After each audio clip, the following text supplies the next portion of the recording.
Itsuki was once just a normal child, but one day his entire life changed when monsters suddenly attacked the Earth. Those monsters killed his parents right in front of his eyes. Left alone in this world, he swore that he would kill every single monster. 10 years later, the day finally arrived when he could awaken his power and become a hunter. He stepped onto the stage as the world's most powerful hunters watched, placing his hand on the awakening stone. But little did he know, fate had other plans for him. He awakened the most mysterious talent, Limit Breaker, a power no one knew anything about. On top of that, he discovered that his level was fixed at level 0, meaning he could never level up. Now the question is, how will our protagonist take revenge on the monsters who killed his parents? This is only the beginning. There is much more to this story, so like this video before we begin this tale. This story starts with the memory of that day. Countless eerie black monuments fell from the sky. They dropped through the clouds one after another, their shadows covering the city below. Strange glowing spheres and lightning-like energy swirled around them as they descended. Right after that, barriers were deployed. A massive purple beam shot upward from the middle of the city, twisting the sky like a vortex. People standing on the streets stopped and stared, watching the glowing tower rise in front of them. Monsters called disaster beasts broke through the barriers and invaded the human world. Among them appeared a giant dark figure, the demon of destruction, Ringa, standing tall with purple energy swirling behind him. Soon, countless terrifying beasts flooded the streets. Armored monsters, winged creatures, and huge clawed beasts rushed forward while people screamed and ran. Disaster struck instantly. A monstrous armored creature swung its arm, sending a man falling backward as he shouted for everyone to run. Nearby, his child cried and reached out, calling for his dad as his mother ran while chaos erupted around them. Across the streets, different beasts attacked from all directions. A winged creature swooped down, a burrowing beast erupted from the ground, and blue-flamed monsters charged toward the fleeing civilians. Bodies fell on the road as the destruction spread, and the entire area was swallowed by panic. The armored monster rushed forward with blue flames bursting around its body. Its jaws opened wide as it roared, blue light flashing in its eyes. It shot a swirling vortex of blue flames toward a woman who ran away, holding a child tightly against her chest. The flames spread across the road as the monsters closed in. That woman was caught by the blue flames and threw her child ahead. The small boy reached out weakly while lying on the ground. The woman's voice trembled as she repeated the same word, telling her child, Itsuki, to run. The child looked at her with tear-filled eyes and called out for his mom. Just then, suddenly, someone shouted Itsuki's name again. A drop of sweat slid down a boy's face as the voice echoed. In the next moment, the scene returned to the present. A girl with pink hair turned around toward him. She asked what was wrong, saying he was spacing out. He stood among the lined-up students and answered quietly that it was nothing. Hearing that, she narrowed her eyes and leaned in slightly, asking him again if that was really true. Then, while he was crying, the boy, who was the same Itsuki from that day, stood still with tears running down from one eye. Before he could answer, another student suddenly wrapped an arm around his shoulder and spoke cheerfully. He said Itsuki must be sleepy, since he was usually asleep at this time, but today there was suddenly a school-wide assembly. While they were talking, Itsuki pointed toward the stage and told his friends that the teacher there was dressed strangely. On stage, the teacher, wearing some kind of armored helmet, explained what happened after the disaster beasts appeared. Some humans gained the power to fight back, and they became known as Awakened. The armored man described how, 10 years ago, the largest disaster beast attack happened at the northern shore of the Blue River. Awakened from all over the world crossed the river to repel them in what became known as the River Crossing War. Though attacks had decreased since then, the number of descending monuments had started to rise again. A large-scale attack similar to that war was likely coming soon. Itsuki's classmate leaned in again and pointed at a man on the stage. He explained that the person was Izumi Nento, the commander-in-chief of the northern continent. He asked how Itsuki could be from the north and still not know him. Itsuki looked at Izumi Nento quietly. He said the name sounded familiar and admitted he once imagined a hunched old man with a long beard. But the person on stage looked stranger than he expected. Itsuki's classmate grinned and told him he understood. But despite the odd appearance, Izumi Nento was the first awakened. It was thanks to him that humanity knew about the monuments and the disaster beasts. Itsuki's friend spoke excitedly, saying that this man was the strongest awakened. He added that even Tiwajin, known as the Light of Humanity, was his student. The scene shifted back to the armored man, as he explained that recent research showed even ordinary people who had not awakened yet had a chance of gaining power by touching a monument. Izumi Nento stood on the stage, his long cloak spreading like black flames. He told the students he had come to let them try to awaken. He urged them to devote themselves to the fight against the disaster beasts. Just as he said that, a glowing blue blade slashed across the stage as the monument burst open. Light shot outward, scattering fragments, while a guard in sunglasses stood nearby watching. Seeing this, the students reacted with loud excitement. One of them shouted in shock as a monument rose from the ground, wondering if it was magic. Another yelled that this was not the time to be surprised. They clenched their fists, saying it felt like a dream, praying to become awakened. In the crowd, Itsuki's friend grabbed his arm in excitement. He told Itsuki that they finally had a chance to become awakened. His eyes shined as he said the word finally. Saying that, he started walking toward the stage. Seeing this, Itsuki's friend grabbed his shoulder, shouting that he shouldn't be left behind. The pink-haired girl called out to them, telling Itsuki to get back in line properly. But Itsuki walked past her, and a red glow flashed across his eyes. The girl looked at him in shock as the light streaked through the air. A close-up showed Itsuki's expression changing. His eyes shined red with excitement as he said that the day had finally come. On stage, a student touched the large black monument, but nothing happened. A guard immediately called out that it was no good, and told the next person to step forward. The students watching reacted nervously. One boy pointed out that the previous student had broken the school's athletic record in his first year. He said that if even someone like that couldn't awaken, then there was no way he could. The girl beside him replied that athletic ability probably wasn't related, and that it was too early to give up. More students reached out to touch the monument one after another. The guard repeated the same word, next, as the line kept moving forward. The students crowded together anxiously. One boy with white hair nervously pointed out that not a single person had awakened yet. Others muttered in worry. A girl with short brown hair said she thought it would be easy. The boy beside her trembled, wondering if their entire school would be wiped out. The guard called out the next name loudly. Oishi Hikaru. Nearby, a group of students whispered their concerns. One girl said she didn't want him to awaken. Another explained that he was already a habitual bully, and if he gained powers, they would be in trouble. A boy suddenly pointed toward the monument and shouted that something was happening. Lightning erupted violently from the monument, blasting outward. Oishi Hikaru's body was lifted off the ground as crackling blue electricity surrounded him. The sudden burst drew everyone's attention. A glowing blue screen appeared beside him, showing his information as he grinned excitedly. He thought to himself that both Izumi Nento and the woman beside him would surely recognize him now. The screen displayed, Oishi Hikaru, Human, Level 0, Job Elementalist, Lightning Gift, Grade 2, Undisclosed, Status Attack 3, Agility 4, Defense 2, Magic 3, Total 12 stat points. Watching from beside the monument, the blue-haired woman spoke softly. She told her father that they finally had one. She explained that Level 0 stats usually totaled only 5, but this boy had reached 12. Her father, Izumi Nento, remained calm. The girl said it was still better than nothing. The school courtyard grew silent as Oishi Hikaru raised both arms triumphantly. Confetti sparkled around him while he grinned proudly. He muttered to himself, wondering if the old man Nento had anything to say to the first awakened student. But before he could boast further, someone grabbed his shoulder from behind. He turned sharply, surprised to see Itsuki stepping past him. Oishi spun toward Itsuki angrily, shouting at him. He demanded to know why Itsuki was touching him with dirty hands, yelling if he had a death wish. The watching students whispered among themselves. One girl asked who the boy was, noticing that he had cut the line. Another replied that it was Tenma Itsuki from Class 5. Someone else muttered that he was finished. Once Oishi targeted someone, it was over. From above, the blue-haired woman and Commander Nento observed quietly. The woman narrowed her eyes and said she sensed incredibly intense emotions coming from that student. Itsuki stood before the towering monument, placing his hand on the stone. His eyes glowed red as dark memories flashed through him. He muttered that he refused to forget his hatred for the disaster beasts. He had burned the events of that day deep into his mind. Commander Nento stared forward, as if sensing something unbelievable. Out on the awakening platform, a massive blue apparition rose behind Itsuki. The glowing figure towered over him, holding a sword and radiating overwhelming power.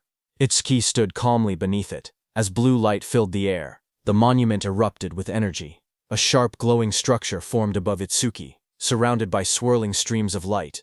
The light expanded outward, wrapping around the entire area like a giant lotus blooming in the sky. The crowd below watched as the school grounds were covered in a glowing dome. Students stared upward, speechless. One boy pointed out that the pillar of light reached hundreds of meters into the sky. Another said it looked far more spectacular than Oshi's awakening. Two of Itsuki's classmates watched with excitement. Both of them smiled and cheered proudly, shouting that this was exactly what they expected from Itsuki. The blue-haired officer stared at the sky in shock. She said that this phenomenon only appeared when the rarest job, Order Breaker, was born. She placed a hand near her mouth, unable to hide her surprise. Even Commander Nento said he looked forward to seeing how capable the student would be. Seeing that, Oishi's expression twisted with frustration as he glared at the overwhelming light. Itsuki opened his eyes in confusion. Surrounded by shimmering blue energy, he wondered where he was and asked himself if he had awakened. Looking around, he found himself sitting cross-legged in the center of a massive glowing lotus made of light. Countless petals surrounded him, floating in a calm, otherworldly space. Suddenly, a blue system screen appeared before him. Itsuki stared at it in shock as it displayed Tenma Itsuki's stats. He was a human at level 0, which was fixed. His job was Order Breaker, Nirvana. His gift was Nirvana, a special grade. His level was fixed. His stats increased when acquiring skills. It removed all debuffs and fully healed injuries. Just then, another blue window appeared, showing his skill, Over Mimesis, which was Z rank. It analyzed enemy attacks and allowed the acquisition of counter skills. Then another screen showed Itsuki's stats. His were Attack 0, Agility 0, Defense 0, Magic 0, Total 0. Itsuki's face went pale as he stared at the results. His jaw dropped, and he exclaimed silently that everything was at 0. But then, two blue system windows appeared in front of Itsuki. The first announced that the Z-rank skill Over Mimesis had been acquired. The second stated that the special grade gift, Nirvana, had activated, increasing all of his stats by 200. Another screen displayed the changes. Attack went from 0 to 200. Agility went from 0 to 200. Defense went from 0 to 200. Seeing this, Itsuki's expression brightened. He looked at the glowing screen with excitement and said he understood. He realized that whenever he gained new skills through Over Mimesis, Nirvana would raise his stats. Even if he couldn't level up like others, he could still grow stronger in his own way. He clenched his fist and smiled confidently. He admitted he didn't know what level this power compared to, but he had no doubt he had become an awakened. With determination in his eyes, he declared that he would annihilate the disaster beasts. A massive burst of blue light exploded from the monument. Students around him shielded their faces and shouted that the light was too bright. Some grabbed their eyes in pain. Through the blinding radiance, Itsuki's silhouette stood tall within the monument's glow. Lightning and energy swirled around him in a powerful display. Oishi stared at the scene, trembling with disbelief. His face twisted as he shouted that such a thing was impossible. The blue-haired officer gasped as she looked at the glowing monitor. She covered her mouth in shock and said that these stats were unbelievable for a rookie awakened. Even Commander Nento admitted that it was hard to believe, but stated that Itsuki was undoubtedly among the strongest of all new awakened in history. Outside, Itsuki stepped out of the light, petals of blue energy swirling around him, watching his silhouette shine with power. Just one word left Commander Nento's mouth: the strongest. A system window displayed his public information. Tenma Itsuki Human, Level 0 Fixed. Job Order Breaker. Gift Special Grade. Undisclosed. Skill undisclosed. Status, Attack 200, Agility 200, Defense 200, Magic 200, Total 800. In the crowd, students and teachers erupted in cheers. They shouted that Tenma's stats had shot up all at once. Someone cried out in disbelief, saying they never imagined their school would have someone this amazing. An older teacher yelled that this feat would go down in school history. But among the cheering crowd, Oishi trembled with rage. Lightning crackled around him as his eyes glowed red. He clenched his teeth and glared at Itsuki, furious that the cheers he believed should have been his were now stolen away. Oishi's rage exploded as lightning surged across his body. He shouted that a loser like Itsuki should stay a loser. Students around him backed away as sparks crackled through the air, their faces tense with shock. Electricity flooded the entire hall, and Oishi stepped forward with a crazed expression. He declared that he would eliminate Itsuki using his newly acquired skill. Above the crowd, Itsuki stood calmly, staring down from the top of the monument as lightning scattered below him. Itsuki clenched his fist as a blue system window appeared.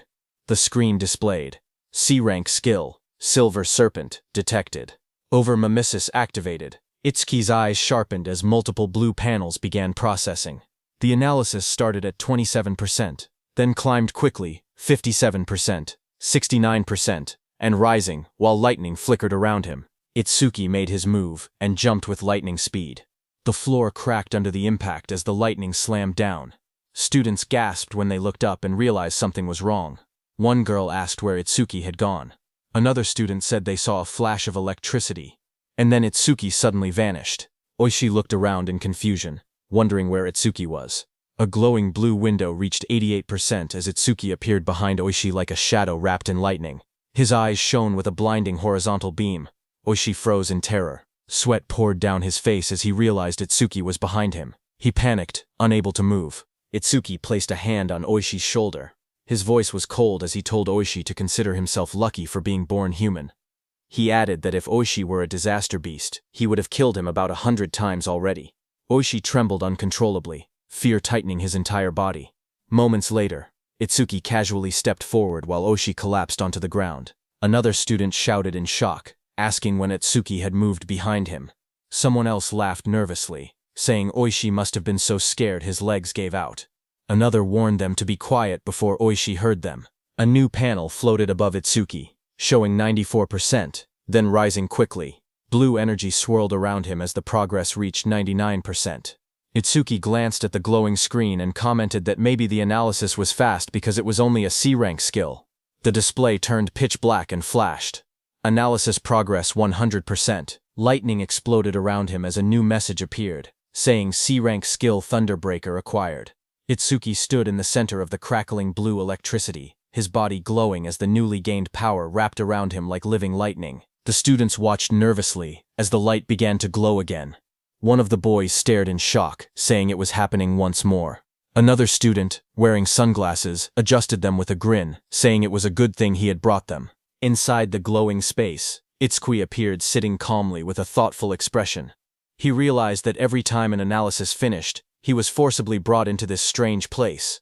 In front of him, the system windows appeared, stating that the analysis of Silver Serpent was complete, and the skill Thunderbreaker had been acquired. Another window opened, showing the description of Thunderbreaker Level 1. The skill allowed him to absorb C-rank and lower lightning attacks into his body. When releasing the absorbed lightning energy, his agility would increase by 50%. It also had a passive effect. Each time he absorbed a C-rank lightning attack, his agility would permanently increase by 5%. Another message added that all his stats had increased by 10, all debuffs were removed, and his injuries were fully healed. Outside, the students shielded their eyes as a massive burst of blue light exploded from Itsuki's body. The lightning wrapped around him in swirling arcs as he stood in the center of the arena steps. The electric pressure pushed outward, and the crowd instinctively stepped back or covered their faces. Someone shouted that Itsuki was now cloaked in lightning from head to toe. Another student panicked, saying Itsuki's lightning was even brighter than Oishi's. Oishi, who had attacked him earlier, stared with trembling eyes, unable to believe how Atsuki had learned a skill like that. Atsuki's body glowed intensely as the system displayed his rising stats.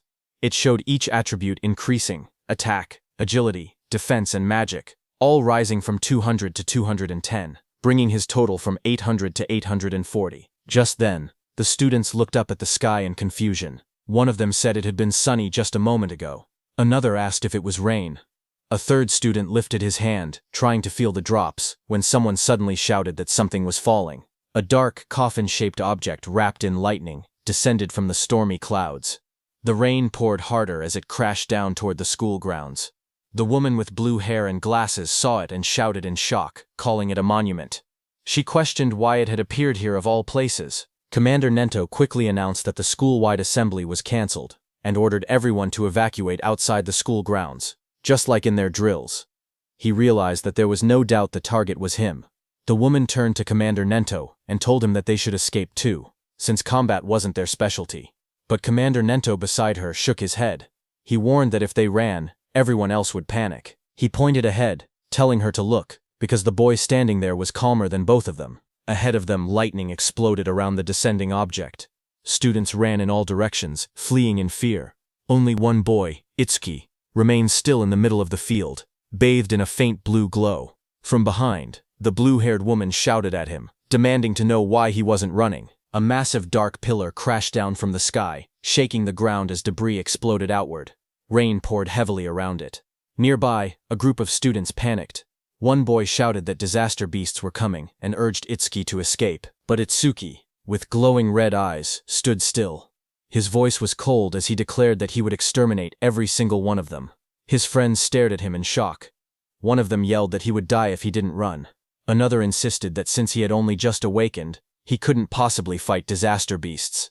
They told him to leave everything to the other awakened, but Itsuki shook his head. He calmly told them to trust him. The pink-haired girl hesitated, worry written all over her face. Finally, she shouted that if he died, he shouldn't blame them. She grabbed the other guy's clothes and dragged him with her. The glasses-wearing boy asked her if it was really okay to let him go, reminding her that the enemy was a disaster beast, a walking weapon of mass murder. As the two ran off, Itsuki looked ahead with a crazed smile. His eye glowed bright red through the rain.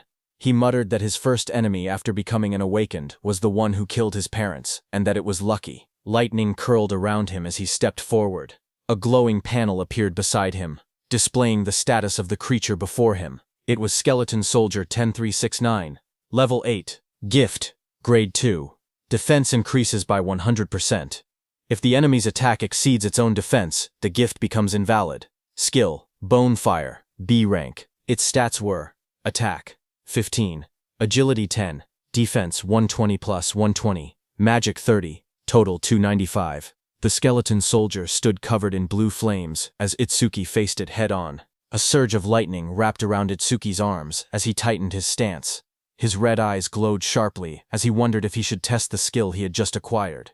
In the next moment, he charged forward, electricity exploding around his body. Blue lightning trailed behind him as he rushed toward the flaming skeleton beast on the field. The two forces collided, sparks scattering through the rain. The skeletal beast swung its arms to punch, but Itsuki dodged. Then Itsuki swung his electrified fist with full force, shouting that he would not let anyone else die. His punch struck the creature's chest, and a violent burst of energy erupted. The impact sent the disaster beast flying across the field, smashing through the school building. The ground trembled as debris scattered in all directions. Students watching from afar stared in shock. One student said Itsuki's strength was too overwhelming, that maybe they didn't need to run anymore. A female student was stunned, seeing how the impact had blasted the monster away in a single hit. The blue-haired inspector stared at the ruined wall, stunned that a rookie who had just become awakened could send a level 8 disaster beast flying with only one blow. Heavy rain poured down as Commander Nento watched from a distance, thinking to himself that Itsuki's speed and power were on a completely different level from other level zeros, but even then, he believed that defeating a skeleton soldier was impossible. He explained that skeleton soldiers had two troublesome abilities. The first was a gift that increased their defense. The second was a terrifying skill called Bonefire, a flame that burned anything it touched into ash. Blue flames erupted violently across the field, spreading like a wave toward Itsuki. The students gasped as the fire surged forward. Itsuki's friends cried out in fear, shouting Itsuki's name. Oishi stepped forward with a crazed smile, yelling that the fool who didn't know his place would just burn to ash. Meanwhile, glowing screens appeared in front of Itsuki. A system message informed him that the enemy was using Bonefire. The analysis began, first at 1%, then rapidly accelerating. As the blue flames engulfed him, more screens appeared. 25%.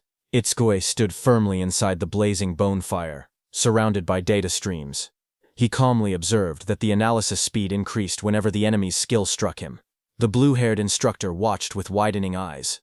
She said that even a level 10 awakened wouldn't stand a chance if they took a direct hit. Blue flames continued to swallow the arena as Itsuki stood in the center, half of his body burned away and glowing like a skeleton.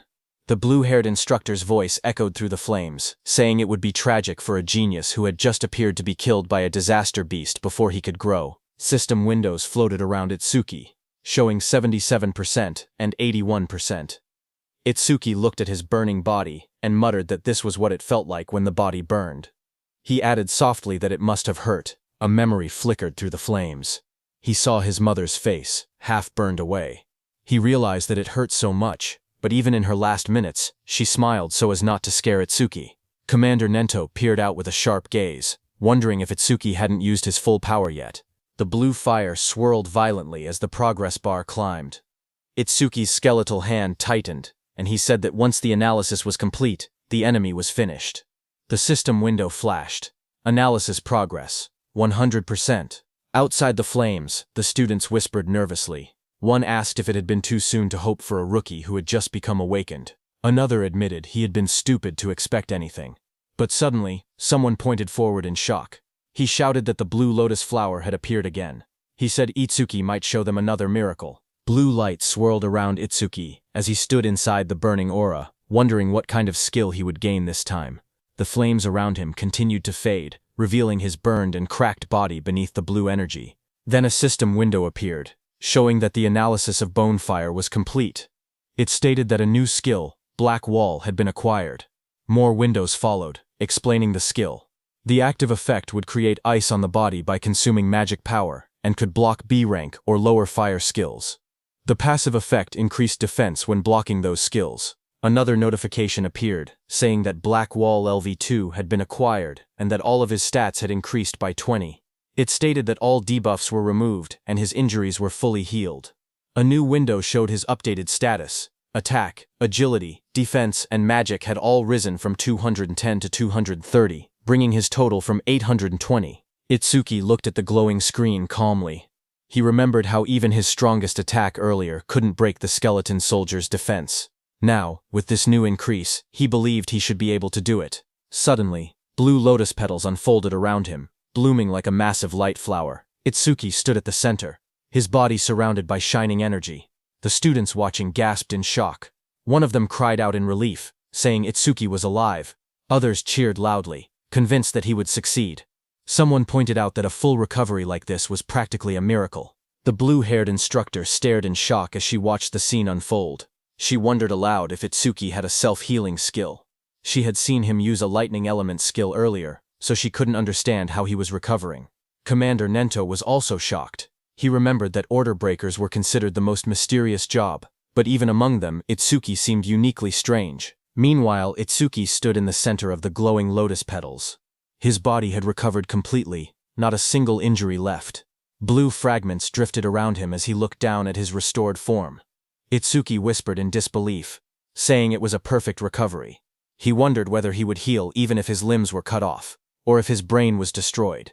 He admitted he was curious about the limits of his self-healing. Suddenly, the skeleton soldier roared, its armor burning with blue bone fire. The flames surged violently as the monster charged forward. Itsuki turned calmly, raising his arm as black spikes spread across his skin. The blue flames rushed toward him. His entire body became engulfed in the fire, but he stood unmoving within it. Moments later, his silhouette appeared again through the blaze. Thick layers of black spikes covered him completely, and his red eyes glowed coldly behind the cracked ice armor. Itsuki cracked through the air as he shot upward. The explosion of blue flames shook the area when he crashed down. Itsuki's armored body glowed with electricity as he readied another strike. The skeletal beast struck, but Itsuki moved again, instantly appearing behind the beast faster than anyone could follow. Itsuki then raised his arm, and it turned into a massive black spike sword, lightning running through it. Itsuki moved with lightning speed, and with a single slash, cut the skeletal beast in two with that sword. The students watching from afar were stunned. One of them said that Itsuki moved behind the disaster beast in an instant, as if he had teleported. Another said that only awakened people could track movements like that. Oishi was also stunned, saying she couldn't see Itsuki's movements at all. She compared it to what she had seen before. The blue-haired instructor questioned if someone like Itsuki could really be a rookie. On the other hand, as the dust settled, Itsuki stood alone. As the black spikes on his body disappeared, he kicked and destroyed the skeleton beast's head. He was stunned to realize that it not only generated solid armor to protect his body, but could also shape that armor into any kind of weapon he wanted. A divine skill that combined both offense and defense. Suddenly, someone shouted his name. Itsuki turned his head in surprise as his friend rushed toward him and wrapped him tightly in a relieved hug, saying he was glad Itsuki had won because he had been worried the entire time. Itsuki stayed still for a moment before asking about Saya. His friend pulled back and admitted that Saya had been watching earlier with a face that looked like she might cry, but now she was nowhere to be seen. Itsuki looked toward the crowd, wondering why she didn't come. He scanned the students in the distance, confusion growing. He quietly wondered if she might be angry. Not far away, the blue-haired instructor watched the aftermath of the fight.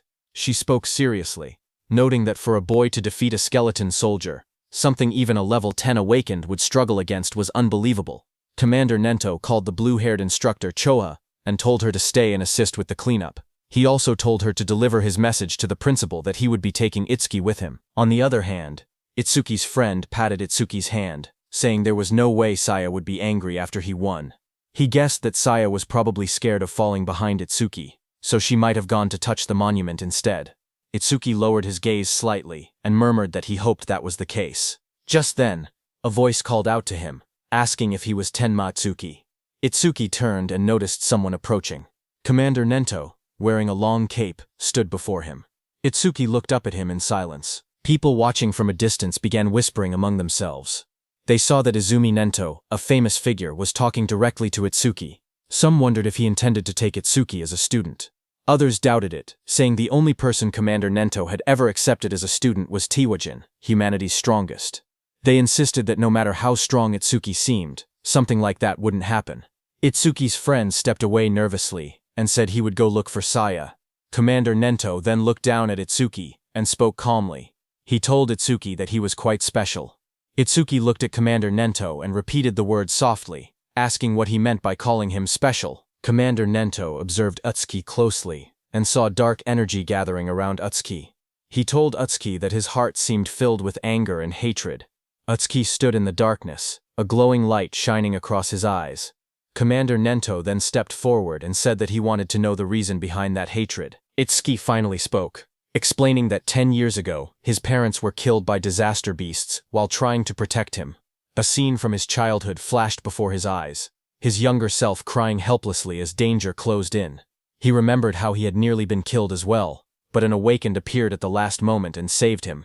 The powerful figure struck the beast right in front of the frightened Itsuki. Itsuki told Commander Nento that, right before his eyes, he had watched his mother die. A glowing blue flame slowly consumed his mother's body. Even as half her face vanished into bone and ash, she smiled gently at Itsuki and told him that he must walk the rest of the path on his own. Young Itsuki stared at her with trembling eyes, unable to understand. His voice cracked as he cried out for his mother. Anger raged inside him as he looked at the beast. Words echoed in his mind, reminding him that both his mother and father had died because of beings like this. Tears streamed down his face as he shouted in denial. Before him, a towering monstrous figure rose from the darkness, an enormous being surrounded by raging purple flames. Its shadow loomed over Itsuki as he realized the horrifying truth. The creature before him was the root of all evil. Shaking with rage, Itsuki glared upward. His eyes burned red as hatred filled his heart. On that day, he swore a vow. He would kill that demon, and every last creature of its kind. In the present, Itsuki clenched his jaw, a tear slipping down his cheek as he shouted that he would kill all of its kind.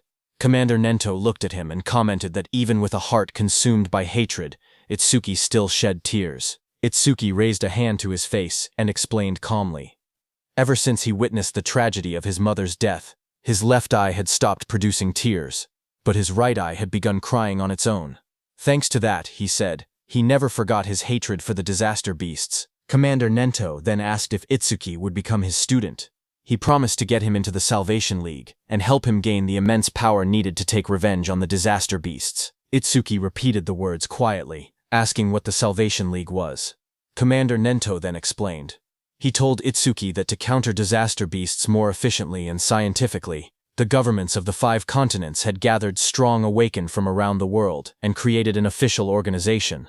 The members of this organization were called saviors. He continued, saying that saviors were provided with resources such as dedicated training grounds and powerful weapons. They were also guaranteed high compensation. Even trainee saviors received 10,000 gold per month. Itsuki listened in surprise, realizing that 10,000 gold was enough to buy a car. Commander Nento then warned that such generous treatment was not given for free. Saviors were expected to constantly fight disaster beasts on the front lines and protect people's safety. Itsuki stood shirtless, his expression calm as he spoke. He said that he did not care about high pay or special resources. What mattered most to him was something else. Determination filled his eyes. His gaze sharpened as he clenched his fist. He declared that what mattered most was fighting disaster beasts on the front lines. With unwavering resolve, he announced that he wanted to become a savior as well. Commander Nento then explained the process. He said that the Salvation League held an exam every February, known as the National Salvation League Tournament, with more than 10,000 participants. Each contestant earned points based on performance, but only those who ranked within the top 100 were allowed to become saviors. Hearing this, Itsuki asked what the highest record in history was. Commander Nento told Itsuki that it would not be very useful as a reference. He explained calmly that the record was 115,000 points, set by Tiwajin 11 years ago. He added that passing required only 30% of that score, while securing first place required at least 50%. Itsuki silently recalled the name Tiwajin, the strongest awakened, known as the light of humanity, the one Rakuru had mentioned. Commander Nento told Itsuki that Jin was special, and that comparing himself to Jin would only bring despair. But even so, Itsuki should still have confidence, because he believed Itsuki could one day stand shoulder to shoulder with Jin. Itsuki stood shirtless on the training ground, his expression steady. With unwavering determination, he declared that he would surpass Tiwajin. Hearing those words, Commander Nento's eyes widened inside the helmet, reacting with surprise. He remembered something from the past, a time when he had stood with Tiwajin, and told him that he had become incredibly popular. The younger generation was trying to follow in his footsteps, but Tiwajin warned that following alone would never win the war against the disaster beasts. Someday someone would surpass him, just as a new sunrise replaces the setting sun. Tiwajin said that he looked forward to that day. Seeing Itsuki's resolve, Commander Nento thought that the sunrise Tiwajin had been waiting for had finally appeared. A few hours later, Commander Nento took Itsuki to another place. There, when Itsuki saw the massive dome-shaped structure rising in the distance, glowing under the sky, he asked quietly what it was. Commander Nento explained that these monuments acted as passages connecting the human world to the world of disaster beasts. He said that if the beasts were killed but the monuments were left untouched, new beasts would simply appear again. He pointed at the massive dome-shaped building, and explained that this facility was created to isolate monuments that couldn't be destroyed. Awakened individuals periodically entered it to sweep out the disaster beasts that emerged. This kept the danger under control, and also served as training. Itsuki looked at the building and asked if it was a training facility. Commander Nento, standing beside him, confirmed it, saying they called these places stages. He explained that the number and strength of the beasts inside couldn't be controlled, making it extremely dangerous. Commander Nento told Itsuki that the beasts in this specific stage were especially strong. Among all rookie-level stages, this one had the highest mortality rate. Because of that, people called it the rookie's graveyard. He told Itsuki that when Jin was still a rookie, he had cleared this deadly stage in 3 minutes and 14 seconds. Commander Nento turned to Itsuki and said that if Itsuki truly intended to surpass Jin, then 3 minutes would be his limit.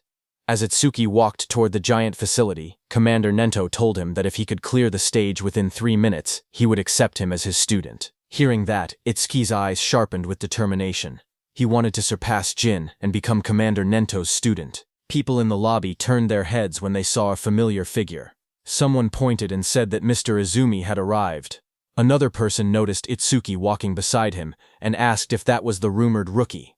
The crowd stared in surprise, whispering that there was no way a rookie could walk next to Mr. Izumi unless he was an awakened on Tiwajin's level. Itsuki looked around quietly and wondered to himself if this person was really that famous. Thinking that, he walked toward the stage entrance and saw the display showing the disaster beast level inside, level 10.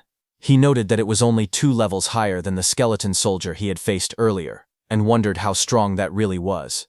But what surprised him more was that even though several people were gathered nearby, none of them seemed prepared to enter the stage. He wondered why that was. Someone nearby muttered that the rookie looked way too confident, and assumed that a high-level awakened must be accompanying him. Another wished they could be taken along too, while someone else joked that the rookie probably came just to flirt with the receptionist, saying that with a decent face, he was getting cocky. At the counter, the receptionist approached him with a polite smile. She asked if he wanted to enter the stage and how many challengers there would be. He calmly replied that it would be just him. Hearing that, the area fell silent as the receptionist stared at him across the counter. Suddenly, she leaned forward and yelled angrily. She told him not to make unfunny jokes and asked if he was messing around. She warned him that if he was just there to hit on her, it was pointless. She explained that even if the place was an artificial stage, it was still dangerous. People could get hurt or even die. Itsuki stared at her in confusion, wondering what she was even talking about. Behind them, several people watching from afar started laughing. They joked that he really was there to hit on her. Some said that there were always people who treated the stages like dating spots, and those people usually got scolded and went home. Itsuki looked at the receptionist calmly and explained the misunderstanding. He told her he had absolutely no interest in her. He said he only came to challenge the stage, nothing more. But the receptionist sighed and rubbed her forehead. She told him he didn't have to act tough just because he was embarrassed. She even said she would give him her contact information so he should just go home. But Itsuki's expression darkened. A shadow fell over his face. He told her not to make him repeat himself. He didn't care about her contact information at all. He only wanted her to let him enter the stage. Hearing that, the receptionist reluctantly agreed, and told him not to blame her if he died. She held out a metal bracelet with a nervous expression, clearly shaken. Seeing that, Itsuki muttered that she should have just given permission from the beginning, instead of making him repeat himself. The people watching from behind whispered among themselves. One man called Itsuki an idiot, saying he could have gotten her contact information but chose to act tough instead. Another pointed out that a level 0 rookie challenging a level 10 stage was basically suicide. They guessed he would run out in less than a minute. Someone else noticed how confident he looked and wondered if he might succeed since he also had a special grade gift. But another person reminded everyone that for awakened people, gifts were just bonuses. The most important thing was level. No matter how special the gift was, it meant nothing if the level was low. On the other hand, standing in front of the gate, Itsuki checked his bracelet. He said that his personal information was registered on it, so scanning it would let him enter. A glowing screen appeared above his hand, confirming, "Entry by awakened Tenma Itsuki has been approved." Itsuki stretched his hands forward and took a breath. He reminded himself that the promise was within 3 minutes. Then he said it was time to begin. A bright digital timer appeared, showing 001 in green numbers. And just as the gate opened, Itsuki moved with explosive speed. Red energy surrounded his body as he dashed forward, his eyes glowing sharply. He looked around and noticed the vast area. He thought that the interior space was much bigger than he expected. As he ran across the grassy field toward a tall black tower, he told himself that it was his first time entering a stage, even if it was an artificial one. Suddenly, Itsuki noticed a creature rush in, and said that it was coming. That creature jumped toward him. It was a wooden monster from the Kodama tribe. A blue window appeared beside it, showing its information. Kodama Num 1307. From Kodama tribe. Level 4. Gift none. Attack 49, Agility 48, Defense 53, Magic 24, Total 174. Seeing it coming, black spikes formed on Itsuki's hand. In the next moment, he slashed downward with overwhelming force. A sharp strike of energy cut through the target as he launched his attack. Itsuki stood calmly with the massive black spike axe hand. He smiled and remarked that an axe was always the best tool for trees. He then asked the remaining monsters how it felt to see their comrade cut in half. Dozens of Kodama creatures rushed at him. He stood tall and called them rotten trees. Outside, Choha spoke to her father, Commander Nento. She asked why, out of so many rookie stages, he had made the newcomer enter this one specifically.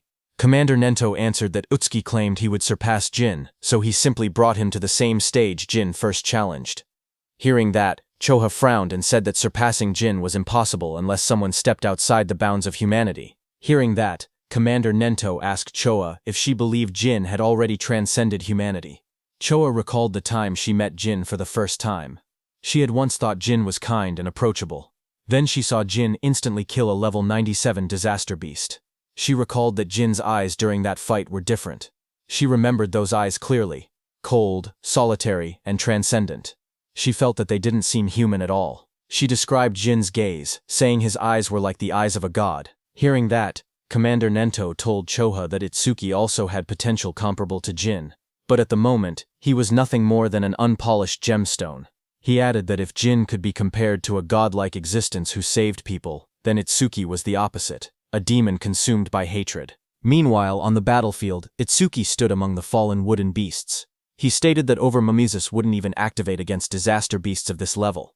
Just then, a dark silhouette appeared behind him, its eyes glowing red.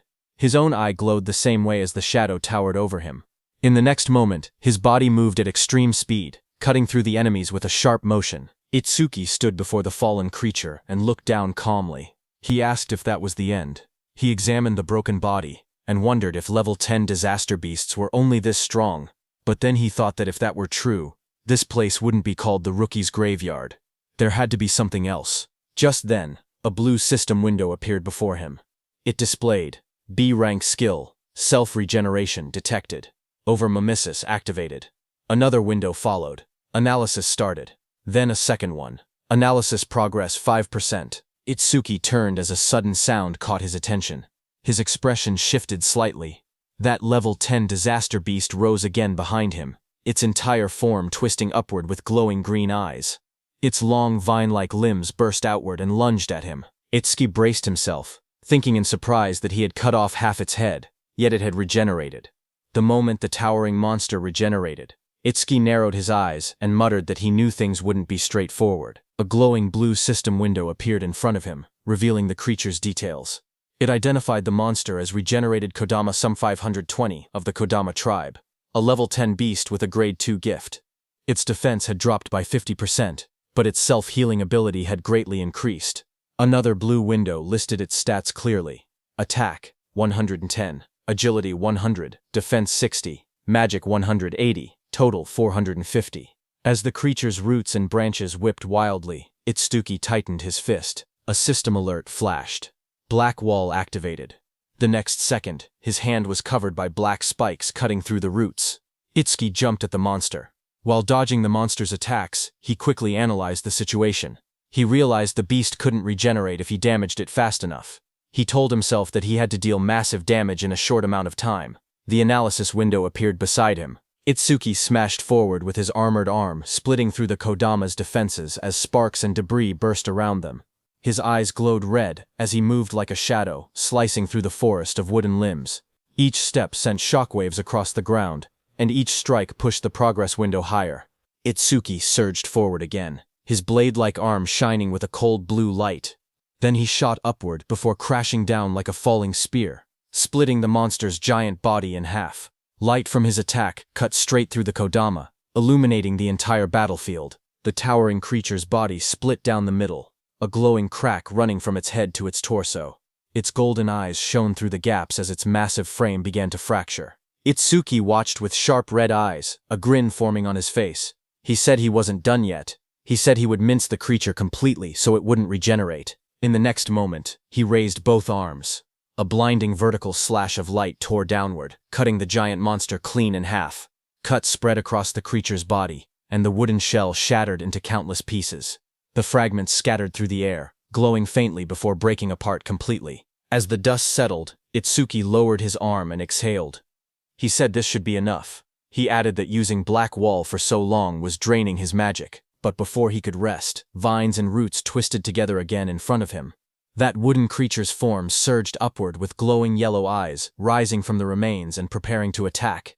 The glowing display in front of Itsuki showed 60%, but the fight still raged on. Wooden tendrils whipped toward Itsuki as he moved between them with sharp, fluid steps. He glanced back with an annoyed expression, thinking that even after all of this, the monster still refused to die. He quietly muttered that it was becoming a real pain. The attacks continued to strike from every angle. As he dodged, he noticed something important. Every time the monster regenerated, Over-Mimes's analysis speed increased. His eyes narrowed. That meant the longer this continued, the faster the analysis would complete. He realized he needed a new approach. He decided to cancel Black Wall to conserve his remaining magic, and instead rely on Thunderbreaker to avoid the attacks while keeping his distance. Continuing this pattern until the analysis finished would be the winning strategy, but there was a problem.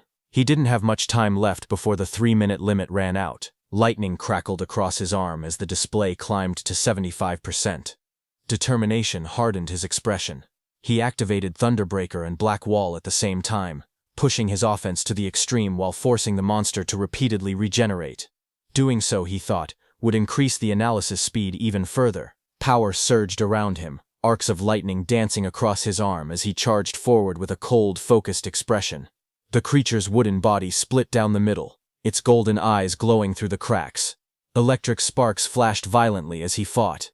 If Over-Mimes failed when his magic hit 0, he knew he would die right there. The percentage rose to 80%, then 85%, as he forced his body forward through the storm of wooden strikes. He told himself that if he died now, then everything he'd done would amount to nothing. Lightning gathered in his arm as he unleashed another powerful strike. But right before hitting the monster's head, his magic power hit 0. Finally, his body staggered. Blood dripped from his mouth. He lowered his head and quietly muttered, "Damn it." Itsuki stood pierced by sharp wooden spikes, his body battered and barely holding on. He lowered his head as white steam drifted off his wounds. He quietly admitted that his magic seemed to have finally run out. Then a glowing window appeared beside him, showing 99%. Seeing that, Itsuki's expression sharpened. Blood streamed down his chin as his eyes glowed coldly. He declared that, just as he thought, Over-mimesis did not need magic to activate. With a strained smile, he announced that this match was his win. The window in front of him then showed. Analysis progress, 100%. A bright lotus-shaped energy began expanding around him, glowing blue and cracking the wooden spikes.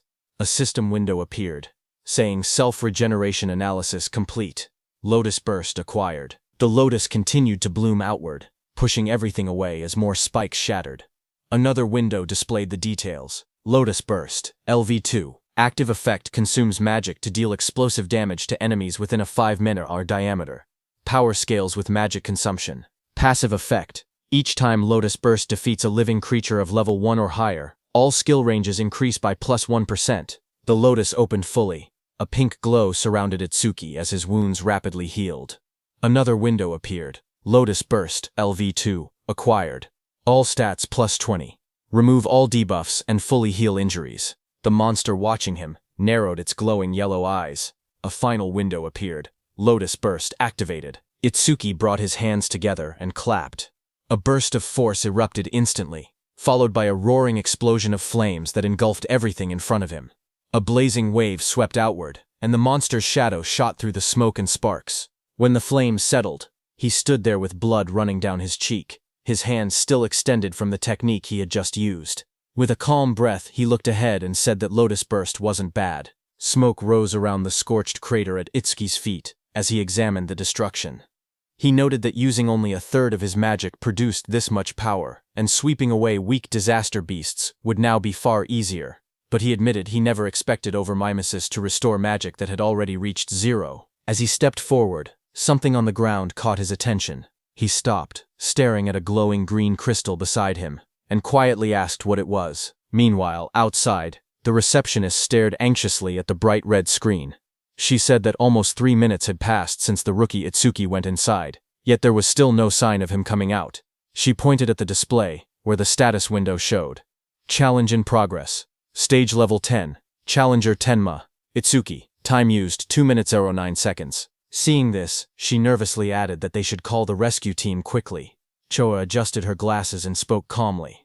She said she didn't think Itsuki would lose to level 10 disaster beasts, but clearing the stage within 3 minutes seemed impossible. Her sentence trailed off as silence fell between them. But suddenly, a new message appeared on the large screen, saying new record achieved. Seeing that, everyone in the hall froze. Shocked whispers spread through the crowd.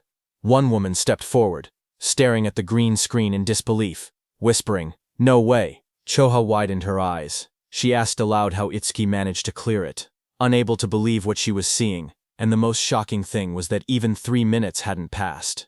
A final notification flashed brightly on the monitor. Challenge success. Stage level 10. Challenger Tenma Itsuki. Time used 2 minutes 14 seconds. Stage clear record updated.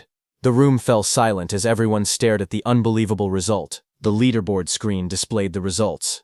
It showed first place belonging to Tenma Itsuki, with a clear time of 2 minutes 14 seconds. Second place belonged to Tiwajin, who cleared it in 3 minutes 14 seconds. Third place was Hiton Sho, with a time of 7 minutes 17 seconds. Just then, Itsuki came out of the gate, his clothes torn and stained with green liquid. Around him, people reacted in shock. One person exclaimed that Itsuki had really survived, asking whether the green liquid on him was disaster beast blood. Another shouted that Itsuki was a full minute faster than Tiwajin. Someone else pointed out that the beasts inside were level 10 disaster beasts, and couldn't understand how a level 0 rookie managed it. Another voice added that there was no way a level 0 rookie should have survived. As Itsuki stepped forward, someone began to speak, saying Mr. Izumi was coming. Izumi Nento turned toward Itsuki, who asked him if he could now officially receive Commander Nento's guidance. Itsuki looked at him with a faint smile, and addressed him as teacher. Commander Nento responded with pride, saying that Itsuki had done well, just as he expected from his student. Standing nearby, Choha watched quietly. She wondered if her father was happy, saying she hadn't seen this expression from him in a long time. In the crowd, people continued whispering. One person shouted in disbelief that Itsuki was actually Izumi Nento's student. Another said it was no wonder he could break Tiwajin's record. But someone else added that even if he truly was Izumi's student, as long as his level didn't increase, there would be no room for growth. Just then, the receptionist came forward nervously with a decorated box in her hands. She explained that it was a gift for breaking the record, and asked Itsuki to accept it. Her expression softened as she apologized for the rude things she had said earlier. Itsuki looked surprised as he received the box, asking if he truly got something for his achievement. He said that it was fine, because a level 0 rookie challenging a stage like that really did seem reckless. He added that he was a complete stranger to them, and it wouldn't have mattered to anyone if he had died, but since she tried to stop him, it proved she was worried. Hearing that, the receptionist blushed deeply. She stuttered as she insisted it wasn't like that. Itsuki simply thanked her, which only made her blush even harder. Not far away, Choha called out, telling Itsuki that she was leaving and not to lag behind. She tightened her glasses, annoyed, and warned him not to get cocky just because he had become her father's student. Itsuki straightened up and replied quickly, agreeing. Then Commander Nento, beside Choha, studied Itsuki and commented that a stage of this level now seemed too easy for him. He suggested raising the difficulty. He continued, saying that Itsuki should be able to challenge advanced stages now. Itsuki looked at him surprised and repeated the words, advanced stages. As the three of them walked together across the rooftop at sunset, Commander Nento continued explaining. He said that a disaster beast's strength was not determined by level alone. The most important factor, he stated, was something else entirely. He explained that the true deciding factor was species. Choa explained that species without intelligence, which moved only by instinct, were usually easy to deal with, but some species possessed intelligence equal to or greater than humans. She explained that such species were far more troublesome than ordinary disaster beasts. Choka continued. She said that awakened beings and disaster beasts were essentially the same type of creature, but with one difference. Only humans were said to possess jobs. Because of that, stats differed depending on species. She went on to explain that advanced stages contained these powerful species, or intelligent disaster beasts. Their difficulty was several times higher than normal stages. Most of the northern continent's advanced stages were located in North District 4, and she told Itsuki that this would be his next destination. She asked whether Itsuki had any other questions. Hearing her explanation, Itsuki suddenly remembered the two beasts he had defeated earlier. He thought about them in silence. They hadn't shown any signs of intelligence, and they hadn't screamed even when attacked. He wondered if that meant they didn't even have pain receptors. Itsuki's eyes glowed with sharp intensity as he looked up. He asked Choha whether intelligent disaster beasts had pain receptors or not. Hearing that, Choha suddenly felt a chilling pressure behind her. As she turned, her expression stiffened. She wondered what this terrifying aura was, and what Itsuki was thinking. Behind them, a group of people gathered and whispered among themselves. One of them asked if anyone had heard that Mr. Izumi planned to make Itsuki challenge an advanced stage. Another replied that Itsuki, who broke Teiwajin's record, should be fine. But one man explained that advanced stages were completely different from normal ones. More importantly, almost all the stages in North District 4 were under a single man's control. He said that every awakened person who had entered an advanced stage there had gone missing, and rumors claimed that the man had killed them. Someone immediately asked if he meant Kinoshita Reiji. Another man began to speak disrespectfully, asking who Kinoshita Reiji even was, and suggesting he acted like a king. His friend quickly covered his mouth, hushing him in panic. He warned him that he would be killed too if that man heard him. After all, he said, that man was the son of the North District 4 governor, Kinoshita Reiji. The scene shifted to a luxurious room. A young man lounged confidently while servants stood around him. He was the infamous Kinoshita Reiji. A subordinate asked him when he would be departing. Reiji smirked as he answered. He said that all the stages in North District 4 were under his control, so he would go whenever he wanted. To him, waiting in line was something only commoners did. He lifted his glass with a satisfied smile. After leaving from there, Itsuki opened the small ornate box, revealing a shining stone resting on a red cushion. As the three of them sat together beneath the shade of the trees, Itsuki looked at the stone and muttered that it was from that time. Hearing that, Commander Nento beside him asked if he had seen a karma stone before. Itsuki nodded and explained calmly. After defeating the disaster beasts inside the stage, something identical to this had dropped. But then he paused and added that there was a slight difference. He took out a green crystal. He stared at the one in his hand and said the color was green, but something about it wasn't the same. Hearing that, Choha's eyes widened in shock. She exclaimed that it was an intermediate karma stone appearing inside a beginner stage. She stepped closer, adjusting her glasses to take a look. Itsuki asked what exactly a karma stone was. Choha turned to him and began explaining. She reminded him that he had been a rookie. She said karma stones were also called experience stones. She explained that when a disaster beast or an awakened being died, karma or an invisible energy similar to experience points came from their corpse. Absorbing this energy increased a person's level. In other words, a karma stone was an object that contained karma. A figure glowing with energy appeared in her explanation, demonstrating how someone could use a karma stone to absorb the karma inside. She continued, saying that karma stones didn't occur naturally, which made the situation strange. Choha wondered aloud why such a stone had appeared in that stage. Beside her, Commander Nento quietly said it was probably because of Itsuki's gift. Hearing this, both Itsuki and Choha looked confused and asked again about the so-called gift. Commander Nento explained that normally, the karma of a defeated enemy would be absorbed by the one who killed them. Yet even though Tenma had defeated 2 disaster beasts, he never leveled up. That meant the karma had not been absorbed. He added that manifested karma never disappeared without a reason. He continued, saying that if his speculation was correct, the karma of the disaster beast that attacked the school had been absorbed by the awakened individuals present, meaning the people standing there. He explained further that a stage was an enclosed space. Because Tenma was unable to absorb the generated karma and there was no other recipient inside, the leftover karma clumped together and formed a karma stone. Hearing this, Choha looked startled. She asked how Itsuki's stats increased if he truly could not level up. Hearing that, Commander Nento suddenly stood up and reminded Choha that an awakened person's gift was top secret and could not be disclosed. Startled, she apologized immediately. Commander Nento then turned back to Itsuki. He told him that he could choose whether to keep the karma stone or sell it. He added that he would be leaving soon for a commander-in-chief meeting of the 5 continents, and that during his absence, Choha would look after him. Before departing, he said there were several things he wanted him to remember. Commander Nento spoke calmly as he listed out the rules.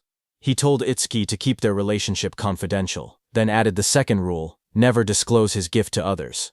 The third rule followed. Itsuki had to clear at least 6 advanced stages before the teacher returned. A fourth instruction echoed after that. He told Itsuki to do what he believed was right without hesitation, promising that no matter what happened, he would be behind him. Hearing this, Itsuki smiled with determination and answered, "Yes, teacher." At the same time, at North District 4, Flaming Rock Execution Ground, groups of students argued with suited guards blocking an entrance. One of them shouted that they had arrived first and demanded to be let in. The guards refused. They said the stage had been reserved by the Kinoshita family's son, telling everyone to go home. The students grew angry. One yelled that having money didn't give someone the right to do whatever he wanted. Another pointed out that the privileged boy wasn't even there yet, and insisted they should be allowed in first. Their frustration rose. One threatened to report the situation to the awakened guild, saying he didn't care who the rich kid was. But before he could finish, a dark figure with glowing red eyes appeared behind them, cutting off their complaints. In the next moment, a powerful attack blasted forward. The students were thrown aside as a muscular fighter struck with overwhelming force, scattering them in an instant. Another student rushed forward, attacking the muscular man. A sharp white arc cut through the air as it struck with full power. But the attack landed directly on the muscular man's body and bounced back, sending shockwaves bursting outward. The impact echoed loudly across the ground. The blonde student watching from behind stared in horror. He muttered in disbelief that his B-rank skill, Earth Spine, had not worked at all. The muscular man turned, his face shifting into a terrifying form with glowing red eyes and metallic markings. He shouted that the attack didn't hurt or even itch. The blonde student trembled. He thought to himself that Earth Spine was a technique meant to pierce anything. He wondered if the man in front of him was actually a monster. Before the student could react, the monstrous man lunged forward and grabbed him, his red aura flaring violently as he towered over the frightened student. The muscular man smacked the blonde student's head. The blonde student slammed down violently. Blood burst from his mouth as his eyes rolled back, his body twisting from the impact. Around him, the spectators reacted in shock. They whispered that a level 7 and a level 8 student had been killed instantly without being able to defend themselves. They said the big guy was far too strong. Someone identified him as Oga Takuru, one of Kinushita Reiji's 4 pillars, and a level 12 gold elementalist. Hearing that, the crowd understood why things had turned out this way. Oka held one of the defeated students by the neck and warned everyone. He said he would not forgive anyone who tried to enter the stage without Reiji's permission. If anyone resisted, he would treat them the same way he treated the 2 lying on the ground. The other students watched nervously as Takuru lifted the struggling blonde student off the floor. The blue-haired student remained unconscious beside him. Oga shouted that nobody should think about helping them. The group of bodyguards in suits stood nearby, laughing. One of them told Oga not to go too far because the trash was watching. Another warned that if he kept beating weak students, the teacher would hear about it. Their laughter echoed through the area. Oga only scoffed. He tossed the blonde student aside with a flick of his arm, showing no concern at all. The injured blonde student collapsed forward, but before he could hit the ground, Itsuki caught him. Blood dripped from the student's nose as his body went limp in Itsuki's hands. Around them, the other students whispered in shock. One of them asked who the newcomer was and wondered why he didn't listen when they told him not to interfere. Another panicked voice said that a level 0 person was definitely going to die. Someone else stared at Choa and muttered that the beauty beside him looked familiar. Not far away, Oga glared at Itsuki. He shouted that nobody was allowed to pass without Reiji's permission.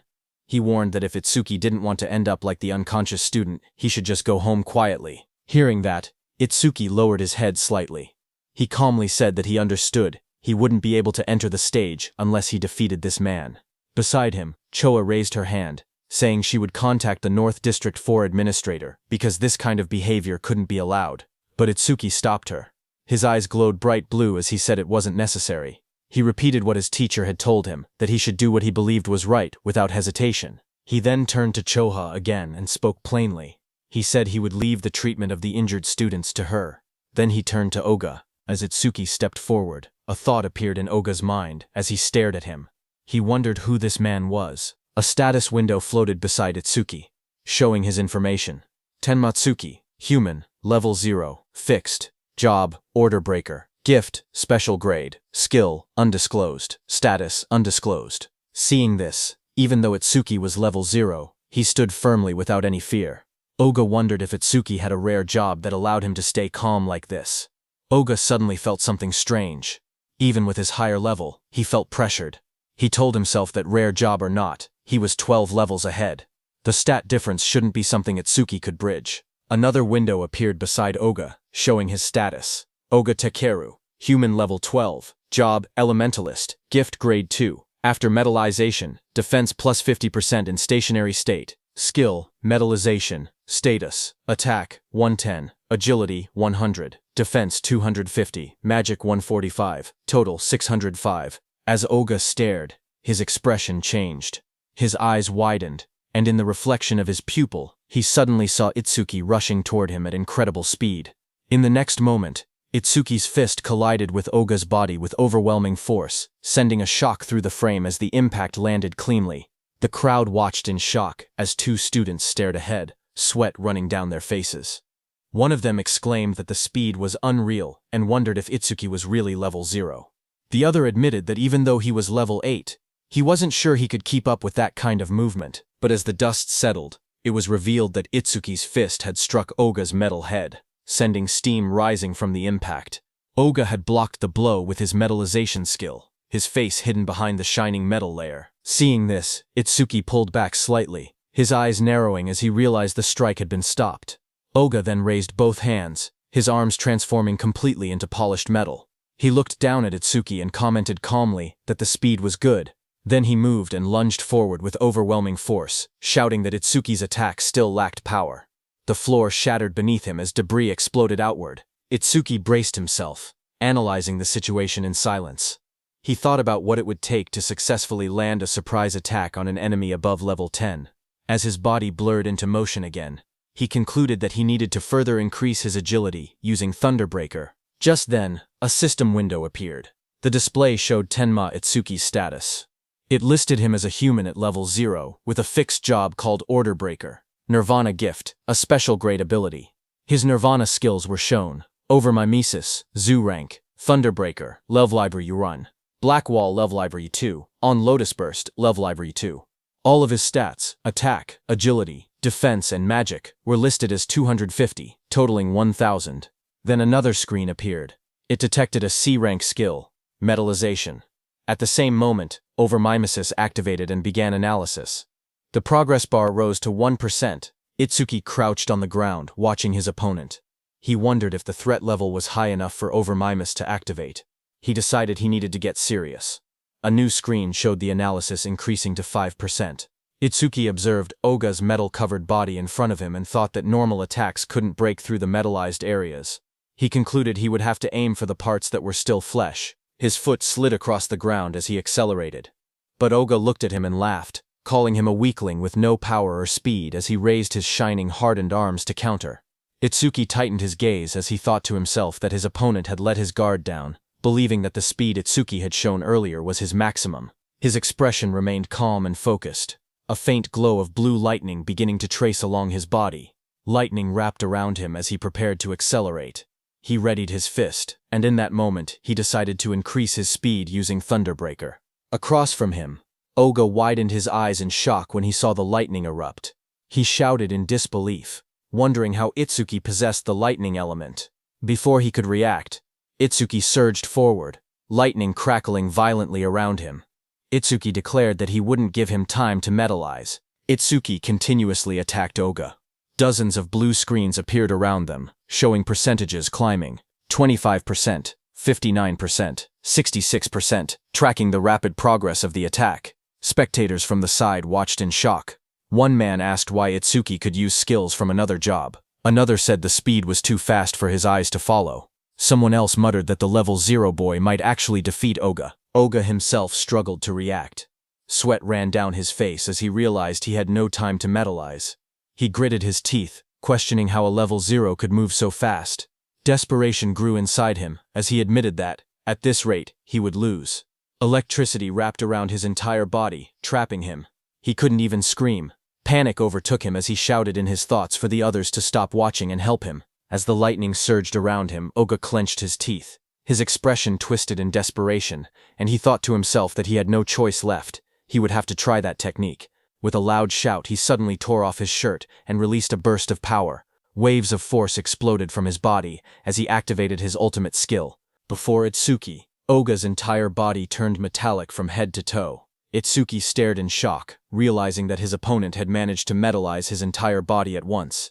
A system window flickered beside him, showing C-rank skill, metallization, analysis progress 88%. Oga glared down at Itsuki with glowing eyes. He said he was grateful he had never managed to metallize his entire body before, but Itsuki had pushed him enough to finally achieve it. He explained that metallized areas increased his defense by 50%, and his personal gift added another 50% whenever he remained still. With both effects combined, his current defense exceeded 500. His face twisted into a cruel grin as he looked at Itsuki.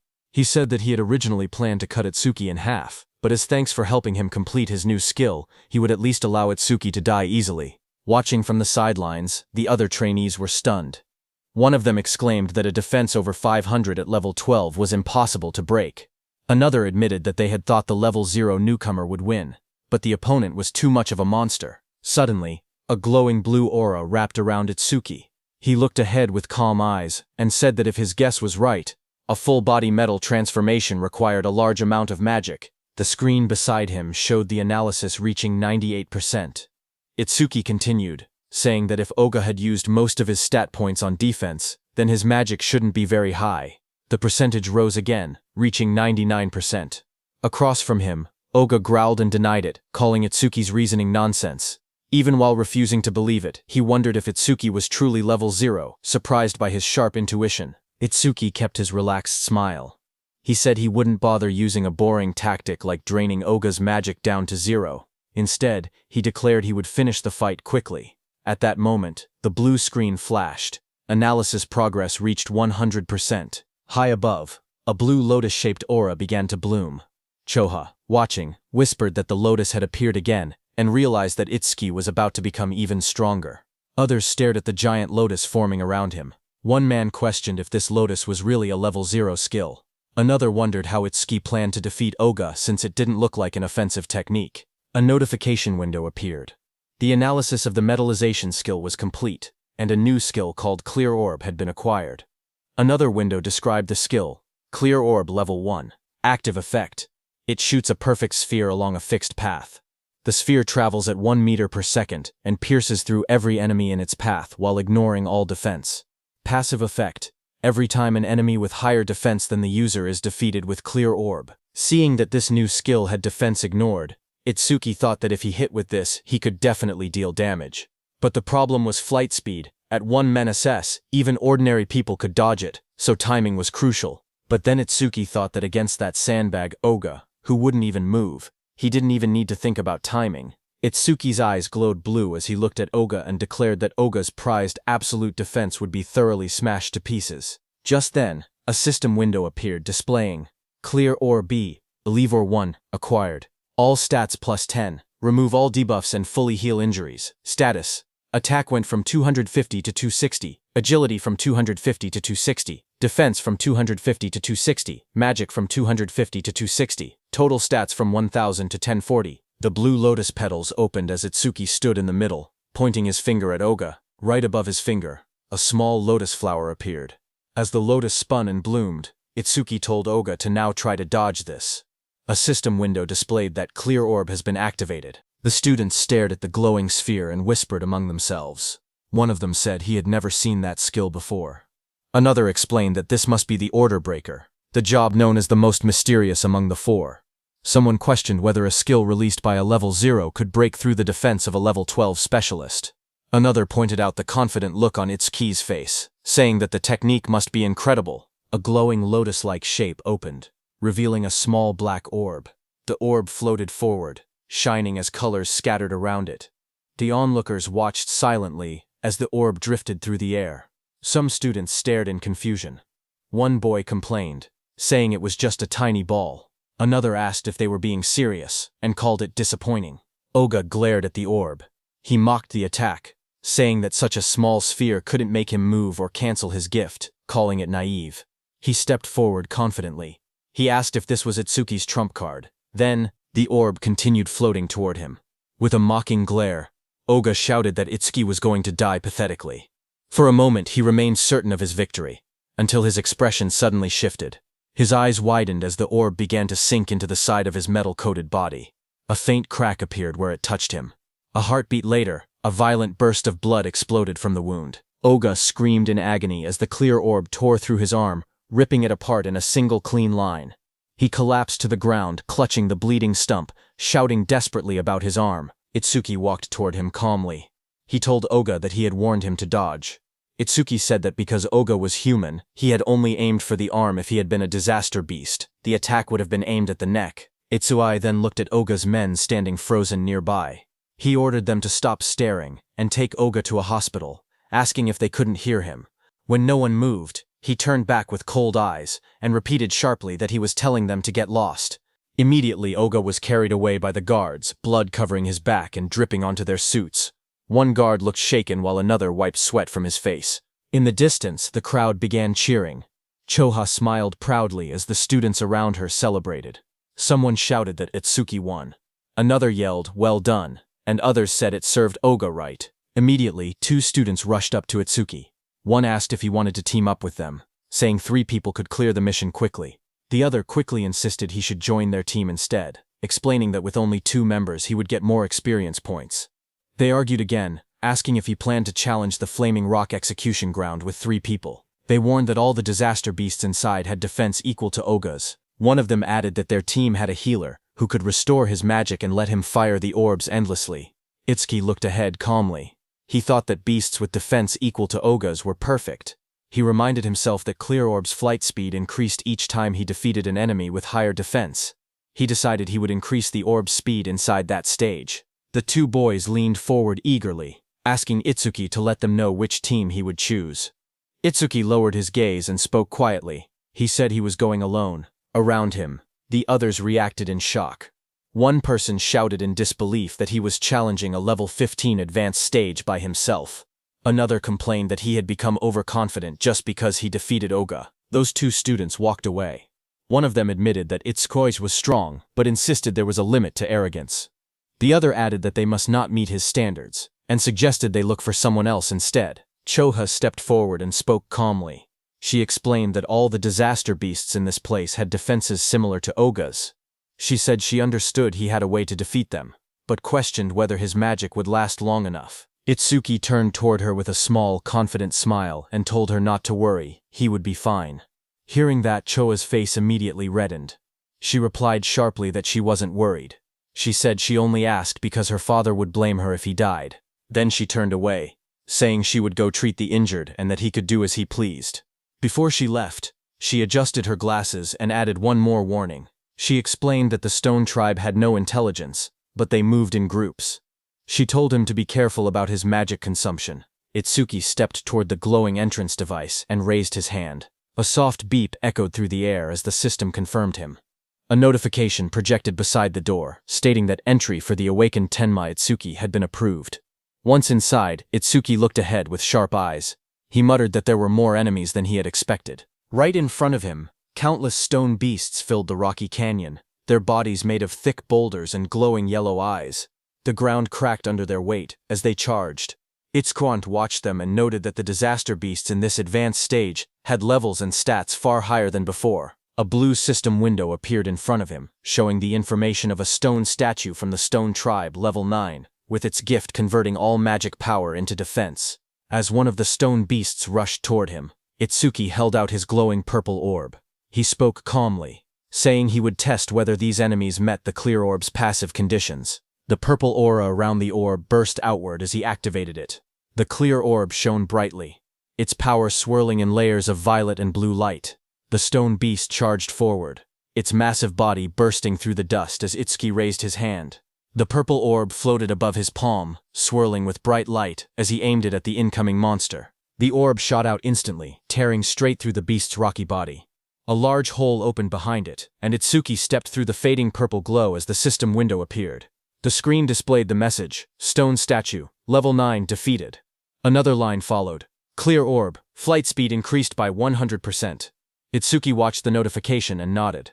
He thought to himself that it was exactly as he expected. More stone beasts roared as they appeared in front of him, their yellow eyes shining from within the broken cliffside. Itsuki stood calmly among them, the purple light reflecting across his silhouette. Lightning began crackling around Itsuki's body, and his eyes glowed red. He looked ahead and said that these slow beasts with poor evasion were perfect prey for the clear orb. System windows continued to appear one after another. Stone Statue, Level 9 defeated. Clear orb flight speed increased by 100%. Pieces of broken stone scattered across the ground as the notifications filled the air. The glowing status window floated above Itsuki, showing magic 1 Tencel, 160 remaining. He stood on top of a mountain of shattered stone beasts. Looking down at the battlefield, he calmly calculated the situation. Using the clear orb once consumed 50 magic points, which meant he only had 2 uses left. Ahead of him, the ground trembled as 2 massive stone beasts charged straight toward him. He noted that the remaining enemies were 3, including a boss that still hadn't revealed itself. Seeing the 2 stone monsters rushing in at full force, he understood what he had to do. He thought that he needed to defeat 2 enemies at once with a single orb. Itsuki lowered his stance and gathered the purple energy swirling from the clear orb. With a powerful jump, Itsuki left the ground and shot upward. Then the beasts crashed with explosive force, shattering the rocky ground. As dust and stone fragments blasted outward, Itsuki leapt forward. Now, he said, moving straight through the debris. His eye glowed blood red as he pushed through the shockwave. A fierce grin formed on his face. Take this, he shouted, preparing the next strike. The purple orb shot downward with blinding speed, its light stretching across the sky as Itsuki hung in the air above it. Immediately, glowing system windows appeared one after another, displaying, Stone Statue, Lever 9, defeated. Clear orb flight speed increased by 100%. After the impact, Itsuki collapsed on the ground, panting heavily. Sweat dripped down his face as he lay flat on the rocky floor. He muttered that the exhaustion he felt right before his magic ran out was rough. He hoped he would someday get a magic recovery skill. He slowly sat up and looked at the glowing screen in front of him.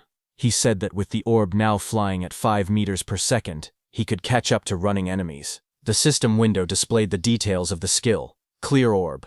Level 1. Active effect. Fires a perfect sphere with a fixed trajectory. The sphere flies at 5 meters and penetrates all enemies in its path, ignoring defense. Passive effect. Each time an enemy with higher defense than yourself is defeated with clear orb. Flight speed plus 100%. Current flight speed increase 500%. While he was checking the details, suddenly the ground shook, and a massive stone arm dropped toward him with a loud crash. Itsuki looked up in surprise as the enormous mass slammed into the earth, sending dust and rock exploding in every direction. A massive stone giant charged forward, its rocky body trembling with each step as dust exploded around it. A system window appeared, detecting a B-rank skill and revealing the monster's details. Giant Stone Man 28, Level 15. Stone Tribe, Grade 2.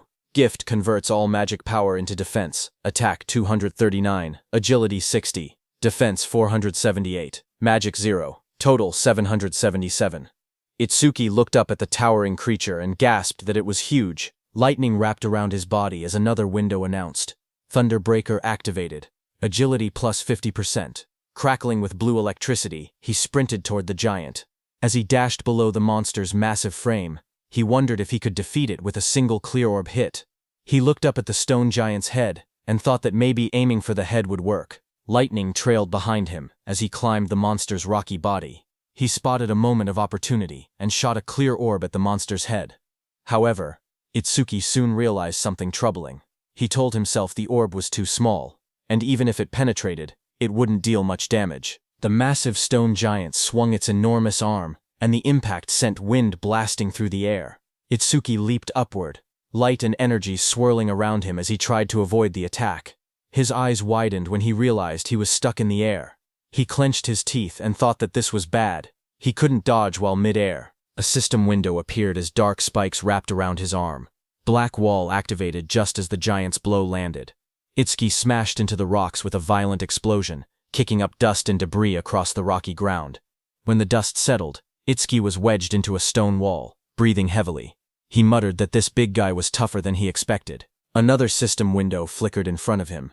A B-rank skill, Gigantification, was detected. Overmimesis activated and began progressing at 1%. Seeing that, Itsuki looked up with a confident grin.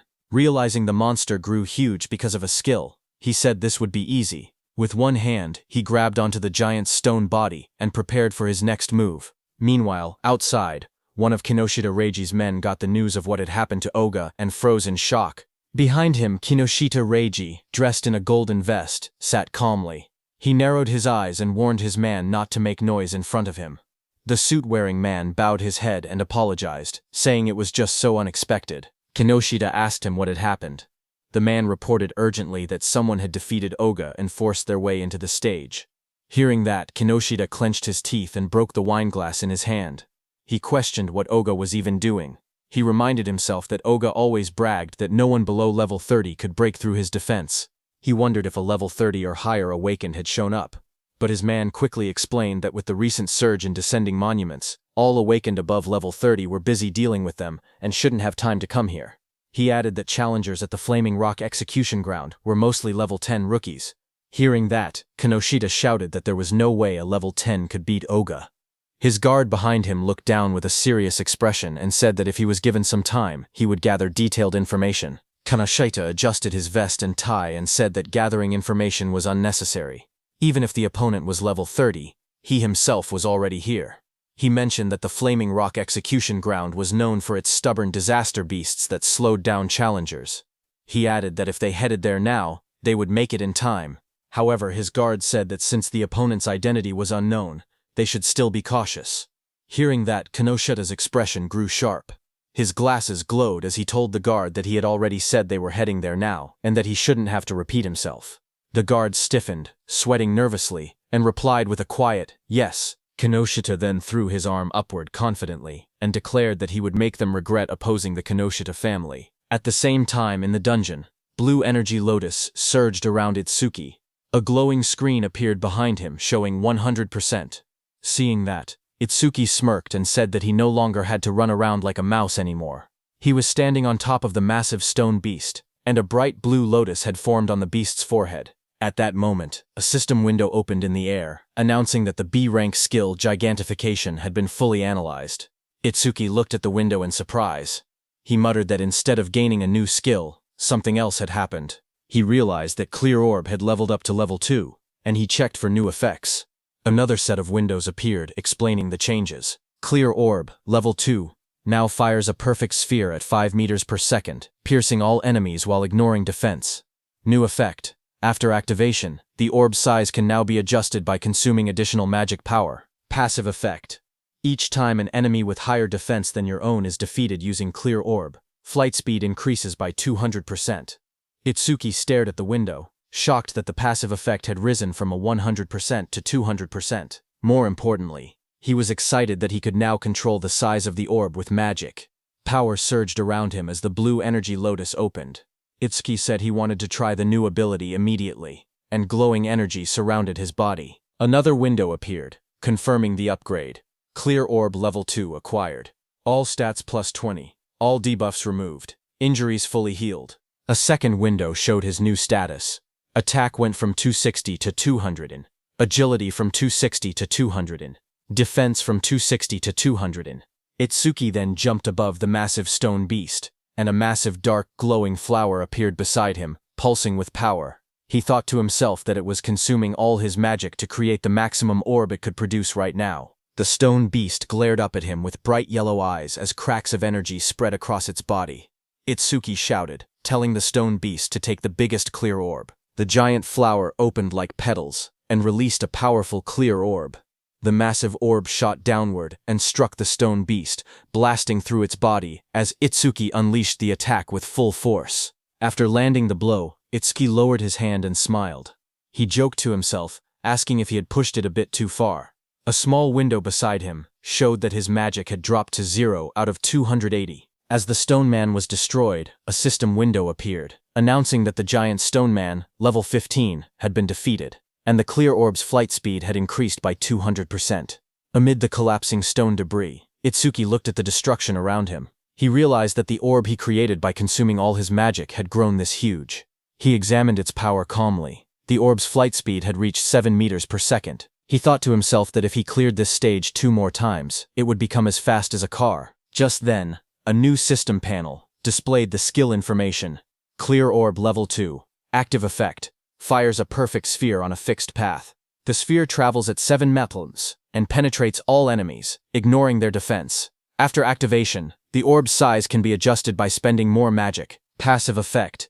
Each time he defeats an enemy with higher defense than his own using Clear Orb, the orb's flight speed increases by plus 200%. The current total increase had reached 700%. Itsuki held a glowing green crystal in his hand while reading the information. He admitted that he had ignored passive effects until now, but now saw how useful they actually were. Dust settled around him as he walked forward. He then thought about another passive skill. Lotus Burst's passive expanded the range of all skills. That meant Clear Orb's range should also increase along with it. He then checked Lotus Burst's passive effect. Each time Lotus Burst defeats a living creature of level 1 or higher, the range of all skills increases by plus 1%. Seeing this, Itsuki smiled slightly as he looked at the system panel floating beside him.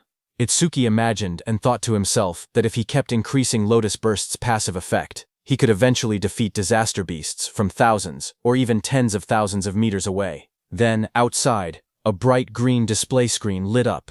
It showed the result of the challenge. The challenge was successful. The stage level was 15.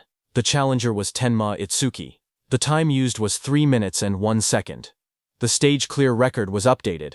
Seeing that, the crowded group reacted immediately. One man shouted in disbelief, saying that 3 minutes and 1 second was impossible. Another said that even a 5-person party needed more than 10 minutes. Someone else wondered if Itsuki had defeated all the disaster beasts in a single hit. Another person pointed out that he had even broken Tuajin's 3-minute 19-second record, and asked what kind of monster he was. They all turned as someone announced that he was coming out. More voices followed. One person questioned why he was still level 0, and wondered if the clear notification was a bug. They looked at him and said he wasn't even injured, only a little dirty, so they didn't believe he had cleared it at all. Choa, in armor, stepped forward with a smile as a green butterfly flew around her. She was happy that he had cleared the stage unscathed again. And he had broken Jin's record again. She admitted that he always managed to surprise her. Choa then adjusted her glasses and, with a restrained tone, admitted that the challenge had ended unexpectedly quickly. Itsuki answered casually. He said the disaster beasts inside were weak against defense, so he had taken them down easily. The glowing butterfly hovered in front of Itsuki. He looked at it with surprise and asked what it was. Choha explained calmly. She said that her job was a Shikigami user, and the glowing butterfly was her Shikigami. Itsuki watched the butterfly flutter near his hand. He softly repeated its name, Tamacho, and admitted that this was his first time seeing a Shikigami. To him, it looked beautiful. Curious, he asked Choha what kinds of awakened jobs existed. His question startled her, and she asked why he didn't know something so basic. She then began explaining. Jobs, she said, were divided into 4 major types. According to her, he should have already encountered 3 of them by now. She raised her hand and continued her explanation. The first type she mentioned was elementalist. Elementalists controlled 7 elements: fire, water, wood, metal, earth, wind, and lightning. She said elementalists had the largest population among awakened jobs and also possessed the highest minimum combat capability. She then explained that his classmate who used electricity attacks and also the Oga muscular, iron-skinned man from earlier, belonged to that same type. She then introduced the second type, Shikigami user. She explained that Shikigami users could summon Shikigami that obeyed only their master. A blue system window appeared beside the butterfly, displaying that it was Tamachu, Li rank, level 15, ITS skill is undisclosed, status is undisclosed. Choha continued explaining that a Shikigami stayed with its master from birth. Then another system window appeared showing her own status. Izumi Choha, human, level 6, Jobert Shikigami user, gift grade 2, undisclosed, Shikigami undisclosed, status undisclosed. After explaining everything, she asked him if he had any questions so far. Itsuki looked at her Shikigami, and then asked why her own level was lower than her Shikigami's level. He wondered aloud if she was really a veteran awakened. His words hit Choha like arrows. She wondered to herself if Itsuki had no concept of sugarcoating things. Choha touched her forehead with a tired expression and explained that Shikigami also absorbed experience and leveled up. Because of that, they were basically always at a higher level than their master. Hearing that, Itsuki's expression darkened. Half of his face sank into shadow, and his eyes glowed coldly. He stated that in that case, when fighting a Shikigami user, it was faster to target the person themselves. Seeing that, Choa's eyes widened. She noticed the negative aura seeping out of him again and wondered what was going on with him. Itsuki then looked at her calmly and asked what else there was, pointing out that she had only introduced 2 types so far. Choa straightened herself and explained that the third job was currently the most mysterious one, with the least information known about it. She pointed at Itsuki and told him that his job was order breaker. Itsuki listened quietly as she continued explaining. She said the reason this job was mysterious was because every order breaker possessed different abilities, like the blue lotus flower ability he had shown earlier. She then explained that there were order breakers who could change the size of their bodies at will, others who could create infinite clones, and even some who could stretch their bodies freely like rubber. Next, she compared order breakers to regular awakened jobs. She explained that normal jobs had skills divided into 4 ranks, C, B, A, and S, while order breakers had only Z rank skills, abilities that stood completely outside that ranking system. Choa said that order breakers were treated differently because of these rare exclusive skills. She warned that if an order breaker's abilities became known to their enemies, they would lose their greatest advantage. That was why her father had scolded her earlier when she tried asking about his skills. She looked at him seriously and added that he was an irregular existence, even among order breakers. From what she had observed, he could already use at least 3 different skills, and 2 of those skills were normally only possible for elementalists. Hearing her words, Itsuki looked uneasy as he realized the teacher wasn't there. He thought to himself that he would be in trouble if Choha continued talking about him. Itsuki then asked her about the last job, adding that he had never seen it before. When Choha heard Itsuki asking about the last job, she kept a calm expression and told him she would only explain it after he actually saw it. She added that this was his punishment for never telling her anything about himself. Hearing that, Itsuki let out a quiet sigh and answered with a simple, "Fine." As she turned away, Choa reminded him that the students he saved were now safe. Then she asked what he planned to do after this. Itsuki replied that he was thinking of clearing the stage a few more times. Choha looked back at him sharply. She asked him if he really didn't know anything, explaining that stages had cooldown times. She warned him that this one had an especially long cooldown, meaning he couldn't enter again for at least 2 days. Hearing that, Itsuki's eyes widened in surprise. He wondered aloud if cooldown times really existed. He realized that this must be why Kinoshita monopolized the stages.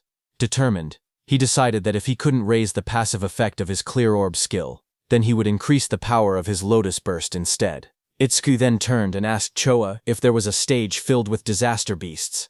Choa thought for a moment, trying to remember any stage filled with disaster beasts. She then smiled confidently and chose a stage for him. She explained that in that stage, the levels of the disaster beasts were not very high, but the number of them was enormous.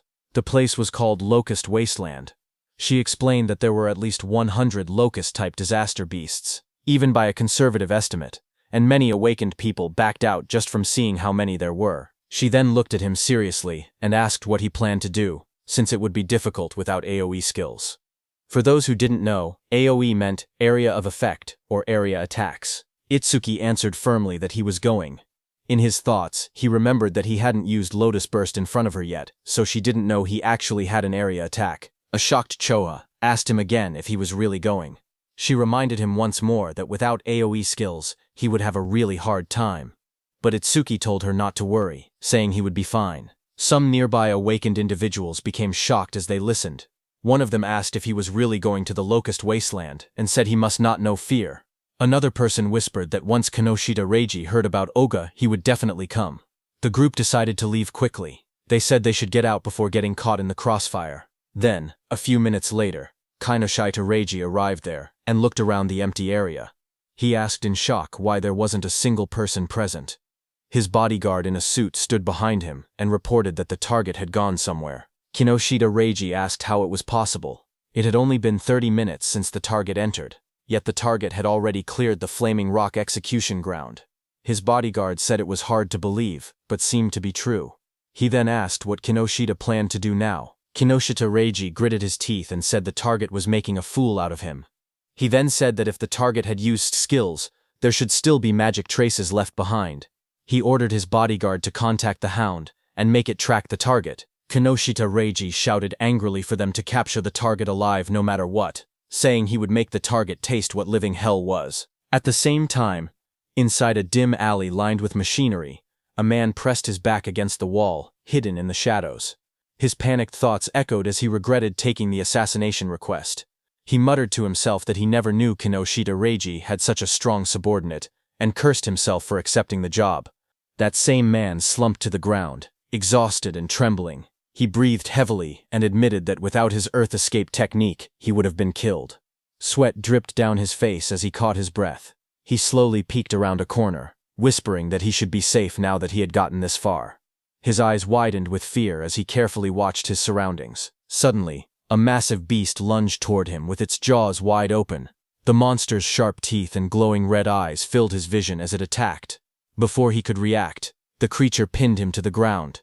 He choked as its fangs pressed against him. A voice spoke nearby, calm but cold. The speaker approached and looked down at the scene. He ordered the beast called Death to loosen its grip, saying the man seemed to have something to say. The giant wolf-like creature eased up slightly as the man lay helpless beneath it. The wounded man lay on the ground with blood on his face. With fear in his trembling voice, he asked how they had managed to find him. In front of him, the long-haired man in the coat explained calmly. He said that their beast, Death, had a sharp sense of smell. The creature could sense the scent of death coming from people like him. That man was the Hound Kinoshita Reiji had been talking about. His name was Charles. He stepped forward, tipping his hat as he walked. He said that Death could smell the death they were giving off. Filled with terror, the injured man begged for his life. He cried and pleaded for them not to kill him. Charles looked down at him with a cold smile. He said that the request was difficult, because Mr. Kinoshita would get angry. He added that Death had not eaten human flesh in a long time. Then Charles' eyes glowed red. He gave a sharp command, telling Death that it was mealtime. The massive black wolf lunged forward with its jaws wide open, fangs bared as it roared fiercely. A moment later, it ate the man. The wolf stood beside the long-haired man in a trench coat. The man looked at it calmly and said that it had finally leveled up. A glowing blue panel appeared, showing the creature's details. Death Hound, Dwangpriting. Level, 16. Skill, Death Smell, C rank. Detects all magic traces in an area and identifies the magic source. Second skill, Respawn Desire, B rank. After the Shikigami dies, its respawn time is greatly reduced. Status, Attack 250, Agility 250, Magic 150. Just then, the man's phone began vibrating. He glanced at the screen and answered the call. He told the person on the other side that he had finished things there. As he listened, his expression changed.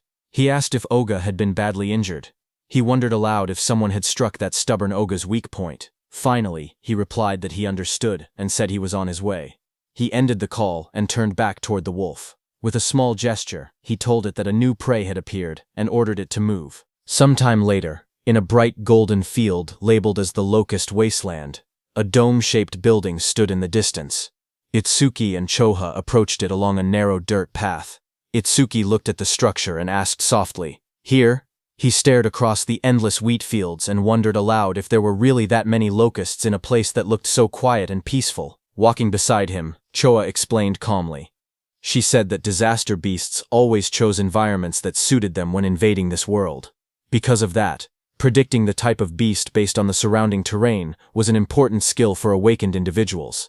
Hearing that, Itsuki nodded. As they moved closer, he noticed there wasn't even a reception desk. Choha touched her forehead and explained that the danger level of this stage was extremely high, so high that it had already reached the point of a dismantlement resolution.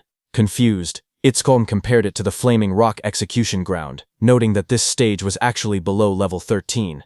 He asked why such a drastic decision was made. Choha replied that in normal stages, people could still escape if they couldn't win. But here, the disaster beasts were unnaturally aggressive and appeared in overwhelming numbers. As they studied the stage's environment, Choha explained the danger. She said that if an awakened person let their guard down even a little, they would quickly be surrounded by countless locusts. She continued, saying that anyone caught like that would be devoured completely, down to the marrow of their bones. Hearing all of this, Itsuki only smirked. He said that it was perfect if there were really so many disaster beasts here. His excitement made Choha stare at him in disbelief.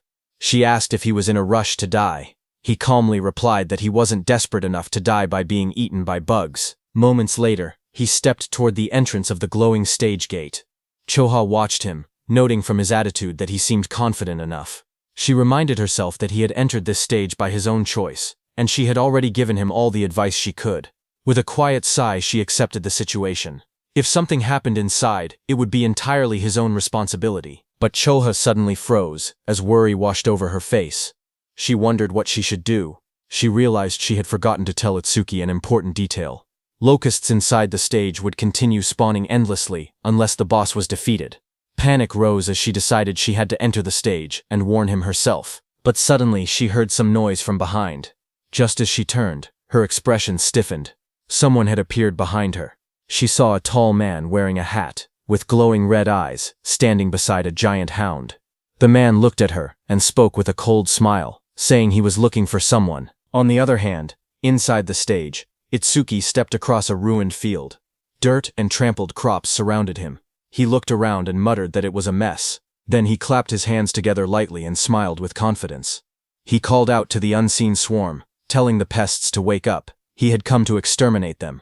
A lone scarecrow stood in the middle of the dry, cracked wasteland as countless small insects flew around it. Itsuki looked at the scene and noted that the enemy's individual levels were surprisingly low. He said that since they met the requirements for Lotus Burst, there would be no problem. Information windows appeared one after another. Evil Locust 2231, from Insect Tribe, Level 1. Gift, none. Status, undisclosed. There were also some Level 2 evil locusts mixed in. Itsuki stared at the dark sky as an enormous swarm of locusts covered everything. He commented on the incredible number of enemies. But instead of being worried, he said that this worked in his favor. Flames rose around him as he formed a glowing lotus of light in his hands. He explained that the more the locusts clustered together, the less effort he needed. Once they entered the range of Lotus Burst, he said he would crush them all at once. The ground shook as a vortex of locusts formed around him. When the moment was right, he shouted a single command, "Now." A bright red explosion ignited in the air as the system message appeared, stating that Lotus Burst had been activated. Then there was a huge explosion. Right after the blast, notifications flashed one after another. Each one reported that an evil locust had been defeated by Lotus Burst, increasing all of the user's skill ranges by 1%. More messages followed, showing both Level 1 and Level 2 locusts being wiped out instantly. When the smoke cleared, Itsuki stood calmly in the middle of the scorched ground.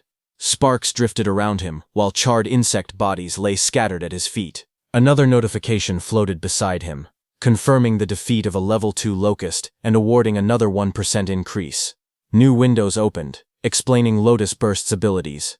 The active effect consumed magic to deal explosive damage within a 10.5-meter range, its power proportional to how much magic was spent. The passive effect stated that every time Lotus Burst killed a living creature of level 1 or higher, all skill ranges increased by 1%.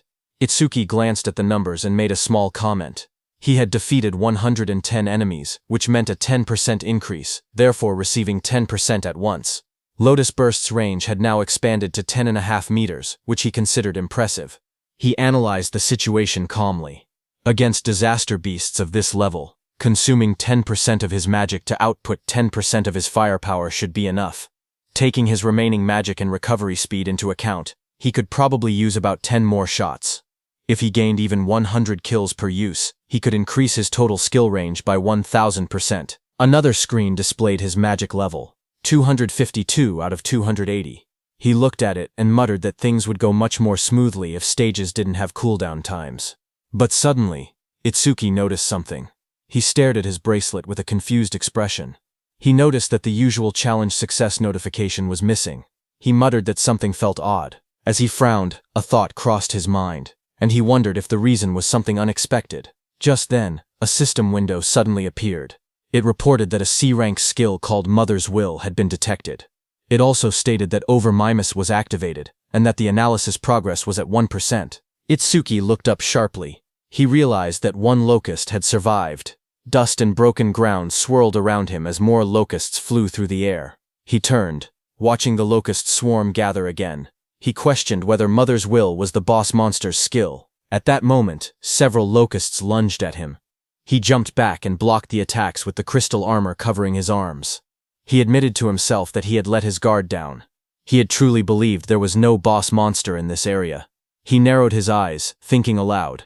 He said it was good that he could still expand his skill range by using Lotus Burst again. But he also stated the bigger problem. He had no idea where the boss actually was. The glowing lotus-shaped energy expanded from Itsuki's hands as he activated his skill. His expression hardened with resolve. He declared that he would defeat all the small enemies first and force the hidden boss to reveal itself. A bright explosion erupted around him. The ground shook as countless evil locusts were blown apart by the blast. System notifications appeared one after another. Each message showed that an evil locust, either level 1 or level 2, had been defeated with Lotus Burst, and every kill increased all his skill ranges by 1%. The notifications continued stacking until the Lotus Burst total experience reached 220%. His Lotus Burst leveled up. Another message explained the updated skill. Lotus Burst LV2 now consumed magic to deal explosive damage within a 16-meter diameter, and its power increased based on how much magic was used. Itsuki looked at the smoking battlefield and murmured that the range had expanded to 16 meters, calling the new effectiveness outstanding. But even after defeating 10 small enemies, the boss still hadn't appeared. Deep underground, inside a dim nest filled with shifting shadows, many insect-like creatures began to crawl and move. Their wings rustled as more of them gathered around a glowing cluster hidden in the darkness. As the locusts crawled out of the cracked ground, a notification floated in front of Itsuki, showing the analysis progress rising to 27%. He looked ahead sharply and muttered that they had spawned again. Another screen appeared, showing his magic at 232 out of 280. He noted that he could still use Lotus Burst 9 more times. Fire erupted around his hand as he stepped forward, declaring that no matter how many times the monsters appeared, he would thoroughly deal with them. His arm swung through the flames, and he shouted that he would sweep them all away. A fiery explosion burst across the battlefield, and several notifications appeared one after another, stating that evil locusts of level 1 had been defeated with Lotus Burst, and that all skill ranges increased by 1%. More screens stacked up endlessly, showing the same message again and again. A blinding explosion tore through the ground as Lotus Burst activated again, scattering debris in every direction. Bright light flashed across the stage, and the blue notification window appeared with the same message, Lotus Burst. Another massive blast followed right after, engulfing the area in a wave of yellow flames and flying rubble. The screen repeated the skill name, Lotus Burst. A new system panel displayed the updated description of the skill. It stated that Lotus Burst LV2 consumed magic to deal explosive damage within a 54.5-meter diameter, its power tied directly to magic consumption. Below it, another panel explained the passive effect. Every time the skill defeated a creature of level 1 or higher, all skill ranges increased by plus 1%, now reaching a total of plus 990%. Itsuki ran forward through the burning battlefield, sweat rolling down his face. He glanced at the glowing screen. He said that up until now, he had wiped out large groups 9 times and expanded Lotus Burst's range by 990%, but he only had enough magic left to use it one more time. He wondered why the monsters kept appearing non-stop. His magic display dropped to 5280. He looked up as the sky darkened with swarming insects. He muttered in frustration that there was no end to them. The swarm grew thicker overhead, but even after all the destruction, he saw no trace of the stage boss. He frowned and said that there was still no sign of the boss appearing at all. He considered withdrawing temporarily from the stage and returning after the analysis finished. But even as he thought it through, the endless swarm closed in around him. Itsuki narrowed his eyes sharply as a thought erupted in his mind. He declared that behaving like that was what third raters would do. Fire gathered in his hand, and flames wrapped around his arm. With determination burning in his expression, he stated that no matter how many disaster beasts appeared, he would defeat every single one of them. A massive explosion erupted like a lotus blooming in fire, sending shockwaves across the ground. As smoke rose around him, Itsuki steadied himself and muttered that with this attack. But before he could finish, countless more insects filled the air. Swarms surrounded him, and he realized in frustration that there were still more, and their numbers hadn't decreased at all. A glowing system screen appeared before him, showing the analysis progress at 91%. Itsuki's eyes widened as he tried to make sense of the situation. He wondered what was happening. All the disaster beasts that had appeared since the first defeat were still only level 1. Their bodies were small too, as if they had just hatched. As he connected all the dots, he realized the truth at once. The boss's ability was infinite reproduction. A massive golden insect, the queen locust, crouched in the darkness as glowing eggs shot out from its abdomen. A system window identified it. Queen locust Sumbro 379, insect tribe, level 13, gift, grade 1, lays large quantities of evil locust eggs, skill, mother's will. Itsuki looked up, sweat trailing down his face. If the queen could reproduce endlessly, then fighting the small ones meant nothing. The only way forward was to defeat the boss itself. His magic was nearly gone. But the analysis bar floated in front of him, rising steadily. 98%. He clenched his teeth as the final percentage completed. The blue sphere of the analysis pulsed outward. Analysis progress, 100%. A new message appeared. Mother's will. Analysis complete. Skill acquired. Magic detection LV1. Another window followed. Magic detection LV1. Active effect. After activation, continuously consumes magic to sense magic flow within a 100-meter diameter. Passive effect. Range expanded to 1100 meter because of Lotus Burst's passive effect. Additional passive. Each time one enemy unit is detected, the user's magic recovers by 10%. Seeing this, Itsuki's eyes widened as he read the description. A detection skill. Its effective range now stretching over 1,000 meters, and every enemy detected would restore his magic. A smile curved across his lips. The passive effect was perfect for this stage. Hunting the smaller creatures again and again would now benefit him greatly. He tilted his head slightly, his eyes shining with confidence.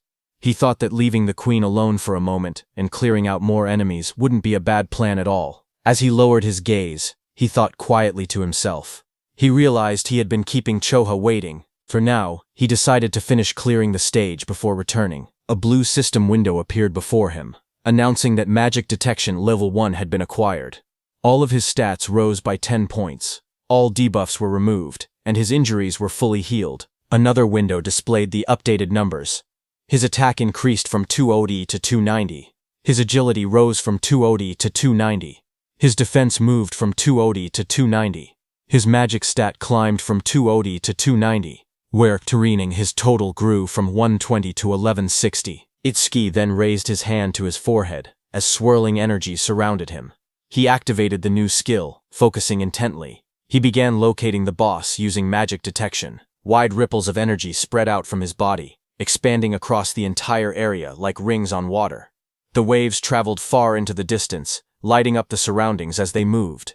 Down below, the massive golden insect boss lifted its head, its yellow eyes glowing as the waves passed over it. Itsuki's eyes suddenly sharpened.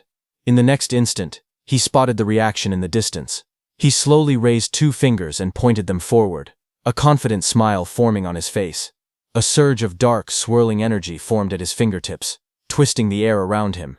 He was going to use his clear orb skill. Amid the chaos, his steady voice echoed. He said that even if the enemy used its children as shields, it would be useless. The clear orb began to glow, merging with the power of Lotus Burst. A bright lotus-shaped light burst outward, illuminating the battlefield. He declared that with Lotus Burst's passive effect and the clear orb's current flight range, the attack would definitely reach its target.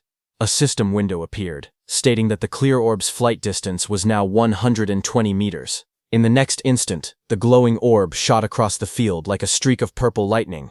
Wind burst apart in its wake as the queen locust recoiled in shock, spreading its golden wings wide to escape. But Itsuki was already behind it, surrounded by crackling blue crystal. His transformed figure loomed like a shadow. Lightning surrounded Itsuki as he appeared above the queen. Looking at her, he said, "Checkmate." He slammed his attack down, overpowering the queen with sheer force. He cut down the queen into pieces. Immediately, the whole insect swamp was disturbed. Seeing that, he realized the swarm fell into chaos after losing its queen. Itsuki turned toward them with cold eyes. Flames erupted from his crystal-covered arm as he promised to send the remaining creatures to their mama right away. After the Lotus Burst explosion, all insects fell to the ground. Itsuki stood in the settling dust, looking at the battlefield calmly. He stated that all his skill ranges had increased by 1210%, that Lotus Burst's explosion radius now reached 65.5 meters, and that the clear orb's flight distance had expanded to 131 meters. A system window appeared, describing Lotus Burst at level 2. It explained that the active skill consumed magic to cause explosive damage within a 65.5 meter diameter, its power tied to magic consumption. The passive effect showed that every time Lotus Burst defeated a living creature of level 1 or higher, all skill ranges increased by 1%, now totaling plus 121-10%. A second notification appeared, showing the flight distance of the true ball, 131 meters. Itsuki looked at the result and smiled, saying it had been a good harvest. He held a green leaf in his hand while sitting on the ground, surrounded by rising dust. He then thought to himself that when the cooldown ended, he would challenge it again and raise Lotus Burst's passive effect to 5 digits. As he returned to exit the dungeon, a new notification appeared, stating new record achieved. Another line reported time used, 17 minutes 7 seconds. Standing in front of a glowing blue portal, Itsuki looked at the timer and noted that it had taken 17 minutes. He thought that Choha must be worried. He imagined Choha waiting outside. He believed that when he returned safely, she would probably act aloof again, yet he knew she was actually kind and considerate. He thought her inability to be honest was somewhat cute. Stepping out of the portal, surrounded by a swirl of blue energy, he lifted his hand and greeted her, saying he was back and sorry for worrying, but then his eyes widened sharply, shock filling them. Right in front of him, Choha appeared injured, blood on her lips. A man with glowing red eyes held her up by the collar. He looked down at Itsuki and spoke coldly. He said that going solo and coming out of the stage safely could mean only one thing. Itsuki was the guy Reiji had been looking for. Charles in the wide-brimmed hat looked at Itsuki and spoke calmly.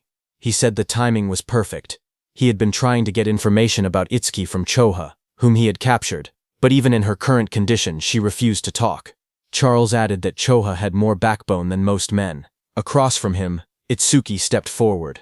His voice was cold as he told Charles to let go of Choha with his filthy hands. He warned that if Charles did not do so now, he would only be half killed. Hearing that, Charles laughed loudly. He mocked Itsuki and told him not to get cocky, calling him just a level 0 rookie. But in the next moment, blue electricity burst from Itsuki's body as he shot forward with incredible speed. His eyes glowed with a sharp red light as he charged toward Charles. Charles flinched in fear, shouting that he was fast, then called out to Death. Before Itsuki's blow could land, Death, a giant black beast, suddenly leapt between them. Itsuki's lightning-covered punch slammed into Death instead, sending sparks and force blasting outward as Death roared. Just as Death appeared in front of Itsuki, a glowing system window appeared, announcing that a B-rank Shikigami called the Death Hound had been detected. Another window followed, showing that Overmimesis had activated, with analysis beginning at 1%. When Itsuki saw the notification, he realized the truth. This dog was a Shikigami, which meant the man wearing the hat was its user. The analysis window continued to rise, reaching 12%. Charles narrowed his eyes as he watched Itsuki move. He noted that there were no wasted movements and that his opponent's speed was extremely high. He understood now why Oga had lost. Oga likely did not even have enough time to metalize before being defeated. But Charles showed no fear. He grinned and declared that he had death and a hostage. Behind him, Choa struggled weakly in his grasp. Hearing this, Itsuki shouted her name, his expression tightening in alarm. Itsuki, who stood firm and was holding Death's snout with one hand, got distracted. Death broke free from his grip and roared, baring its sharp teeth as it lunged. The monster's glowing red eyes locked onto him. Charles smirked as he spoke. He said that Death's bite force could crush any enemy with a defense lower than 30. At best, he said, Itsuki would get his arm bitten off. But the next second, Charles's expression suddenly froze. His eyes widened in shock as he looked ahead. In front of him, black spikes grew around Itsuki's body, blocking the beast's bite. Immediately, Itsuki used his Lotus Orb skill, aiming at Death. With a violent burst of energy, the Lotus Orb was released from Itsuki's hand and hit Death directly in the head. It tore through Death's skull, ripping out its core and ending its life instantly. A blue window appeared, showing the analysis progress climbing. The number reached 77%. Itsuki stood calmly over the defeated hound. He explained that without a Shikigami user was basically defenseless. Charles stared at him in disbelief. He wondered if Itsuki did not know that as a rookie, the Shikigami could respawn. On top of that, because of the B-rank skill Respawn Desire, Death's respawn time was greatly reduced. The next second, Death respawned and attacked Itsuki from behind. Charles warned Itsuki that staying careless like that would make him Death's prey. The beast charged, jaws wide open, but suddenly waves of magical detection spread out as Itsuki activated his skill, Magic Detection. Itsuki sensed Death's attack and moved with lightning speed to counter it. Well to himself that keeping Magic Detection active ever since he acquired it had been the right choice. The analysis progress climbed. 89%, 91%. Itsuki glanced at Charles, who was watching while holding Choa, and noted that the analysis would finish soon. He thought that if the Blue Lotus appeared from over Mimas, Charles might become wary. The progress bar reached 95%. Seeing Itsuki move and kick Death without even looking back, Charles started sweating. He realized the truth: this opponent had more power and more speed than Death and even possessed detection skills. He panicked, realizing he could not launch a surprise attack at all in this situation. Charles pulled Chosha in front of him and tightened his grip around her neck. His voice trembled with panic as he warned that if Itsuki resisted any further, Chosha's life would end. Itsuki watched quietly. He wanted to finish his analysis without revealing the Blue Lotus, but the situation made it difficult. Just then, a bright system window appeared before him, showing analysis progress 100%. Another screen followed. Death Eater analysis complete. Shikigami Eater has been acquired. It explained the active effect. By directly touching a Shikigami, he could take ownership of the opponent's Shikigami. Itsuki looked at the result and realized he could even control whether the Blue Lotus appeared, because the analysis had completed without revealing it. More system messages appeared, saying Shikigami Eater, Level 2 acquired. All stats increased by 20. Then a system notice explained that because Over Mimas had activated incompletely, debuff removal and full recovery had failed. Itsuki's updated status flashed. Attack, agility, defense and magic increased from 290 to 310, and his total stat points increased from 1060 to 1240. Seeing the notification, Itsuki thought to himself that skipping the Blue Lotus came with a price, since it lost its recovery ability. But he had already fully recovered once during the last stage. Because of that, he could still fight at almost full strength even without recovering now. Just then, Death charged forward with its jaws wide open, roaring as it rushed toward Itsuki.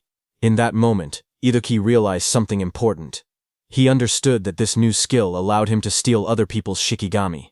He looked down at the glowing energy gathering in his hands, calm despite the danger.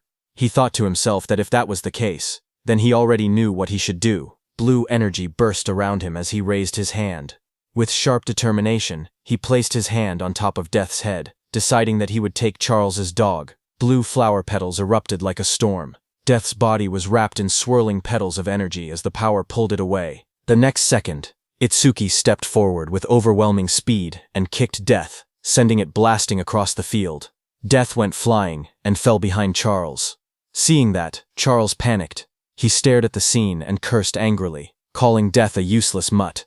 He shouted in frustration, demanding to know what he had fed it all that experience for. Charles tightened his grip on the injured Choka and shouted in rage. He warned that if Itsuki resisted any further, he would snap her neck.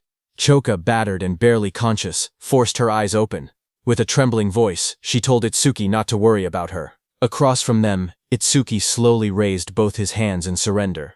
He called out, telling Charles not to touch her.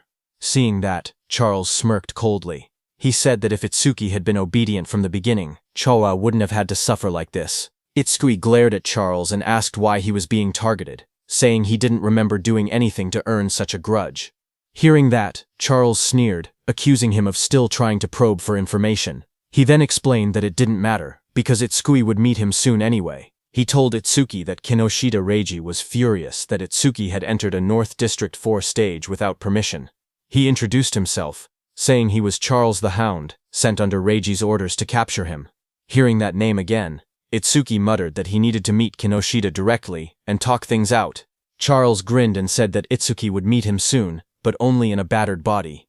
He then announced that death would bite off his legs next and warned that if Itsuki wanted Choa to stay alive, he was forbidden from using that strange ice again. Charles pointed at Itsuki and gave the command, telling Death to bite off both of Itsuki's legs. Hearing that, Itsuki narrowed his eyes. Instead of fear, a cold determination filled them. He told Death to prove it was worthy of being his Shikigami.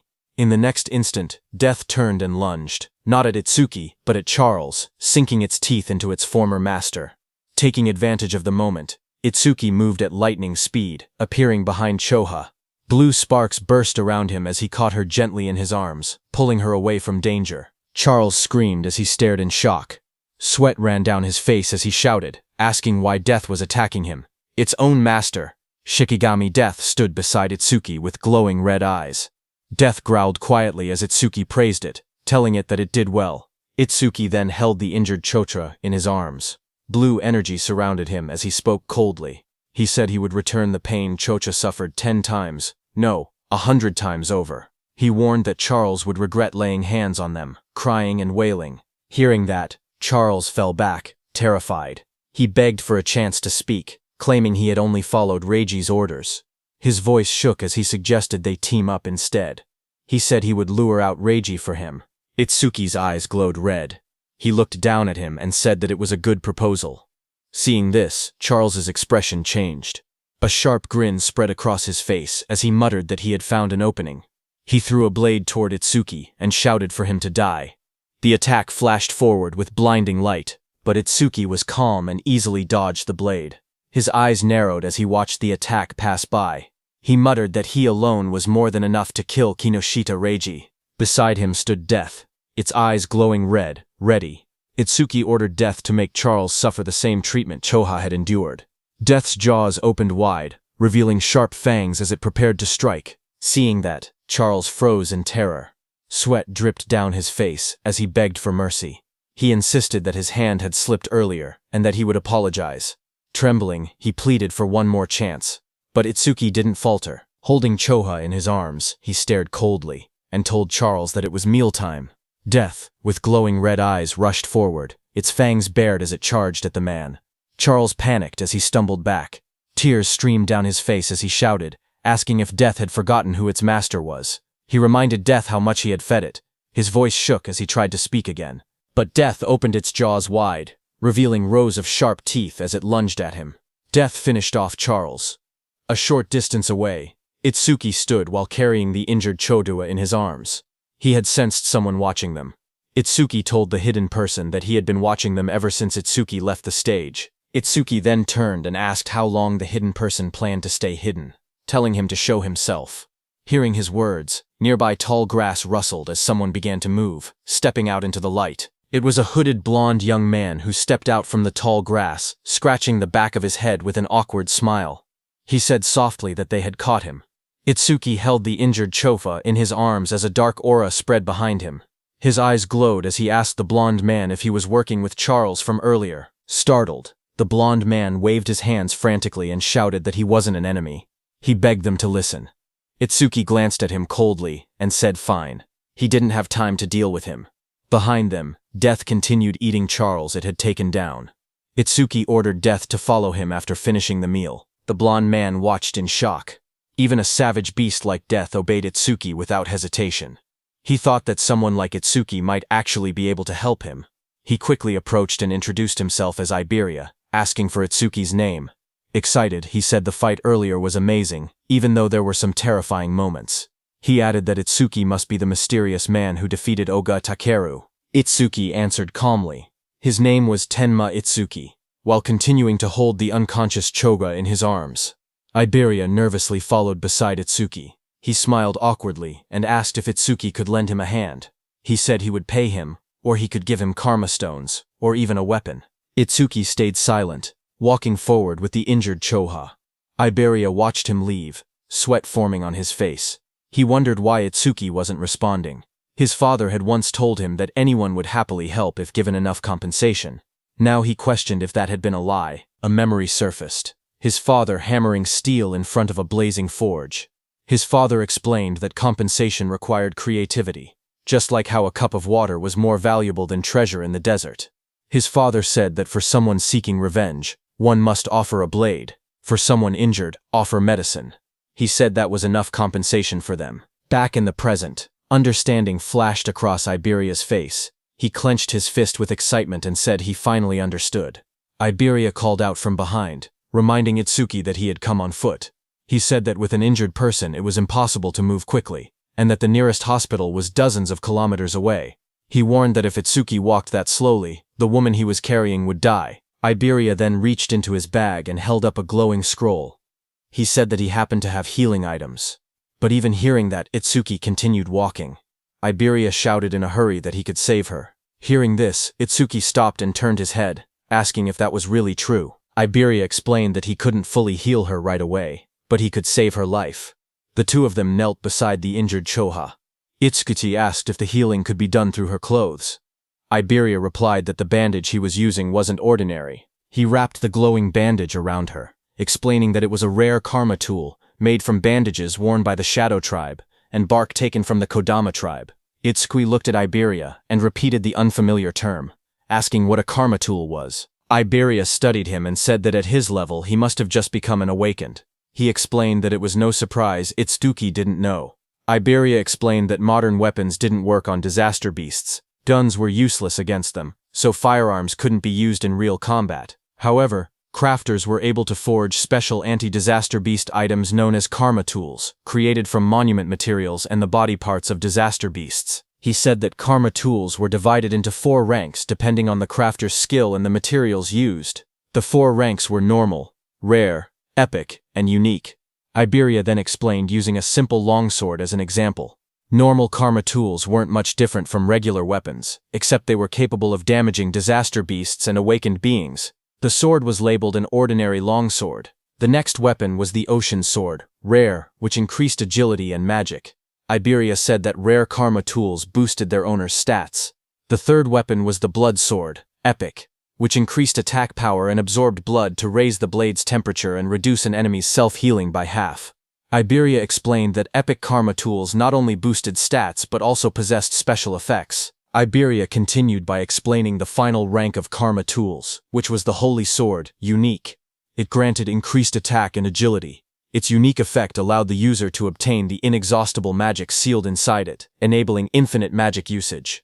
Iberia said that the ultimate goal for every crafter was to create a unique karma tool, weapons with massive stat boosts and powerful one-of-a-kind effects. Iberia went on to explain that crafters themselves didn't have much combat power, and there were very few of them. But because they could forge karma tools, all awakened people respected them. Hearing that, Itsuki asked Iberia if his father was a crafter. Iberia smiled and replied that his father wasn't just any crafter. He explained that countless crafters couldn't create a unique karma tool even once in their entire lives. Across the 5 continents, there were only 10 crafters who had achieved that level. Then he proudly added that 3 of those 10 unique tools were made by his father. That was why everyone called his father the crafter king of the northern continent. Saying that, Iberia grinned proudly. Finally, he turned and saw that Itsuki wasn't even looking at him. He got angry and shouted, asking Itsuki if he was even listening. He complained loudly that he was explaining everything kindly, while Itsuki was being rude. He shouted at him not to ignore him, but Itsuki didn't respond. Instead, he quietly examined the crossbow in his hands and said that it was the same crossbow Charles had been using. Iberia was shocked, seeing that even after hearing about his father, Itsuki didn't look surprised at all. He muttered that any normal awakened person would have already been flattering him. Meanwhile, Itsuki kept studying the weapon, and thought that having it would let him reduce how often he needed to use the clear orb, and also lower the risk of exposing his abilities. Iberia looked at it and told Itsuki that this weapon was a rare karma tool. Hearing that, Itsuki commented that it was unfortunate there were no arrows left. Iberia explained that projectile karma tools didn't need normal arrows. Any ordinary ammunition could be assimilated into karma tool ammunition, so there was nothing to worry about. Just then, a screen appeared showing the name Hunter's Crossbow Rare, with an agility increase of +50. Then the crossbow vanished. Itsuki looked surprised and asked why it disappeared. Iberia told him that this was another feature of karma tools. Once a karma tool linked with its owner, it would be stored away and reappear whenever the owner wished to use it. Hearing that, Itsuki said it was convenient. He thanked Iberia for the treatment, and told him to let him know if he ever needed help. He added that once he finished his own business, he needed to go find Kinoshita Reiji. Hearing that name, Iberia reacted and said he thought he had misheard earlier. He said Itsuki must be incredibly bold to go against someone like Kinoshita Reiji in North District 4. Hearing his words, Itsuki looked at him calmly and asked if he was also going to tell him to give up. Iberia told Itsuki that if his target was Kinoshita Reiji, then they were after the same person. Itsuki asked calmly if Iberia had angered Reiji as well. Iberia said it wasn't exactly like that, and explained that he wanted the two of them to team up for the Salvation League National Tournament preliminaries happening the day after tomorrow. Hearing about the preliminaries, Itsuki remembered Choha mentioning that only the top 10 would advance to the main tournament, and he had been grinding stages non-stop these past few days to prepare. Itsuki asked Iberia what the tournament preliminaries had to do with Kinoshita Reiji. Iberia explained that the preliminaries were divided by continents, and for the northern continent, the venue was located in North District 4. He explained that as the son of the North District 4 administrator, Reiji was determined to compete in the main tournament. His older brother was also a savior, so failing to reach the top 10 would disgrace the Kinoshita family name. Hearing that, Itsuki then understood why Reiji monopolized all stages in North District 4 to level up quickly. He looked at Iberia and asked why someone like him would want to team up with him, especially since he had been receiving help from him this whole time. Iberia raised his voice confidently, saying it was because Itsuki was strong. He believed that if they teamed up, they would definitely pass the preliminaries. Itsuki then asked why Iberia was so fixated on this year, pointing out that he was younger and had plenty of opportunities ahead. Hearing Itsuki ask that, Iberia looked tense as he clenched his fist. Then he answered softly that there was a reason. He recalled his childhood. Since he was young, he had watched his father create karma tools right in front of him. His eyes had always sparkled as he watched. Every completed karma tool looked perfect, like a piece of art. His admiration for his father kept growing. He remembered his dream. He had always wanted to become an awakened one someday. He imagined himself fighting disaster beasts, using the karma tools his father made. A month ago, he finally awakened.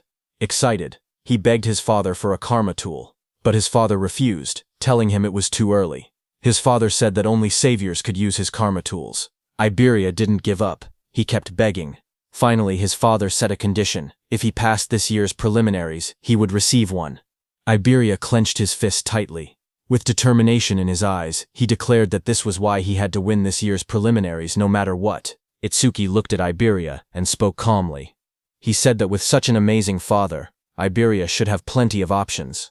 There was no need for him to team up with someone like a level 0. Iberia lowered his eyes and replied that his father had thought of that too. So before he left, his father told him to pass the preliminaries with his own skills. His father warned him that if he teamed up with strong partners using his father's name, he would not receive any karma tools. Hearing that, Itsuki commented that his father seemed strict. Iberia explained further that according to his information network, most strong participants had already been bought off by Kinoshita. What remained were lone wolves who disliked teaming up, or groups with fixed members. He had no prospects for teammates. With excitement, Iberia grabbed Itsuki's hand and explained that 2 days ago, he had heard news that someone had defeated Oga Takeru, one of the 4 pillars, and even broken stage records.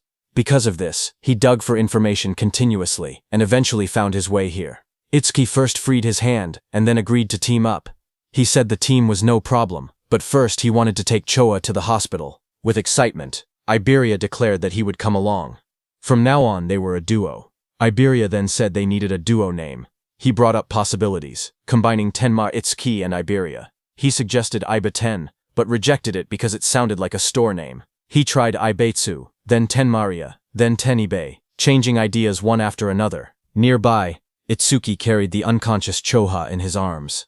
He looked tired and thought to himself that he was in trouble, because Iberia talked even more than Rikuru.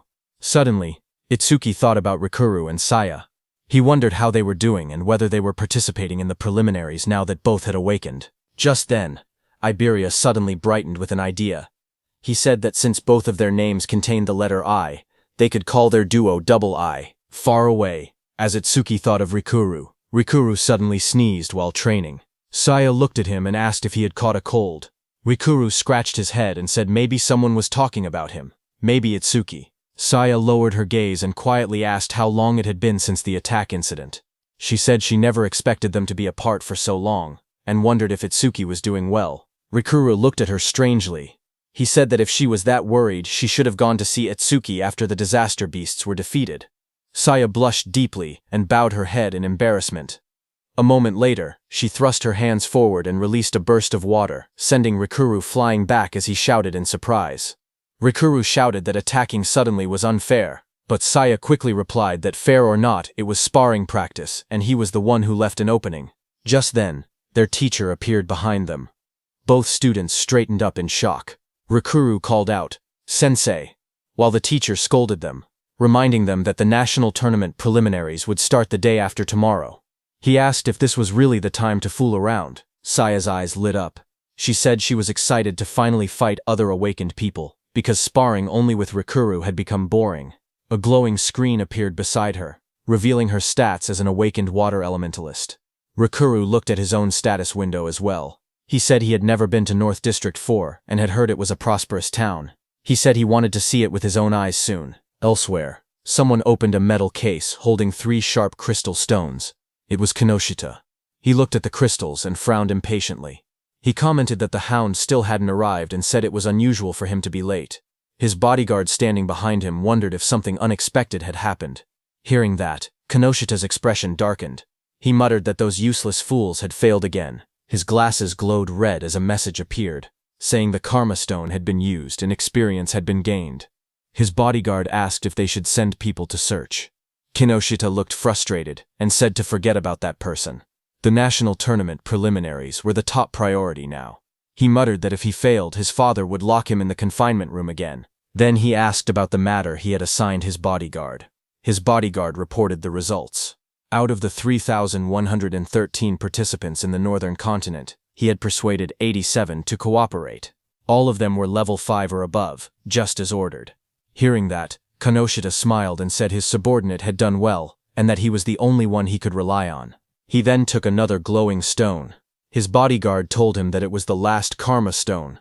Light surrounded Kinoshita as he broke it. The experience was absorbed, and his level went up. Power surged around Kinoshita as lightning burst from his body. He said it was enough and that he would use this strength to crush the commoners. A status screen appeared, showing Kinoshita Reiji, at level 12, job Lightning Elementalist, gift grade 2, attack 135, defense 130, agility 168, magic 170, total points 603. Then few hours later, a bright blue teleportation column formed outside the hospital. As Itsuki stood calmly in the front of it, he lowered his head, said sorry to his teacher, as he had let Choha end up in such a condition. His teacher commander Nento came out of the teleportation portal and asked what he wanted to do. He said he could dispose of Kinoshita if Itsuki wished. Itsuki looked up and answered firmly, telling his teacher to leave Kinoshita to him. His teacher agreed. He told Itsuki to explain the details of what happened later. Nearby, Iberia watched in amazement. He realized that the Northern Continent Commander-in-Chief had been Itsuki's teacher. Iberia understood why Itsuki wasn't surprised even after hearing who Iberia's father was. Iberia thought that Izumi Nento was truly a mysterious person. He even wondered if he should ask for his autograph later. Then, in the hospital room, Itsuki calmly explained what had happened and told his teacher that that was why he chose to participate in the Salvation League National Tournament preliminaries.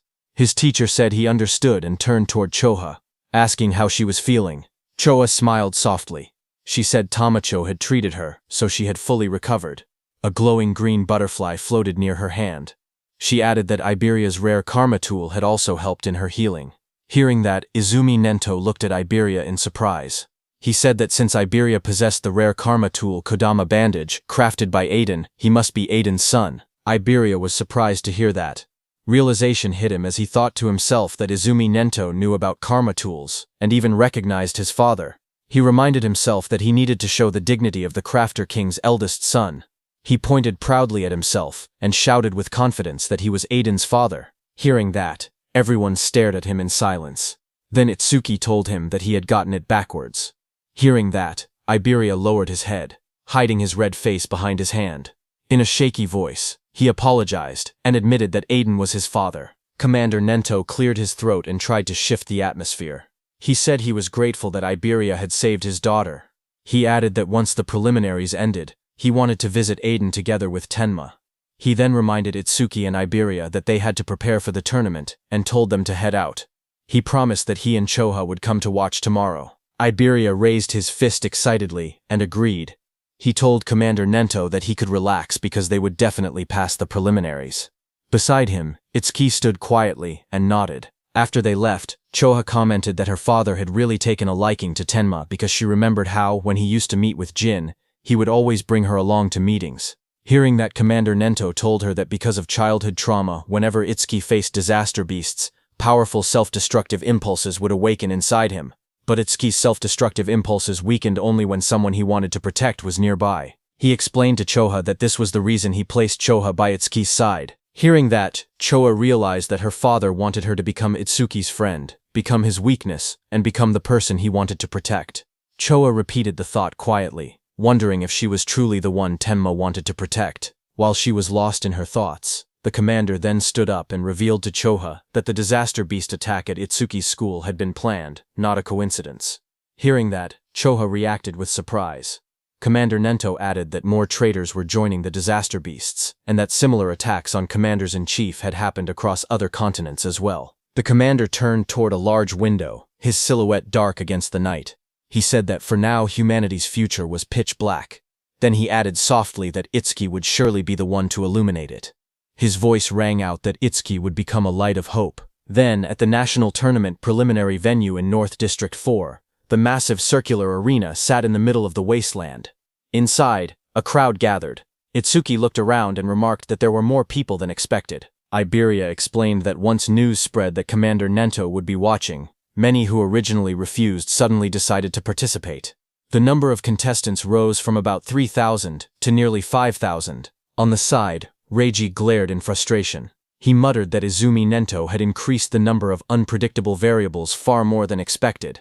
His subordinate tried to calm him, saying the newcomers were just last-minute riffraff who didn't have time to form teams, so Reiji's side still held the numerical advantage. He told Reiji that he had ordered the recruits to tie red ribbons on their right arms so they could be identified as allies. On the other side of the arena, Rikuru and his group noticed the ribbons. Rikuru asked if red ribbons were trending now, and wondered if they should wear them too.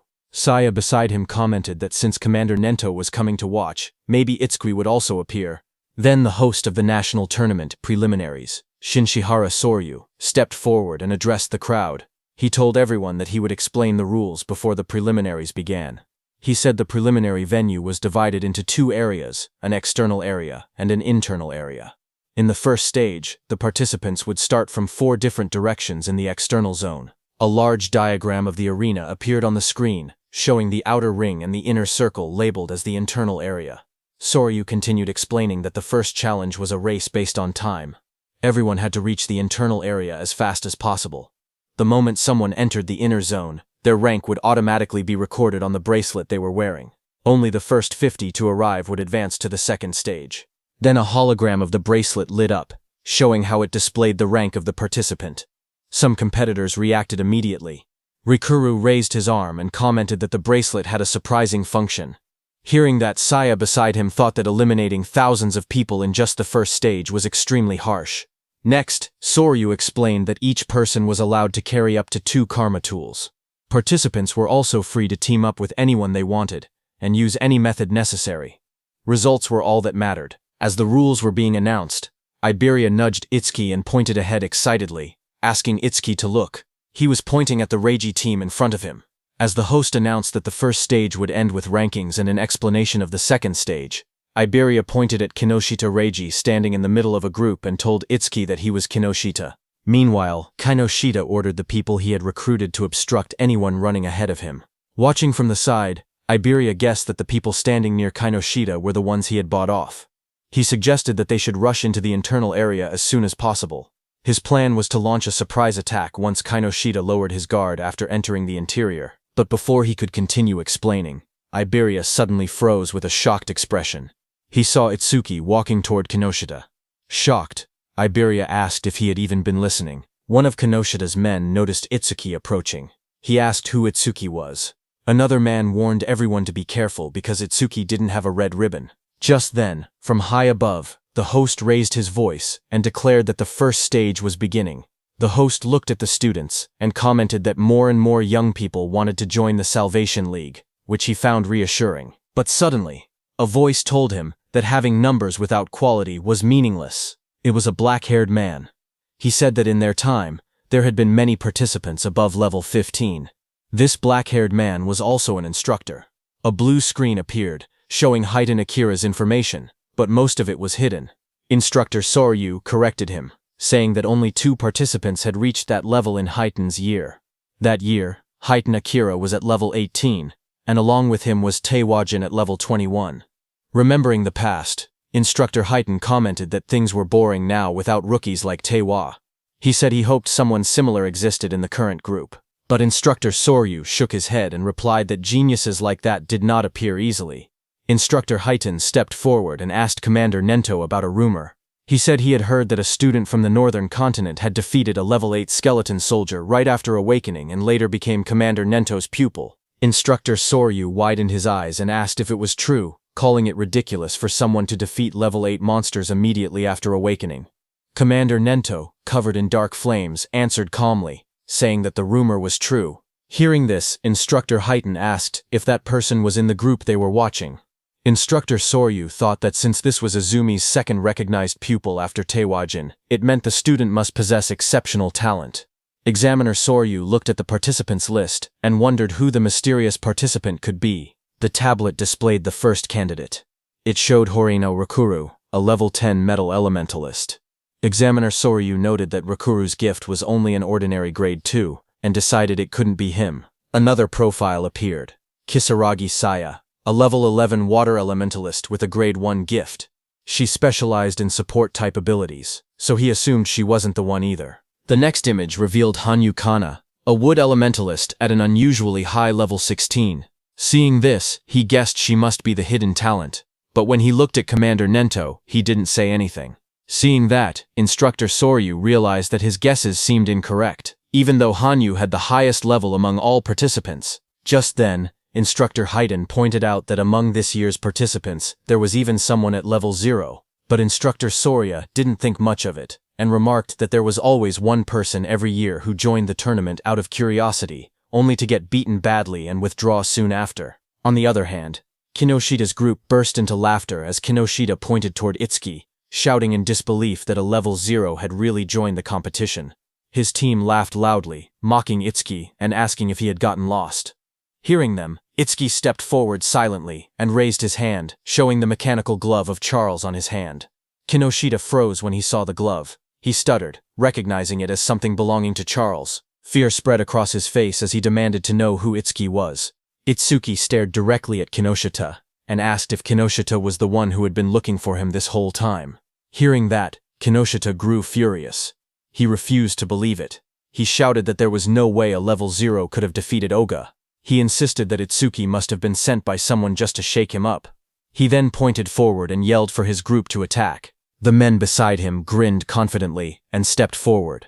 They said they would handle it and make Itsuki regret provoking them.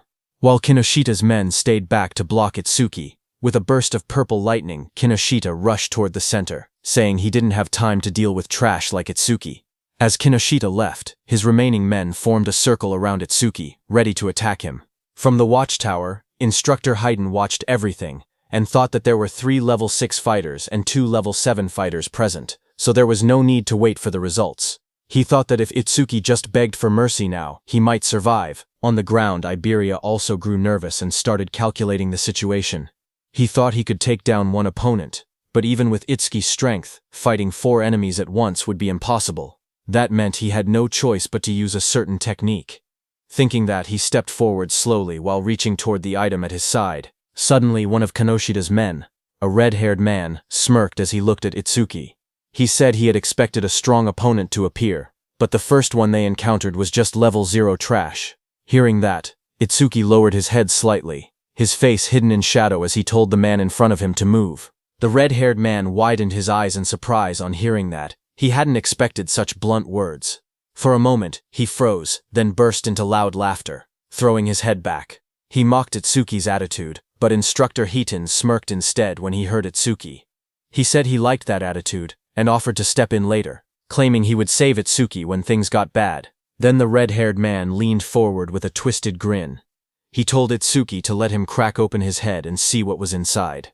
Itsuki didn't reply to him. Instead, the next second, Itsuki struck. His fist slammed into the red-haired man's face with overwhelming force, sending blood and broken teeth flying. As the red-haired man fell backward, screaming, Itsuki repeated in a cold voice that he had already told him to move. Instructor Hiton was shocked to see that Itsuki's opponent had been 7 levels higher than him. Yet Itsuki had defeated him instantly. He couldn't believe that Itsuki had instantly killed the red-haired man. Kinoshida's other fighters stared in shock. One man shouted that Honda was level 7 and couldn't understand how a rookie defeated him. Another tried to calm him, saying the rookie must have caught Honda off guard. Flames swirled violently in the hands of that fighter as he growled that he would burn the rookie to a crisp. A system window appeared beside him, showing that he was using the B-rank skill flamethrower at full output. A massive wave of fire shot out. Iberia, watching, gasped, saying the attack was so fast he couldn't even use his karma tool in time. The flames roared across the arena. One of Kinoshida's fighters commented that the attack was overkill for a level 0, but the fighter who threw the fire said deaths in the preliminaries were common. He added that if the rookie wanted to resent someone, he should resent himself for acting cocky at level 0. But another fighter suddenly pointed forward, shouting that something wasn't right. As the flames cleared, everyone looked toward the center of the blast. Itsuki had created a huge black ice wall. Flames danced around it. One fighter stared at the scene and yelled, asking what this was. Inside the black ice wall, Itsuki and Iberia stood unharmed. Iberia stared at the scene with wide eyes. He shouted in shock that Itsuki had blocked such a wide-range flame attack completely. To him, it was exactly what he had expected from someone that strong. Itsuki didn't react to the praise. Instead, he looked to the side and told Iberia to get away from him. A system window appeared beside him. It stated that he had blocked a B-rank fire skill using Black Wall, and his defense increased by 10%. Another window listed his updated stats. Attack 310, Agility 310, Defense 341, Magic 310. Seeing that, Itsuki noted that his defense had increased by 31. He thought to himself that he needed to confirm whether Black Wall's passive effect would activate again if he blocked the same skill more than once. From a distance, one of Kinoshida's fighters pointed at Itsuki in disbelief. He asked how Itsuki was still unscathed, and wondered if that strange ice-like shield was really his ability. He looked around in confusion, saying there wasn't even a water elementalist present, so how could Itsuki use ice skills? Itsuki then stepped forward and raised a finger. His voice was steady as he told the fire user to use that technique one more time, saying that this time he wouldn't block it. Hearing this, the fire user glared angrily at him as flames rose around his hands. He asked if Itsuki was making fun of him. He shouted that Itsuki shouldn't go back on his word. Itsuki calmly replied that he promised. Hearing that, the fire user gathered even more flames. He yelled that he would finish Itsuki for sure this time using his strongest technique. A massive fiery blast formed in front of him as he used his B-rank skill flamethrower, Overheat. Seeing the fireball coming, Itsuki just stood there, unfazed in front of the swirling firestorm. He noted that the power was stronger than before, but it was still just a fire attribute skill. A wave of flames roared forward, engulfing Itsuki and the whole area around him. Seeing that, the fire user pushed both hands out desperately. Another fighter behind him looked shocked and said he was taking things too seriously. But the fire user muttered that the attack's power probably rivaled level 8. Sweat dripped down his face as he felt his magic drain instantly. He thought to himself that this was his ultimate technique. It felt wasteful to use against a level 0, but he declared that the farce would end now. But the next second, the fire user fell back in shock, his eyes wide and sweat dripping down his face. He stared at Itsuki standing calmly before him and shouted that it was impossible. Across from him, Itsuki examined the black ice covering his arm. He muttered to himself, realizing something. When the same skill came from the same target, Blackwall's passive effect no longer activated a second time. With a quiet nod, he said that he understood. He stepped forward confidently. Cracks of heat and smoke spread across the ground as he declared that the verification was over, and now he would finish this. Seeing this, the fire user trembled. He couldn't believe that his ultimate technique had been defeated so easily. Standing beside him, another fire user clenched his burning fists and insisted that he had already figured out the weakness behind the ice skill. He charged in with blazing attacks. Flames burst around him as he unleashed his B-rank skill, Fire Barrage. Fireballs shot toward Itsuki from every direction. Surrounded by heat and swirling flames, he looked unfazed. He asked calmly if they were planning to win just by numbers. His whole body got covered by black ice as a glowing notification appeared, saying Blackwall activated. The explosion of flames erupted across the arena, shaking the ground. The large fire user shouted confidently that even if their opponent had a powerful skill, a level 0's magic capacity was meaningless. He claimed that if they drained all of Itsuki's magic so he couldn't produce water anymore, they would win. As the flames roared, suddenly someone grabbed that large fire user's hand. The fire user's eyes widened in shock as he asked what was happening. He was shocked to see that Itsuki closed the distance between them instantly. Itsuki now chose to fight hand-to-hand because he realized that even after being hit by so many fireballs, the passive effect of the Black Ice Wall skill had only activated once. That large fire user rushed forward, shouting that if speed was Itsuki's strength, then power was his. But Itsuki stared at him calmly and asked if he was truly putting his full strength into this. Itsuki told the fire user that he looked strained, so he would make it easier for him, saying that he pulled the fire user near, and before the fire user could do anything, Itsuki stepped in and kicked him in the face. The blow landed so hard that the fire user's face twisted. He staggered, unable to get up. Itsuki looked down at him calmly. He analyzed the system message, noting that his defense increased by 31, not 34, which meant the calculation was based on his original defense before enhancement. Just then, another window appeared showing that he had blocked a B-rank fire skill, gaining a 10% defense boost. His total defense now stood at 3110, with an additional 62 from Blackwall. Turning away, Itsuki noticed two lightning users standing nearby. He muttered to himself that lightning elementals were perfect targets and decided to increase Thunderbreaker's passive effect next. Seeing Itsuki, those two lightning users panicked. Watching both of their allies fall, they shouted that Itsuki's stats must be fake. One of them cried out that they should run. Itsuki glanced back with cold eyes and asked if they really thought they could escape. The two lightning fighters roared in desperation. Lightning burst around their bodies as they charged at Itsuki, yelling that this wasn't a fire attribute, and the same trick wouldn't work. Their combined skill, C-rank Silver Serpent, activated in a surge of electricity. As the lightning attack hit Itsuki, a system message appeared again, showing that Itsuki had absorbed the C-rank lightning skill with Thunderbreaker, raising his agility by 5% twice in a row. His new stats displayed. Attack increased to 310, his agility to 341, defense to 372, and his magic to 310. Making his total 133 points. Instructor Haiten, watching from the control room, was shaken. He realized that Itsuki before him was defeating awakened individuals several levels higher than himself, and he was doing it as if it were nothing. On the battlefield, Itsuki stood calmly among unconscious enemies, lightning wrapping around his body. Instructor Haiten, watching him, trembled and wondered what kind of monster he was facing. Itsuki analyzed the situation. He thought about how Thunderbreaker's passive effect worked the same as Blackwall. It only increased once for the same skill coming from the same target. Nearby, Iberia checked the fallen enemies and was surprised to see that everyone had been knocked out. He admitted that he expected a difficult battle, but never imagined Itsuki would be this strong. Just then, one of the fire users who was badly injured asked from behind what ability Itsuki was using. His voice shook as he shouted, insisting that Itsuki wasn't level 0 at all. Hearing the fire user ask who they were, Iberia stepped forward with a grin. Seeing that, Itsuki realized that Iberia was going to do something. Iberia looked back as his smile widened. He proudly declared that together they were Double I, and that one day they would become the strongest duo on the northern continent. He told the fire user to remember them. but before he could finish his proud introduction, Itsuki cut him off and said they should stop talking and chase Kinoshita. Iberia flailed in frustration, shouting that what he was going to say next was the good part of his speech. From the side, the fire user whispered, double I to himself in disbelief. He muttered that it sounded lame. On the other hand, Kinoshita, who was running at full speed surrounded by crackling purple energy, noticed the commotion. He assumed that the level 0 participant was probably being beaten badly by now. But then he hesitated. He remembered the crossbow he had seen on Itsuki earlier. It had definitely belonged to Charles. He told himself that he needed to investigate later because he knew that, other than the saviors, there shouldn't be many people on the northern continent capable of capturing Charles. While he was lost in thought, something in flames passed him.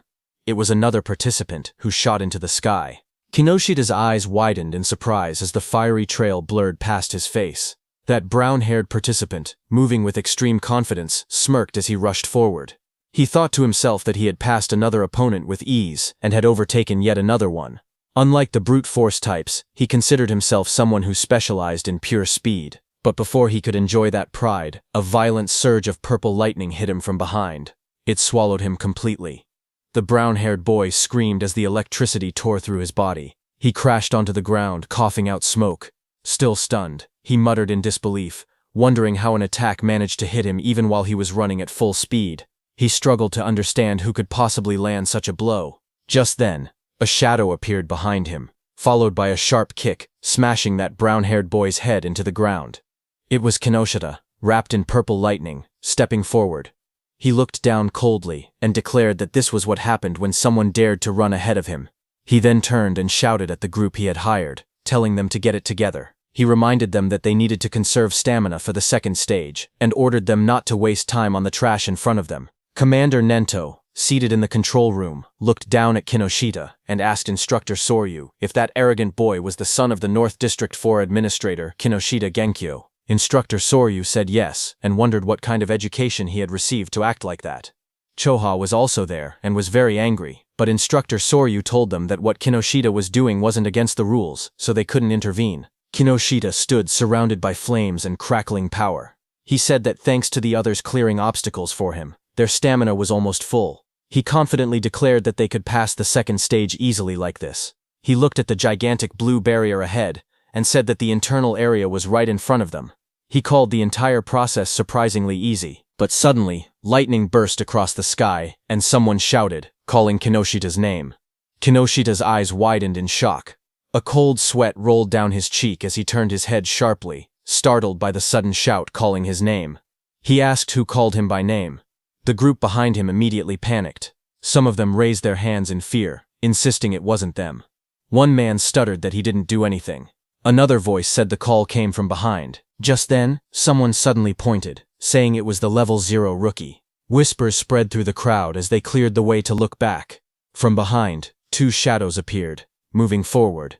Hearing that it was level 0, Kinoshita was shocked, thinking it shouldn't be them. But as those two figures came forward, they turned out to be Itsuki and Iberia.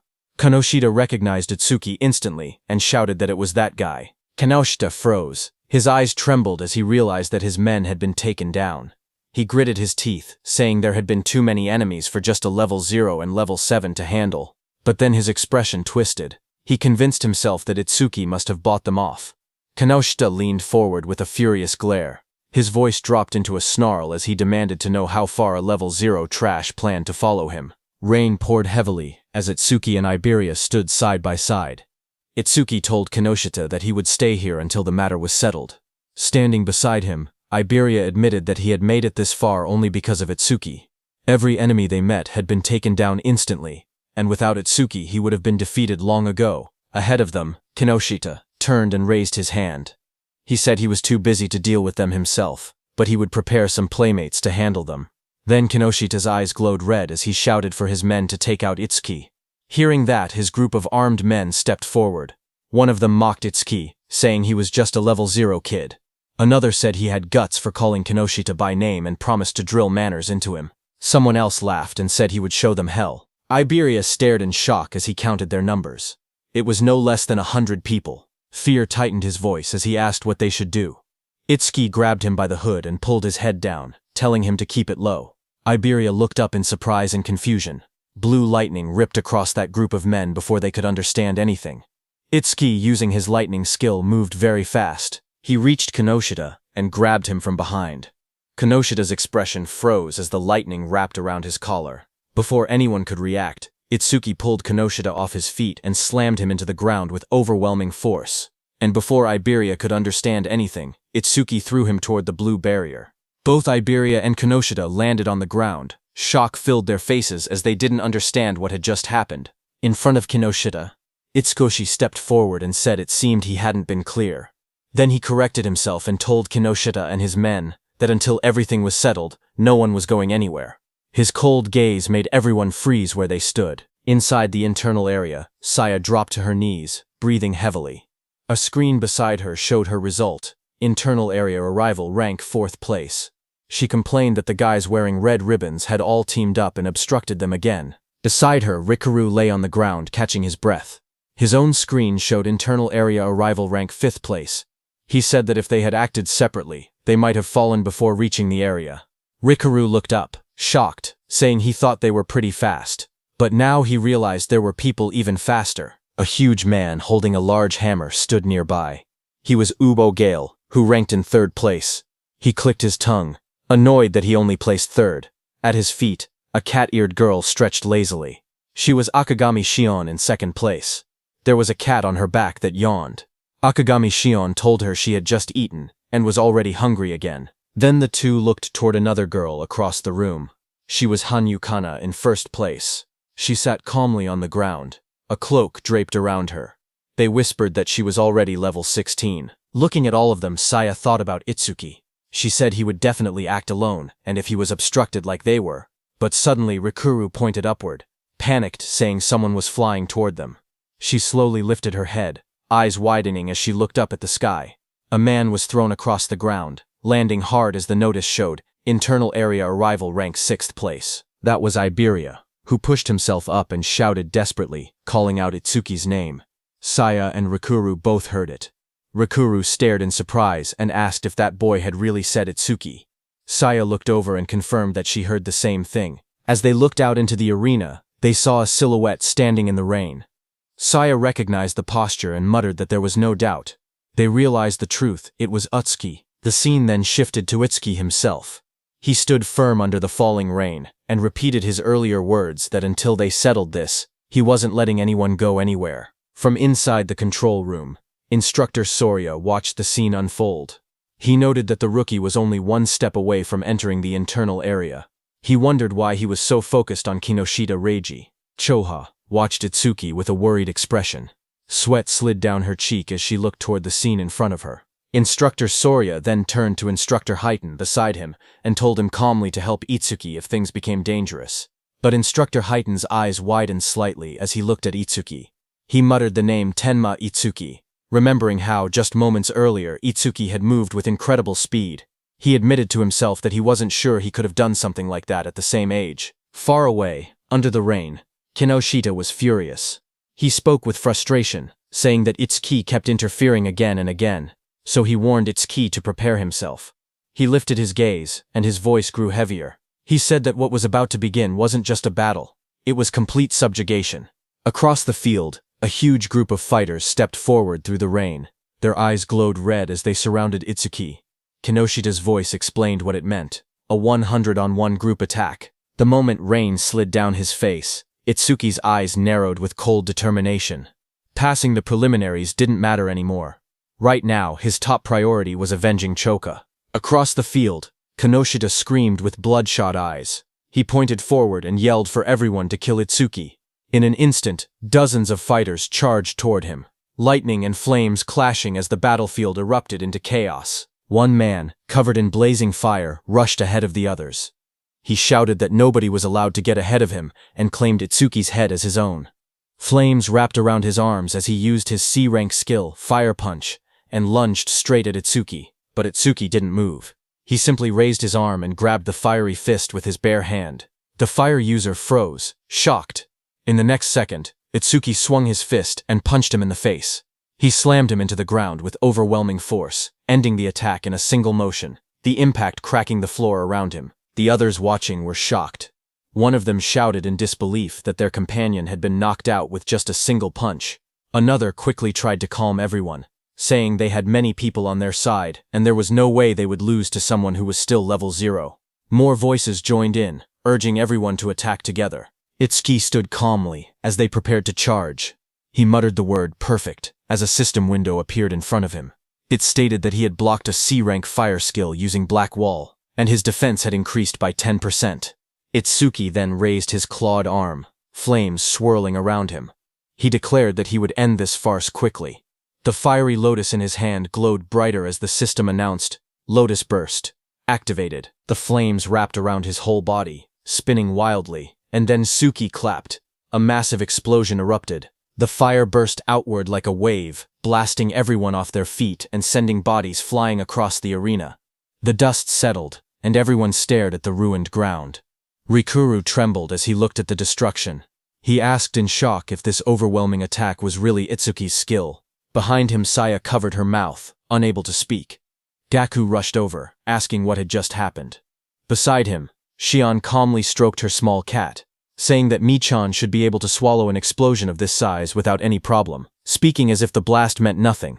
Not far away, Kana sat silently with her sword, her expression unreadable as sparks drifted through the air. From inside the control room, Instructor Soria stared at the screen in disbelief. He shouted that the explosion had been caused by a level 0. He couldn't understand how someone with such a low rank could use so much power. What shocked him even more was how Itsuki used skills that didn't belong to his job class at all. Instructor Haiten was also shocked. Choth couldn't believe her eyes because she never knew Itsuki had learned an AoE skill. She thought back to the Locust Wasteland incident and finally understood why he had been so confident back then. She looked at him, wondering just how many trump cards he had. On the battlefield, Itsuki stood calmly. His suit was torn, and faint flames glowed around his clawed hand. He thought that 30% of his power would be enough. Since his opponents were human, he reminded himself to hold back and not to kill them. Kinoshita looked at the destruction in front of him. Smoke filled the air as the ground cracked open. Bodies lay scattered across the arena. Itsuki was standing in the middle. He looked straight at Kinoshita and said that he was the only one left. Seeing that, Kinoshita panicked, sweating heavily. He shouted that there had been over 100 people, and they were all taken out instantly. He asked why Itsuki was targeting only him. Itsuki stepped forward through the smoke. He repeated Kinoshita's words, and said that it was Kinoshita who had attacked him first and seriously injured his friend. Itsuki said now he would return the pain she had suffered back to him. Enraged, Kinoshita released a surge of purple lightning. He called himself the young master of the prestigious Kinoshita family, saying every stage in the area was under his control. He bragged that with his family's karma stones, he could reach levels commoners would never achieve without even fighting disaster beasts. He raised his crackling hand and shouted that he and Itsuki were on completely different levels, and that he would definitely kill him. Purple lightning gathered as he unleashed his B-rank skill, Lightning Cannon, purple, but at the same moment, Itsuki's system activated. It detected the skill, and Overmimus started copying it. The analysis began at 1%. Lightning fired at Itsuki, but he dodged easily. He then moved with lightning speed and punched Kinoshita in the stomach. Kinoshita fell to the ground as shock spread across his face. He couldn't understand how a supposed level 0 could move that fast. Real fear replaced his confidence. He realized there was no way he could win. Desperate, he screamed for help, calling out to 40. A bald man with glowing red eyes suddenly charged forward into the arena to help Kinoshita. He admitted it broke the rules, but he couldn't care anymore. He had to help. Seeing him coming, Kinoshita shouted proudly that 40 was a level 35, awakened and ordered him to tear Itsuki to shreds. Watching from the control room, Commander Nento called out to Haiten. Haiten, who stood in front with a sharp grin, nodded and answered that he understood. Rain poured over the arena as Itsuki's magic detection flared. He sensed someone was rushing toward him at incredible speed. His analysis window appeared again, showing analysis progress, 19%. But before Itsuki could do anything, he suddenly realized that it wasn't just one attacker. Multiple people were coming. A figure crashed down from the sky, landing on Kinoshita's bodyguard, 40, with heavy force. Dust shot up everywhere, as Itsuki stood calmly watching with sharp, focused eyes. His expression didn't change. He simply observed the incoming threat. But then he realized that it was Instructor Haiten, who sat calmly on top of Kinoshita's bodyguard. Without even looking back, he told Itsuki to keep going. Utsuki then turned and stood in front of Kinoshita, surrounded by glowing purple lightning. He stared down at the trembling Kinoshita and said that it looked like his lifeline wouldn't be coming anymore. Seeing Itsuki, Kinoshita panicked. He stuttered and begged for a moment, explaining that his father was the North District 4 administrator, and his brother was a member of the Salvation League. Sweat rolled down his face as he warned that touching him would cause trouble. Before he could finish, a scream tore through the air, long and painful. The next moment, Kinoshita lay flat on the cracked ground, unconscious. Rain fell lightly around him. Itsuki walked away slowly, his coat swaying in the wind. He then looked up at the control room and muttered softly that this settled the score for Choha. From the control room, Choha looked toward him while blushing, realizing that he did this for her. Instructor Soria was surprised to see that Itsuki had really beaten Kinoshita Reiji, but he wondered why Itsuki was suddenly looking their way. Meanwhile, the system window showed Itsuki that his analysis was at 99%. He thought to himself that if he paused it now, he could reset his condition once during the second stage. He stopped the analysis just before completion. Just then, from the internal area, Saya shouted Itsuki's name. Hearing her voice, Itsuki froze for a moment. His eyes widened as he recognized it. He turned slowly toward the sound. He whispered her name, Saya. As he saw her standing in the internal area with Rikuru and Iberia, Saya stood in the rain, holding her arm as the cold wind hit her. She looked up and softly asked Itsuki to hurry inside. She told him he would catch a cold if he stayed out any longer. As Itsuki came inside the internal area, Saya smiled gently and said it had been a while. In front of her stood Itsuki, whose arrival rank in the internal area was 7th place. Just then, suddenly, Rikuru and Iberia rushed toward Itsuki, shouting his name. Rikuru cried that he wanted to see him, calling him a bastard out of frustration and relief. Both of them hugged him tightly, crying that they were glad he was safe. But when both of them saw each other hugging Itsuki, they glared at each other. Rikuru demanded to know who he thought he was, crying on Itsuki like that. Iberia pointed at himself in confusion, asking who he was. With a proud grin, Iberia raised his fist and declared that he was Itsuki's partner. Hearing that, Rikuru shouted angrily at Itsuki, saying he never heard about him teaming up with someone else. He called him a traitor. Saya looked at them with surprise, while Itsuki stood quietly beside them. Soria thought it was rare for Itsuki to make friends. Iberia and Rikuru started arguing. Iberia asked how Itsuki was a traitor and whether Rikuru had been in a duo with him. He demanded to know their duo name. Rikuru yelled back, asking why a duo name even mattered, and saying they weren't kids. He then asked if they themselves had a duo name. Iberia immediately puffed up with confidence and said, "Of course." Hearing that, Rikuru asked him to say it. Itsuki, watching from the side, quietly whispered for Iberia not to say it, but Iberia's eyes shone dramatically as he proudly announced the duo name, Double I. He insisted it took a lot of effort to come up with it. Hearing that, Rikuru fell to the ground laughing, saying Double I sounded lame. Iberia became frustrated and shouted that it was a good duo name. Just then, Instructor Soria walked out onto the high platform. He announced that 500 people had reached the internal area, and those who had not arrived were eliminated. He said the second stage would begin shortly. He told them that in the second stage they would fight disaster beasts alone in the trial grounds for 1 hour. Hearing that, Rikuru got very excited, saying finally it was the second stage. But Iberia was shocked when he heard that he had to be alone in the second level. A wide smile appeared on Instructor Heighten's face when he heard that the second stage was finally here. He had been looking forward to it. He looked at the top 7 participants, wondering what they had got. These 7 participants were Kana at first stage rank 1st, Shion at first stage rank 2nd, Gaku at first stage rank 3rd, Saya at first stage rank 4th, Rikuru at first stage rank 5th, Iberia at first stage rank 6th, and Itsuki at first stage rank 7th. Then sometime later, as the large metal structure stood in the center, countless participants gathered around it from all sides. Itsuki and the others walked toward the entrance. Rikuru looked up and asked if the second stage venue was inside the building. Iberia said that this place felt gloomy and scary. Rikuru asked Itsuki that it had been a while, and he was still at level 0. He asked if his level was still fixed at level 0. Itsuki quietly answered yes. He then asked how Itsuki became stronger if his stats never increased. Iberia agreed, saying he was also curious why Okuki was so strong despite being level 0. Okuki looked away awkwardly and said his teacher told him not to tell people. Saya reminded them that they learned in class that order breaker skills were state secret level. She told Ikuki he didn't have to deal with the questions. Then suddenly, far ahead, the instructors and Commander Nento, along with Choha, appeared. They walked forward with serious expressions. Instructor Soria asked if everyone was ready. Hearing that, Iberia suddenly stiffened in shock, turning his head sharply. Up on the raised platform stood several well-known figures. Someone in the crowd whispered that the man in front was Fujiwara Soryu, the one who oversaw the national tournament every year.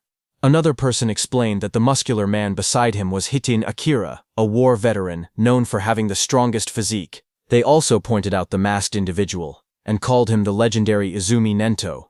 The murmurs spread as people recognized them as all legends. Instructor Soria then stepped forward and began speaking. He announced that he would now explain the second stage rules, and told everyone to listen carefully. He continued, saying that various disaster beasts would appear in the trial grounds and kill points would differ based on difficulty. A screen appeared showing the values. A hard-class disaster beast gave 1,000 kill points. Another screen listed the full chart. Beginner class, 100. Normal class, 500. Hard class, 1,000. And nightmare class, 5,000 points. He explained that after defeating each disaster beast, participants would receive a 1-minute break before being forced to advance to the next difficulty. Hearing that, Gaku, holding a long staff, smirked confidently. He declared that he would go straight to nightmare class. A status window appeared beside him displaying his information. He was the Gaku, human. Level 13, Job at Elementalist, Earth Gift. Grade 2. Status, undisclosed. Just then, Itsuki stepped forward slowly, his voice low as he said that he had a question. Seeing that, from around him, several contestants whispered among themselves. They pointed at him and mocked him, saying he was only level 0. Some wondered how he even passed the first stage. Others laughed, claiming he must have been carried. They joked that now that he knew the second stage involved individual combat, he was probably scared and thinking about withdrawing. Up on the platform, Instructor Soria looked down and told him not to hesitate. He could ask anything. Itsuki raised his head and asked calmly if Nightmare class was the highest difficulty. His question made several people freeze. Instructor Soria and Instructor Heiton both looked surprised. Heiton even grinned with interest. But in the crowd, the mocking continued. Some said he was acting tough. They whispered that if a level 0 encountered a Nightmare class disaster beast, he wouldn't stand a chance. Others scoffed, saying he couldn't even beat a beginner class beast. One of them clicked his tongue, calling him trash who only talked big. Instructor Soria then explained further. He said that theoretically, there was no upper limit to disaster beast difficulty.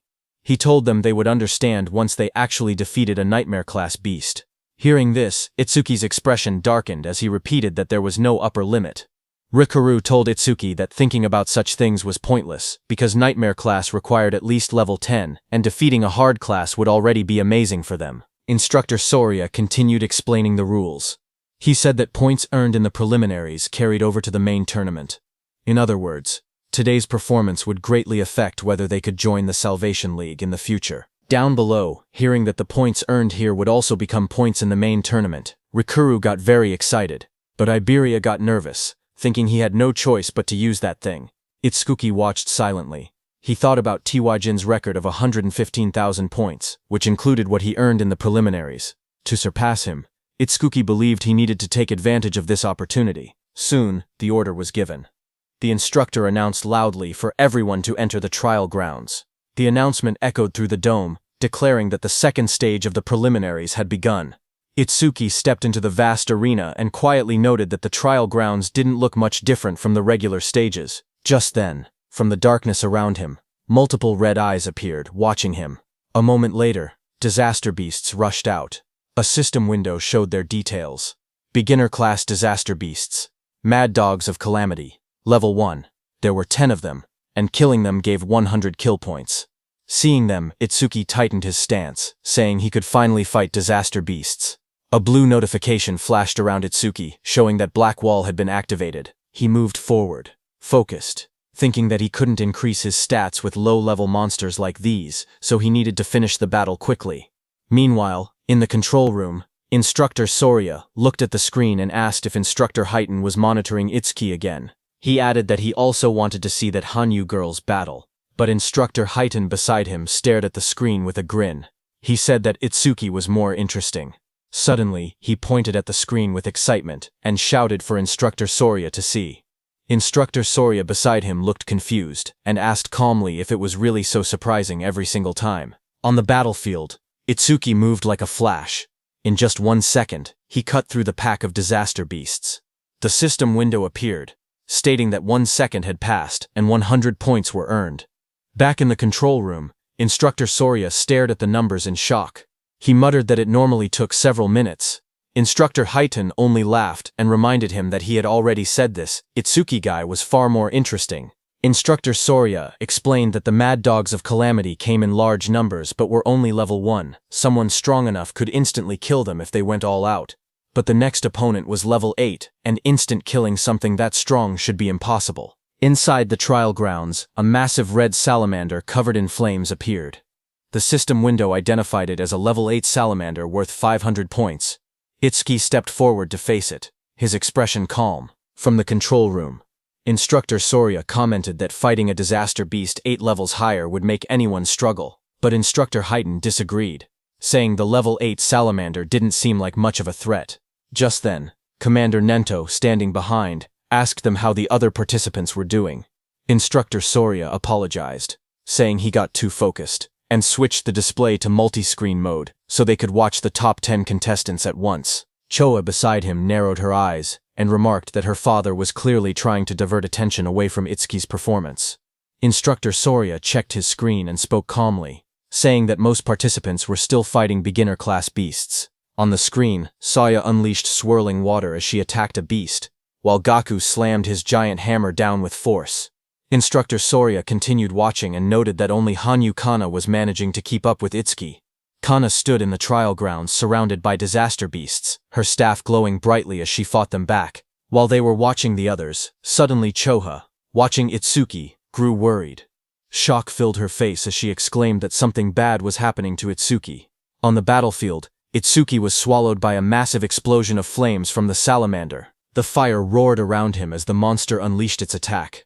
Watching from the monitoring room, Instructor Soria panicked. He wondered if Itsuki had used too much stamina on the earlier enemies and failed to dodge. He shouted that taking those flames head-on would end badly and ordered the medical team to be called. But Instructor Highton beside him stopped him with one arm.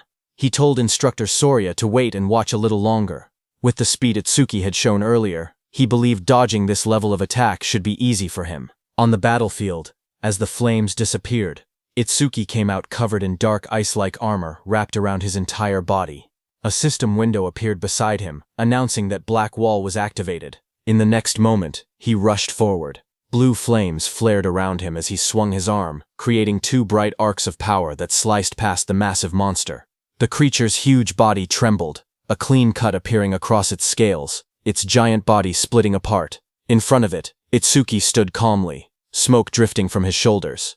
A system window appeared in front of him, displaying that time used was 5 seconds, and he earned 500 points. Watching from the control room, Instructor Soria stared at the screen in shock. He shouted in disbelief, wondering how Itsuki remained completely unharmed, and whether the ice armor covered his entire body. Instructor Highton beside him narrowed his eyes, questioning why Itsuki chose to take the monster's attack instead of instantly killing it. Just then, another system notification appeared beside Itsuki showing that he blocked a C-rank fire element skill with Black Wall. His defense increased by 10%. Itsuki looked at the message and thought to himself that he needed to take every chance available to increase his stats. Just then, a blue screen appeared beside Itsuki, showing his updated stats. It stated that his defense had now risen to 484. A full status window opened. It displayed, Tenma Itsuki, Human, Level 0, Fixed, Job, Order Breaker, Nirvana Gift, Nirvana Special Grade. Skills, Overmimesis, Z Rank, Thunderbreaker Level 1, Black Wall Level 2, Lotus Burst Level 1, Clear Orb Level 1, Magic Detection Level 1, and Shikigami Eater Level 1. His status was, Attack 310, Agility 341, Thunderbreaker Increase, 10%, total 1395 points. Then another screen appeared, counting down. Remaining break time, 58 seconds. There was an option to skip break. Itsuki lifted a finger toward the yes option and pressed it. He calmly decided that he wanted to test his enhanced defense against the next disaster beast. From the control room, instructors observed the next trial. Instructor Haydn asked Instructor Soria if this upcoming difficulty would test a participant's speed and combat sense. Instructor Soria nodded. On the battlefield, as the next stage monster, a glowing blue creature appeared next, an Aleki rhino. Instructor Soria continued the explanation that the rhino stored electricity in its horn when charging and could unleash a double physical lightning attack.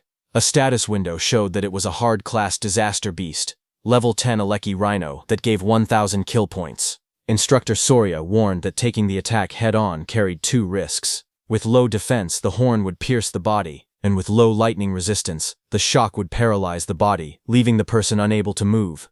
Instructor Soria quietly explained that to defeat the Aleki rhino, there was only one method. He said a fighter had no choice but to rely on speed, using clever movements to wear the beast down and strike only when it was exhausted.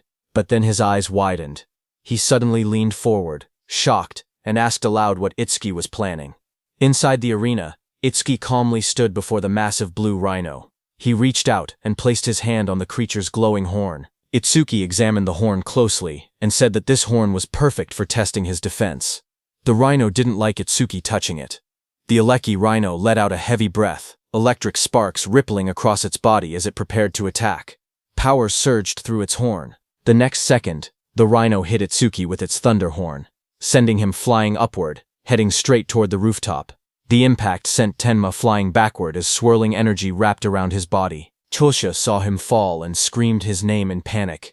Instructor Haydn watched quietly and remarked that Itsuki always acted unpredictably, yet his results always went beyond imagination. A massive explosion shattered the rooftop as Itsuki hit it hard, but he was completely fine. A system window appeared, stating that Itsuki had absorbed a C-rank lightning element skill called Thunderbreaker, increasing his agility by 5%. Itsuki crouched amid the broken rooftop and noted that the test was complete. Attacks from disaster beasts below level 10 could no longer injure him. With his eyes glowing red, he lifted his head and declared that it was time to settle this. Lightning wrapped around Itsuki's body as the system announced that Thunderbreaker had been activated. His speed shot upward as his agility increased by 50%, and he launched himself forward like a bolt of blue lightning. The Aleki rhino exhaled steam, its glowing horn crackling with electricity as it braced for impact. Itsuki's swirling sphere of lightning tore across the ground.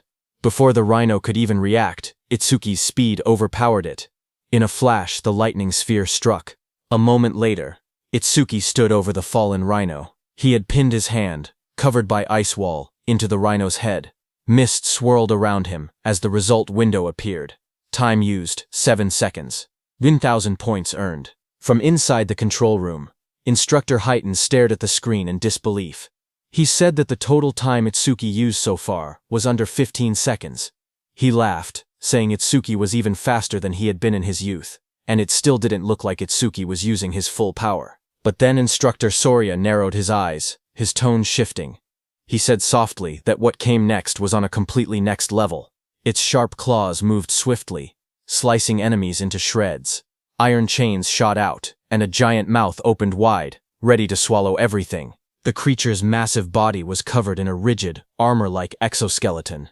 Instructor Soria explained that a ferocious disaster beast possessed all these traits. It was the most powerful creature in the preliminaries, and the greatest goal for every participant. A system window appeared, showing the identity of the monster. Nightmare-class disaster beast, Inferno Giant. Level 15. Kill points 5,000. The giant charged forward with a roar as chains rattled around its body. Seeing that, Itsuki raised his hand and purple energy gathered around his hand. A system notification came, saying his skill Clear Orb activated. The next second, a beam of dark purple energy shot forward, striking the giant. The impact tore through its body. Itsuki lowering his hand after using his skill. A system window appeared below him. It announced that the Inferno Giant, level 15, had been defeated, and the Clear Orb's flight speed had increased by 200%. Inside the control room, both instructors and Commander Nento stood frozen. Their eyes widened in shock as they stared at the screen. The remains of the Inferno Giant lay on the ground as Itsuki stood beside it. A system window appeared soon, saying that Clear Orb flight speed was 9 meters per second, and its flight speed increase was 900%. On the giant display screen, Itsuki's face appeared, telling the instructors that he would now move on to the next stage. Instructor Soria watched in disbelief that even the Nightmare-class Inferno Giant had been instantly killed. Just then, a new window flashed as Itsuki killed another beast. It showed that time used was 3 seconds, and he earned 5,000 points. On the other hand, a massive beast with glowing red eyes opened its jaws wide to attack, but a torrent of blue energy burst out like a violent stream and killed it. A system window appeared, announcing that a C-rank skill, Water Bullet, had been activated. The one who used that skill to kill the beast was Saya. She stepped forward with her fingers pointed like a gun, as water swirled around her hand. She told herself that if she defeated the remaining 2 monsters, she could advance to normal class. Another window displayed her current status. Beginner class clear progress, 80%. On the other side, Gaku faced a giant monster. Flames burned beside him as he spoke confidently. He said that since the other person skipped the break time, he would definitely reach normal class first. His panel showed, normal class clear progress, 0%. Meanwhile, Hanyu Kana stood atop a defeated creature, surrounded by bright green magic. She said she needed to recover the magic she used before moving on. Her window displayed, normal class clear progress, 100%. Just then, there was an announcement saying, Nightmare class clear confirmed. Time used, 21 seconds. Rank first. Hearing the notification, Saya reacted first. She said the one who finished must be Itsukoi. Gaku was shocked, shouting that someone finished faster than him and wondering if it was Hanyu. Hanyu remained silent, only staring calmly ahead. On the other hand, Itsuki stood on the cracked ground and pointed forward.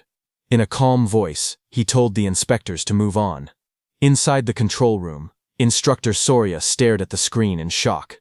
He couldn't believe that the level 15 Inferno Giant had been instant killed. He questioned how something could pierce through its armor and wondered what that black sphere was. Instructor Heighten grinned and told Instructor Soria to raise the difficulty, saying he wanted to see how far Itsuki could go. A new system message appeared, showing Nightmare Class Phase 2 starting. Now, 2 level 15 Inferno Giants would appear, and they would give 10,000 kill points.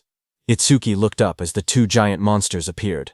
He said he had been expecting something, but the challenge had only increased in number. Both Inferno Giants roared as they charged. Their bodies blurred as they rushed forward. Itsuki watched them calmly. He lifted his hand again, and said that while one of them was still roaring, he might as well take care of one first. Purple energy wrapped around his arm as he prepared to attack. The clear orb activated, glowing as one Inferno Giant was struck down. The system window appeared, announcing that the level 15 Inferno Giant had been defeated, and the clear orb's flight speed had increased by 200%. Another window followed, showing the orb's speed, 11 meters per second, with its total increase reaching 1100%. From the control room, Instructor Soria stared in shock. He shouted that it was another one-hit kill, and questioned what that strange sphere was. He wondered aloud if there was no limit to how many of those spheres could exist. Instructor Heighten stepped forward, watching the screen closely. He admitted that Itsuki's skill was extremely powerful, but warned that it carried a fatal flaw. Instructor Soria beside him turned slightly and asked what flaw he meant. Back inside the battlefield, the remaining Inferno Giant crashed down in front of Itsuki. Dust exploded upward as the huge creature roared with glowing red eyes. Itsuki looked at the charging beast and muttered that its speed was faster than any disaster beast he had ever encountered. Watching from the control room, Instructor Heighten explained that Inferno Giants were often mistaken for being slow because of their large bodies. But that assumption was wrong. Instructor Soria asked what he was trying to say. At that moment, Itsuki moved forward. Purple energy wrapped around Itsuki's arm as he aimed. His eyes glowed sharply, and dark cracks of power spread around him. A system window appeared, announcing that the clear orby skill was activated. Itsuki shot, and at the same moment, the Inferno Giant rushed toward him with chains rattling and red light burning in its skull. At the same time, Instructor Heighten explained the Inferno Giant's traits. He said that as a racial trait, the Giants had no magic power, but their other stats were greatly enhanced. Despite their huge bodies, they were technically a speed-type race. Just as he said that, on the battlefield the Inferno Giant moved to the side with lightning speed and dodged Itsuki's clear orb. A glowing window displayed its information. Inferno Giant of the Giant Tribe, level 15, unable to use magic, but all other stats raised by 25%. Its attack, agility, and defense numbers flashed on the screen. Itsuki stared in shock. He couldn't believe that such a big monster moved that fast and dodged his attack. Back in the control room, Instructor Heaton analyzed the situation. He said Itsuki's black ball caused massive damage but wasn't actually very fast. Itsuki had taken advantage of the giant's habit of roaring before fighting to catch the first ones off guard. He added that Itsuki clearly had good combat sense, but if he couldn't increase the black ball's flight speed, he wouldn't be able to advance any further. As he said that, the Inferno Beast charged at Itsuki with overwhelming force to punch. The Inferno Giant hit Itsuki with so much power that Itsuki's body shot forward like a cannonball, tearing across the battlefield and smashing into the ground with explosive impact. Dust and shockwaves rippled outward as the ground cracked under the force. Through the cloud of debris, Itsuki pulled himself up from the crater. He calmly noted that from mid-range, this Inferno Beast's attack could still be dodged. In the control room, Instructor Soria commented that even knowing the attack wouldn't land, Itsuki still used it, meaning he probably had no other moves left. But Instructor Heaton didn't believe it. He wondered if that were the case, then why was Itsuki smiling? Lightning flickered around Itsuki's face as he grinned, blood running down his cheek. He admitted that the monster's speed wasn't bad at all. Then he said he would simply close the distance and finish the fight his own way. Saying that, Itsuki moved. A blue notification appeared in the air, stating that Thunderbreaker had activated. Lightning burst across the ground as the shockwave exploded. He shot upward like a streak of blue light, electricity trailing behind him. The giant monster looked up as he rose through the air. The monster swung its massive fist, wrapped in spinning force, aiming straight toward him. Its punch landed hard, crashing into the ground as the impact spread in wide circular shockwaves. From the control room, Choa covered her mouth in shock, her eyes trembling as she watched. Instructor Soria stared at the screen, panic rising in his voice. He said this attack was nothing like the Aleki rhinos. If Itsuki took a direct hit, even he wouldn't survive unharmed. He ordered the rescue team to be called immediately, but Commander Nento told Instructor Soria to wait. Instructor Soria was shocked to hear that. Instructor Heaton watched the battlefield and spoke calmly. He said the monster's strike had tremendous power, but power meant nothing if the attack didn't land. Down below, the monster raised its massive metal fist, but there was no blood. The monster looked at the crater, its red eyes glowing and its chains rattling. It looked around for Itsuki in confusion. Then a voice called out from behind, telling the monster he was here. The monster turned, its jaw opening wide in surprise. Its glowing eyes widened even more when it realized Itsuki had slipped behind it without it noticing.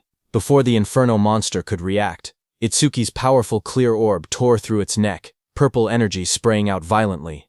High above, Itsuki hovered in the air, lightning and violet aura swirling around him. His expression was fierce and focused as he looked at the monster. The Inferno Giant collapsed, its huge frame slamming into the ground. Chains cracked apart, and its body shook violently before falling still. System messages appeared around him, showing, Inferno Giant, level 15, defeated. Clear orb, flight speed increased by 200%. Itsuki landed lightly amid the dust and smoke, red eyes glowing as he surveyed the fallen foe. More notifications followed, saying clear orb flight speed, 13 ms less. Flight speed increased by 1300%. Then another message appeared beside Itsuki, showing time used, 12 seconds. 10,000 points earned. Watching from the control room, Choa smiled brightly and shouted that Itsuki did it. Instructor Soria, watching from the side, commented that it was rare to see Choa so fired up. Hearing that, Choa started blushing. She stammered that she was only praying for everyone's safety. She explained that if young people who carried humanity's future died, it would be a huge loss. Their families would be sad, so she simply wanted everyone to survive. She insisted that she didn't think Itsuki defeating the Inferno Giant was cool at all. Even if it wasn't Itsuki, she would have reacted the same way, so they shouldn't get weird ideas. Instructor Soria and Commander Nento stared at her silently, surprised. Instructor Soria muttered that Choha had become quite talkative since the last time he saw her. Instructor Soria then turned to Instructor Heaton and asked how he knew Itsuki would dodge the attack. Instructor Heaton replied that Itsuki's normal speed wasn't much different from the Inferno Giant's, but when electricity ran through his body, his speed increased dramatically, and once his speed reached that level, the Inferno Giant's attacks would never land. Instructor Soria agreed and said that Itsuki had succeeded in defeating 2 of the giants, but there were dangerous moments. With his current points, first place was already guaranteed, so if it were him, he would stop there. But Tenma was aiming higher. He was thinking about surpassing Teiwaijin, humanity's strongest. Itsuki raised his hand and got ready. shouting that he couldn't stop even for a second. A system window appeared, showing that Nightmare Class Phase 3 had started, with 3 level 15 Inferno Giants and 15,000 reward kill points. 3 Inferno Giants appeared in front of him as chains rattled around their bodies. Tenma activated his clear orb. A bright purple blast shot upward toward the first giant's head, killing it instantly. Back in the control room, Instructor Haiden smirked proudly. He said that, as expected, Itsuki chose to continue. But suddenly, Instructor Soria turned to Instructor Haiden and asked if he hadn't also gone all the way to Phase 4 in a single attempt. Instructor Haiden replied that he had only gone there once. Hearing that, Instructor Soria said that even with Instructor Haiden's strongest physique, he had only made it to Phase 3. They both turned to the monitor again, wondering how far Itsuki would go. On the battlefield, another giant lunged at Itsuki, but Itsuki darted forward, lightning exploding from his feet. The monster tried to catch Itsuki in its hand, but Itsuki disappeared from there and appeared behind the monster's back. Itsuki's plan was to increase his agility using Thunderbreaker, get behind the monster, and close the distance. He succeeded and shot his clear orb again. The system window flashed as Itsuki finished his second kill. One more level 15 Inferno Giant was defeated, and his clear orb flight speed increased by 200%. A second notification came, showing that clear orb flight speed was now 17 meters per second. Flight speed increase, 1700%. After killing the second monster, Itsuki floated in the air, breathing heavily, because now it was the third monster's turn. That third monster was right behind Itsuki. It opened its massive jaws, its rows of blade-like teeth glowing red. The monster swallowed Itsuki completely, and closed its mouth shut, its eyes glowing with bloodlust as the sound of cracking bone filled the air. After swallowing Itsuki, the monster stood up, thinking it had won, but Itsuki was still alive inside it. His eyes burned red as he glared at the creature. Flames curled around his arms as he shouted that he would tear it apart from its guts. A system notification appeared, showing that Lotus Burst had been activated at full output. A blast of fiery light erupted inside the monster's jaws as Itsuki's attack struck. The creature let out a distorted roar as flames burst through its mouth. A massive explosion followed. The system window appeared, stating that the Inferno Giant level 15 had been defeated with Lotus Burst, and that all skill ranges had increased by plus 1%, now totaling plus 110%. Another window showed the results. The time used to kill was 13 seconds, and the kill reward was 15,000 points. Itsuki stood alone on the scorched battlefield, surrounded by smoke and molten ground. Back in the control room, Instructor Soria stared at the screen. Shocked, he whispered that this was the same skill that had blown away a huge number of participants in the first stage. On the battlefield, Itsuki exhaled weakly. He said his magic had completely run out. His system window showed that his magic power was 0 out of 310. Itsuki stood over the scorched battlefield, looking at his status window. He muttered that as long as disaster beasts kept spawning, the passive effect of magic detection would continue to replenish his magic. His magic detection was at level 1. Its passive effect was that upon detecting one enemy unit, his magic recovered by 10%. Suddenly, multiple Inferno Giants emerged. Another window displayed. Nightmare Class Phase 4 starts with 4 level 15 Inferno Giants. Kill points were 20,000 points this time. As the 4 monsters' presence registered, Itsuki's magic recovered up to 124. For every monster, his magic power recovered by 31 points. As 4 enemy units were detected, Itsuki's magic recovered by 40%. Back in the control room, the instructors watched the screen. Instructor Soria stated that Phase 4 had begun, and if Itsuki passed it, he would surpass Instructor Hiiten's past record. Instructor Hiiten replied with a simple yeah, and added that aside from humanity's strongest, Tewa, no one had ever cleared Phase 4. He said it would be interesting to see how far Itsuki could go. On the battlefield, Itsuki flashed forward, electricity trailing behind him as a giant lunged. He noted that every time the clear orb's flight speed increased, its accuracy also improved. He realized that if he raised the flight speed a few more times, he wouldn't need to get close to point-blank range anymore. Another giant swung through the storm, purple lightning on Itsuki's hand as he stared ahead and reminded himself that his magic was limited. He couldn't afford to waste even a single clear orb. Itsuki rushed forward through swirling purple energy. Dark lightning wrapped around his arm as he threw his hand out, aiming the spinning orb in his palm. But before he could shoot, one inferno beast with red glowing eyes lunged toward him, its metal-like jaws wide open, Chains rattled around its body as it shot forward and grabbed Itsuki's hand. Another similar monster crawled beside it, both of them towering over him. Itsuki's eyes widened in shock when he noticed the iron chains, as he had completely forgotten about them. The inferno beast snapped its head upward, the chains pulling tight across its armored mouth as it roared. Itsuki was dragged by the chains, but as he dashed past the inferno beast at high speed, he struck it with the purple energy clear orb. The monster moved slightly and dodged his attack. The inferno beast swung back violently, punching with full force where Itsuki had been standing. The inferno beast's massive armored hand pinned Itsuki down. He struggled beneath it, his body crushed against the cracked ground.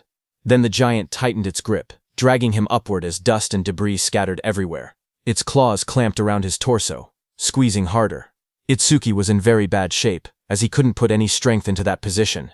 A sickening crack echoed as the giant's grip twisted violently. A skeletal image of Itsuki flashed, showing all the bones in his body snapping under pressure. The giant then slammed him brutally into the ground. The impact split the earth, sending shards of stone flying.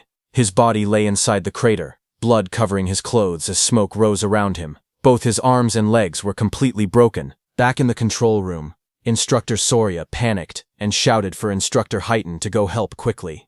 Instructor Heighten watched the screen with worry. Sweat slid down his face as he stared forward. He murmured that this must be Itsuki's limit. A memory flashed before his eyes. Just like Itsuki, he himself had once collapsed at the same point. Determined, Instructor Heighten turned away from the monitor. He said he was going to help right now. But before he could move, someone called out for him to wait. It was Commander Nento, who looked at the large screen. He said that Itsuki hadn't given up yet. Hearing that, Instructor Soria stepped forward urgently. He told Mr. Izumi that this wasn't the time to talk about such things. Choha agreed, saying that if they didn't act quickly, Itsuki would die. Instructor Heighten, beside him, also said that Itsuki's situation was desperate, but Commander Nento kept his eyes on the screen. He spoke with certainty, saying he could tell Tenma still had a trump card left. Instructor Soria looked surprised and asked how Commander Nento knew about a trump card. Commander Nento answered quietly, saying it was because of his eyes. The scene shifted to Itsuki's face. His eyes glowed fiercely. Commander Nento said these were not the eyes of someone who had accepted death. Itsuki stood battered and bloody, remembering the looming blue phantom Linga behind him. He thought about how he had exhausted every method to grow strong enough to kill that Linga who had killed his parents. Just then, a system window appeared, showing Overmimesis activated, resuming the analysis. This happened because during the battle with Kinoshita, Overmimesis had activated from Kinoshita's skill B-rank skill, Lightning Cannon.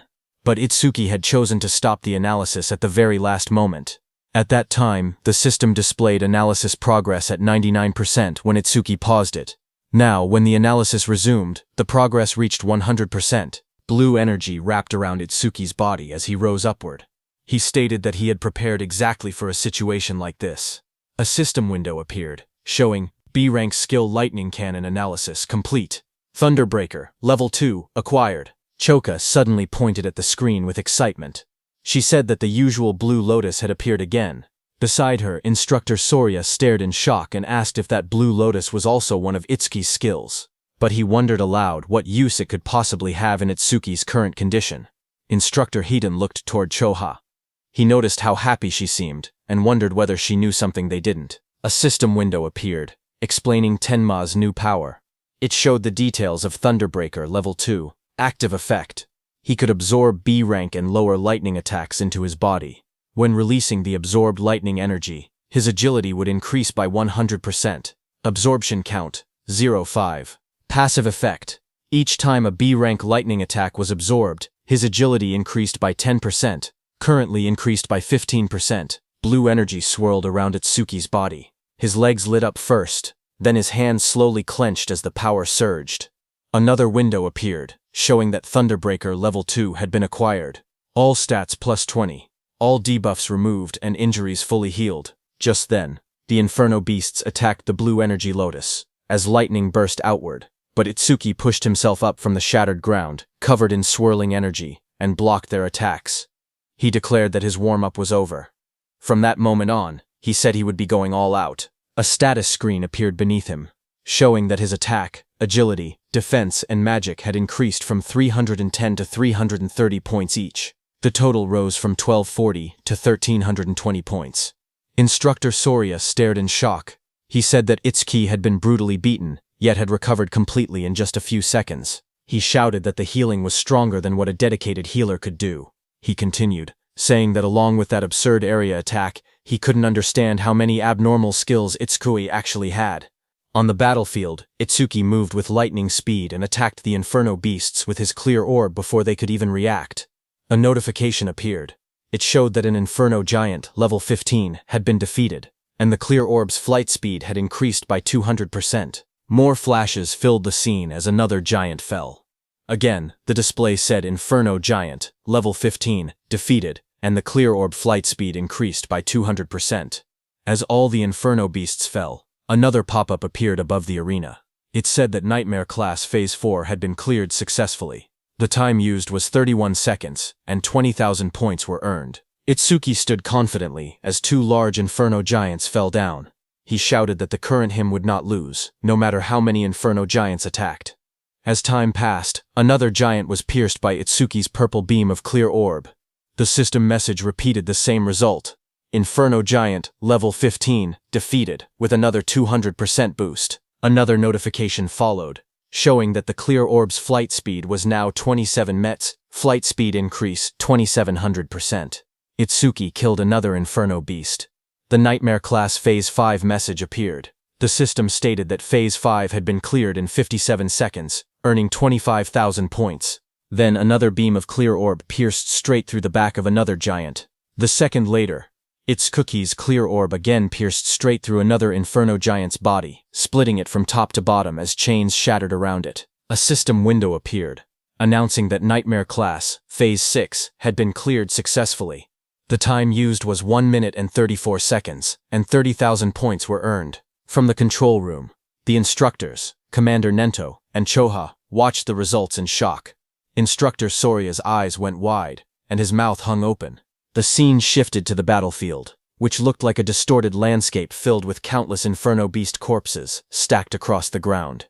Instructor Soria's voice echoed faintly as he asked, "Is this hell?" Itsuki sat in the rubble of corpses, chains wrapped around his arms as enormous clawed limbs loomed over him. Instructor Soria's shaken voice wondered aloud which one was the real monster, Itsuki or the Inferno giants, admitting he was starting to lose track. Itsuki looked upward, panting heavily, blood covering his clothes as he looked at the camera and asked about the next phase, saying no Inferno giants were coming out. Instructor Soria stared forward in shock. He said it was unbelievable and that he had never thought something like this would happen. Sweat ran down his face as he looked at the scene before him. He slowly reached out his hand and pressed a glowing red button on the platform. With a heavy voice, he spoke into the microphone. He told Itsuki that it was over. On the battlefield, a loud announcement echoed. Instructor Soria told Itsuki that all the Inferno giants they had prepared had already been defeated. As the huge pile of fallen Inferno giants lay scattered across the ground, Instructor Soria told Itsuki that he had defeated every Inferno giant they had prepared. Hearing that, Itsuki took off the chains around his body, exhausted and covered in wounds. He asked if he had really beaten them all, reminding Instructor Soria that he had said the difficulty had no upper limit. He stood up slowly, trying to recall how many enemies he had taken down. He wondered how many points he had ended up getting. He thought to himself that if he had hit the ceiling, then the gap between him and Tuajin couldn't be that big. As he walked forward, he noted that he had achieved his other goal too, increasing the clear orb's flight speed. He considered it not a bad haul at all. A glowing panel appeared, showing the results. It listed that he had defeated 11 level 15 Inferno giants, and the clear orb's flight speed had increased by 1100%. Another notification appeared, showing the orb now moved at 38 meters per second, faster than an average car. But just as he was about to exit the training ground, a bright blue energy swirled behind him. Itsuki froze in place, staring ahead as the light rose around his body. A sharp glow flashed in Itsuki's eye as he turned his head, his expression tense and alert. But seeing what it was, he exhaled a moment later, realizing there was no threat. He muttered that he had mistaken it for another enemy for a second, because he had totally forgotten about it. Behind Itsuki, a huge glowing crystal had formed. He looked at the floating blue crystal beside him, knowing that since he couldn't level up, any experience from the disaster beasts he defeated turned straight into karma stones. The large blue stone hovered in the air, swirling with light.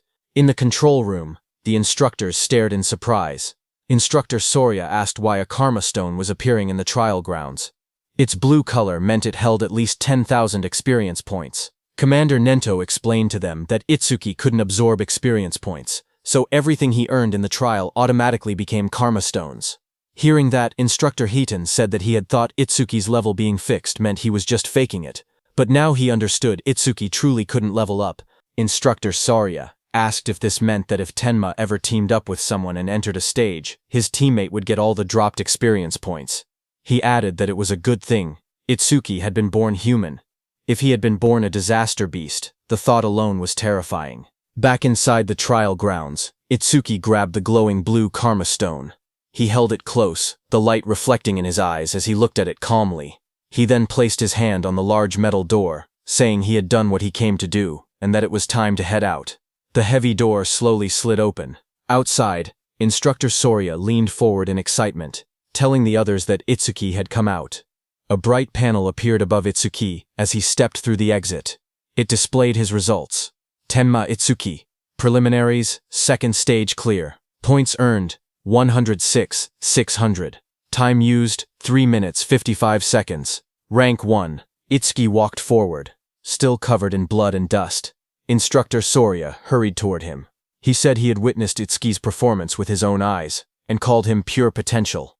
He told Itsuki to come with him, promising to arrange a mentor worthy of him. Itsuki replied that he appreciated the offer, but he already had a teacher who trained him, so he was fine. Hearing that, Instructor Soria grew frustrated, telling Itsuki he didn't get it. He said so what if he had a teacher? He insisted that not just anyone was qualified to guide someone as talented as Itsuki. He said Tenma would be better off following someone like him, someone with connections and resources. Itsuki repeated that he was fine. Instructor Hitten, beside Instructor Soria, leaned in and warned him that if he kept pushing, Itsuki would start disliking him. But Instructor Soria refused to back down. He shouted that he couldn't give up so easily, and told Instructor Hitten to talk some sense into Itsuki. He asked if he was really okay letting someone waste Itsuki's talent. When Itsuki looked toward Instructor Hitten, he recognized him as the one who had handled Kainoshita's lackeys before. Instructor Hitten waved it off, saying he had only judged someone who broke the rules. He then smiled and told Instructor Soria that Itsuki was the disciple of Izumi, so there was no way he wouldn't help him. Hearing that, Instructor Soria froze in shock. He asked Instructor Hitten what he had said, whose disciple was Itsuki. Itsuki thanked Instructor Hitten for what he had done in the past. On the other hand, Instructor Soria stiffened as he repeated the words. Itsuki was Commander Izumi Nento's disciple.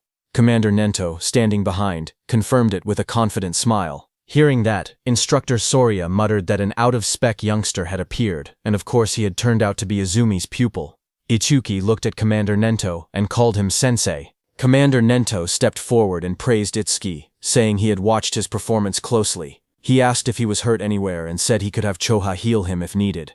Choha, standing behind, blushed and told her father that Itsuki had been fired up about challenging Phase 7, so there was no way he could be hurt.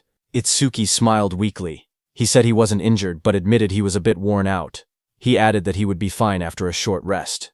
Instructor Soria nodded, and said that if Itsuki was Izumi Nento's disciple, it made sense he could perform at this level. He then mentioned that his disciple had wiped out every disaster beast prepared for the second stage. Itsuki then asked if Tewa had made it to Phase 6 as well.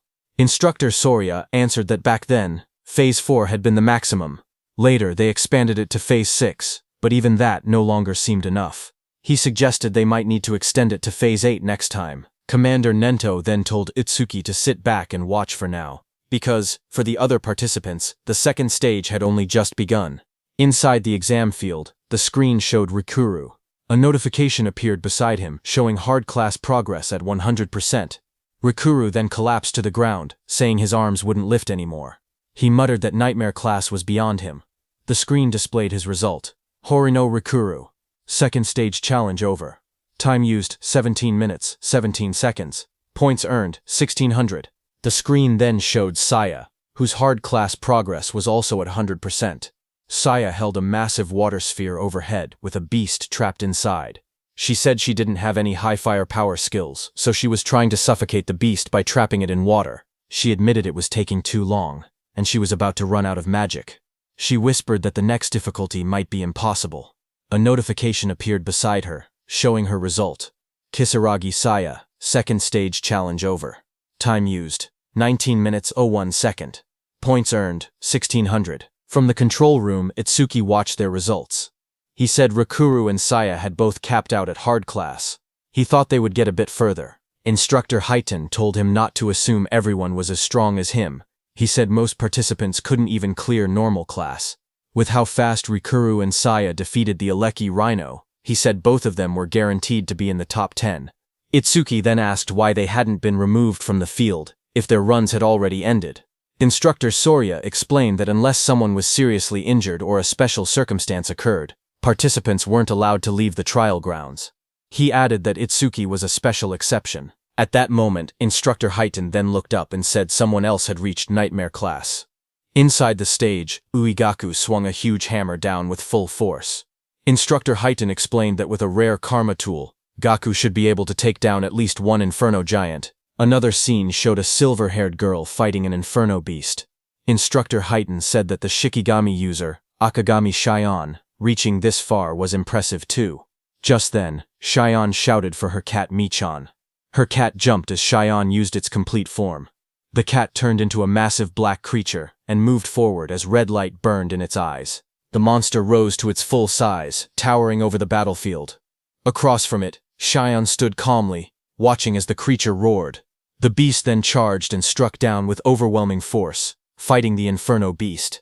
Their claws crashed with destructive power. Itsuki watched all this from the control room. He asked if Shikigami could change into different forms. He asked Choha if her Tamacho could do the same. She replied with a simple no, explaining that it was her first time seeing one that could transform. She said Shikigami came in many types, and their abilities were still full of mysteries. She warned him to be extra careful if he encountered Shikigami users from now on. Itsuki looked at the scene and said Shikigami were unexpectedly strong. He thought about the black dog he had taken from Charles and said he had been leaving it alone until now, but from this point on he would give all dropped experience to it. He then looked down slightly and said that since Saya and Rikuru had already retired, there was no point staying any longer. He thought it was time to head out. But suddenly Itsuki's eyes widened as he saw something on the screen. It was Iberia. He was wrapped in glowing red energy and stood in a hardened stance. Itsuki was shocked to see him and asked what that armor was and if he had gotten it from his father. Iberia's whole body became covered by that armor as he looked at the monster in front of him. It was the strongest epic karma tool his dad had made for him. His body then transformed into a fully armored form with sharp red scales and glowing eyes. A screen displayed the item's stats. Dragon Gear. Epic. It increased attack and agility by 100. Its epic effect was that for every 1 minute equipped, attack and agility increased by 20. The maximum time was 15 minutes. Iberia knew that his tool had a will of its own and chose its master. He said it took a lot of effort before he finally obtained it. He ran toward the Inferno beast in front of him, thinking that his armor added 20 attack and agility every minute it was equipped. But if worn longer than 15 minutes, there would be a severe penalty. So he had to finish everything within 15 minutes. Another screen appeared showing current status increase. Attack and agility increased by a 120. Iberia shot forward at high speed. He thought about the announcement stating the Nightmare class had been cleared, and he believed it was probably Itsuki. He told himself he had to do his best so he wouldn't drag Itsuki down. He charged ahead, declaring that the two of them were double E. Itsuki watched him from the control room and said calmly that the armor looked good on him. Then a few minutes later, Instructor Sorya announced that the second stage was finished. From inside the control room, Instructor Sorya explained the rules. Only the top 10-point earners could advance to the national tournament's main event.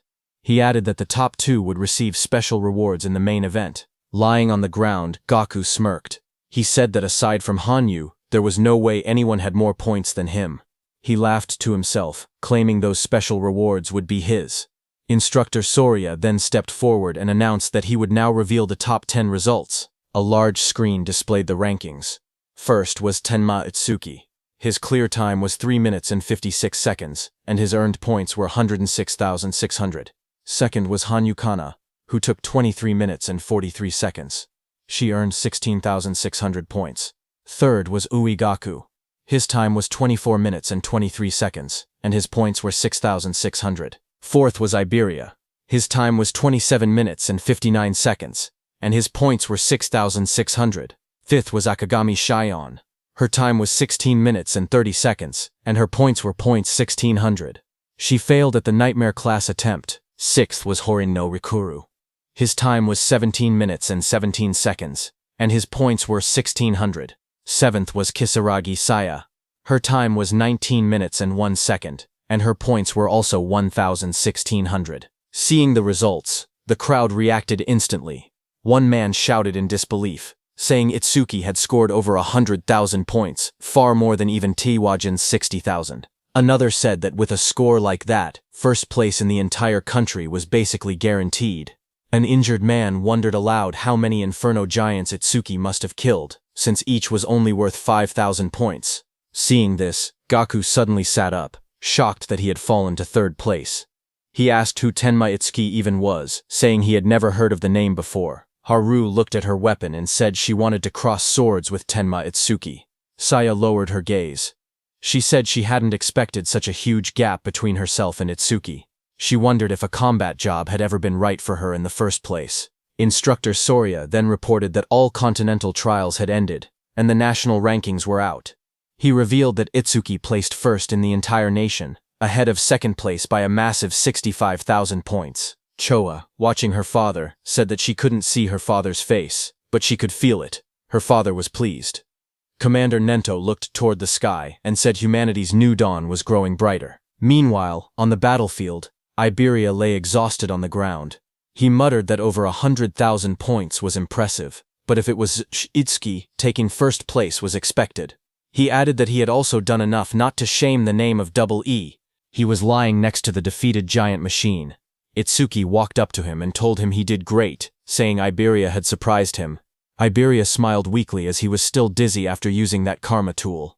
The instructors and Commander Nento stood on the platforms watching. Then Instructor Soria announced that the 21st Salvation League National Tournament preliminaries had come to an end.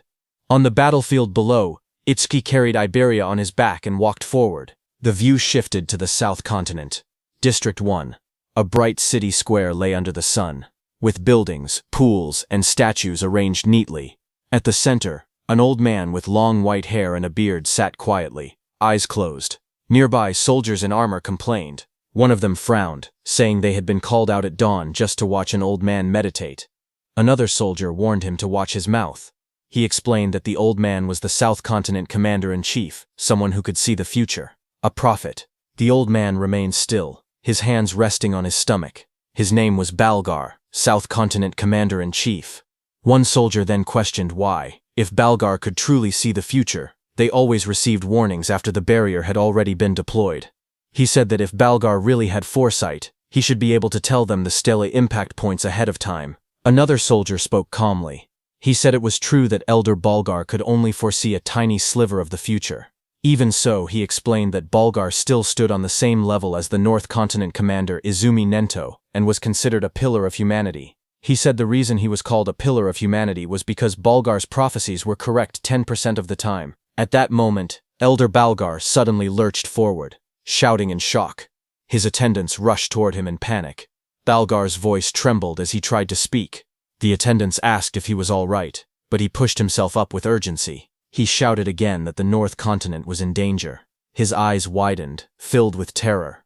He cried out that a massive disaster beast assault would soon strike the North Continent. Among them, he warned, were disaster beasts with levels that exceeded 100. Then sometime later at night, the leaves rustled softly as the scene shifted to Itsuki standing under the trees. Blue system windows appeared beside him, while he looked ahead calmly. He said that his total stats had finally exceeded 1,500. The system display showed his information. Tenma Utsuki, human, level 0, fixed. His job was order breaker. His Nirvana gift was a special grade Nirvana. His skills were listed one by one.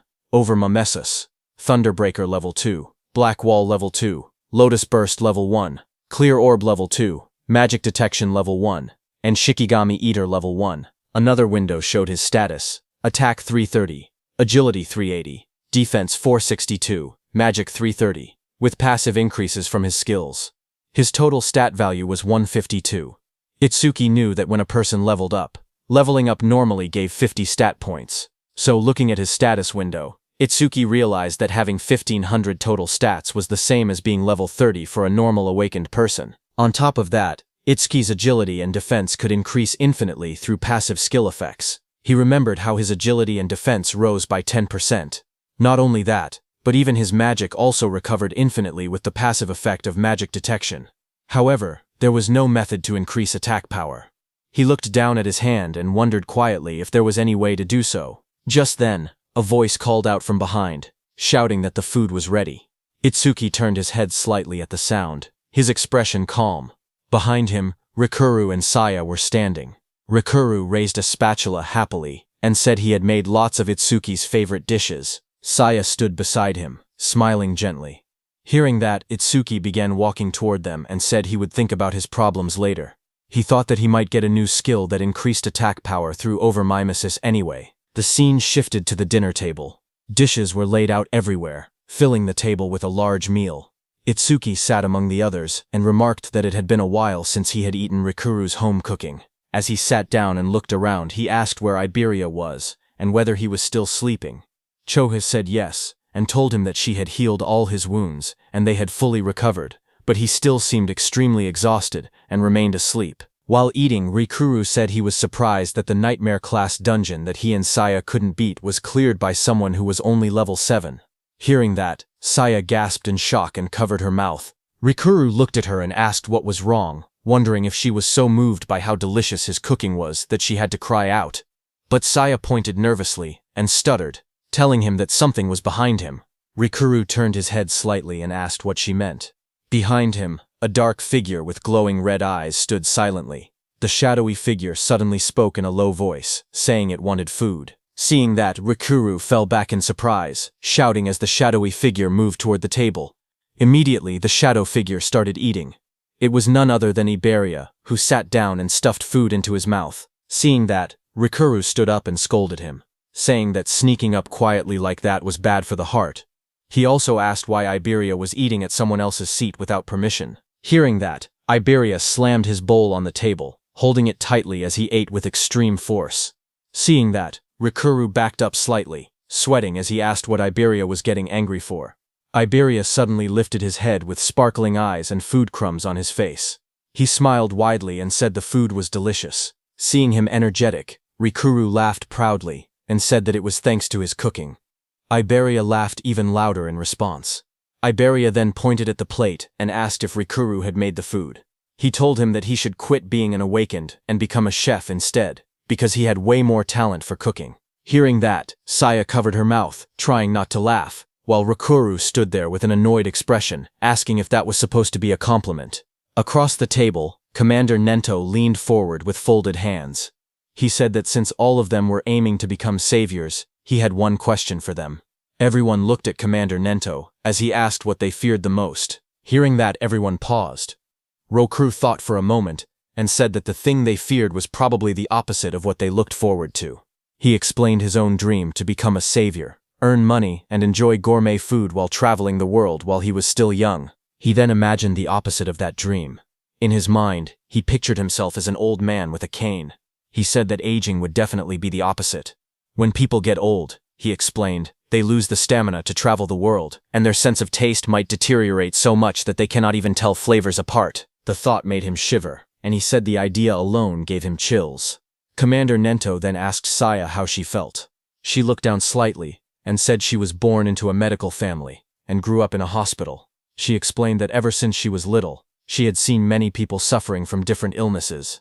A memory flashed in her eyes of hospital staff rushing a patient on a stretcher past her. A sick elderly patient lay on the stretcher, his face covered with dark spots. His weak voice escaped as he looked toward Saya. Standing there, Saya had been frozen in fear. The sight had become a deep trauma for her. She explained that even a simple cold or fever now filled her with overwhelming fear. Hearing that, Itsuki remembered something. He wondered if that was why she ran away the other day after he let out just a small sneeze. Memories from the past flashed in his mind, where Saya jumped back in shock every time Itsuki sneezed loudly. Hearing her, Commander Nento told them that an awakened person's lifespan was nearly twice that of a normal human, and awakened ones almost never got sick. He told her that she could finally say goodbye to the thing she feared most. Then he turned his gaze to Iberia beside him. Iberia blinked in surprise and asked if it was his turn next. Iberia admitted that what he feared most before was failing the preliminaries. But now his fear had changed. He smiled brightly and said he was afraid of not being able to fight alongside Itsuki. He turned to Itsuki with excitement and asked what he feared most. Itsuki looked surprised and asked why the question was directed at him. But the others wondered the same.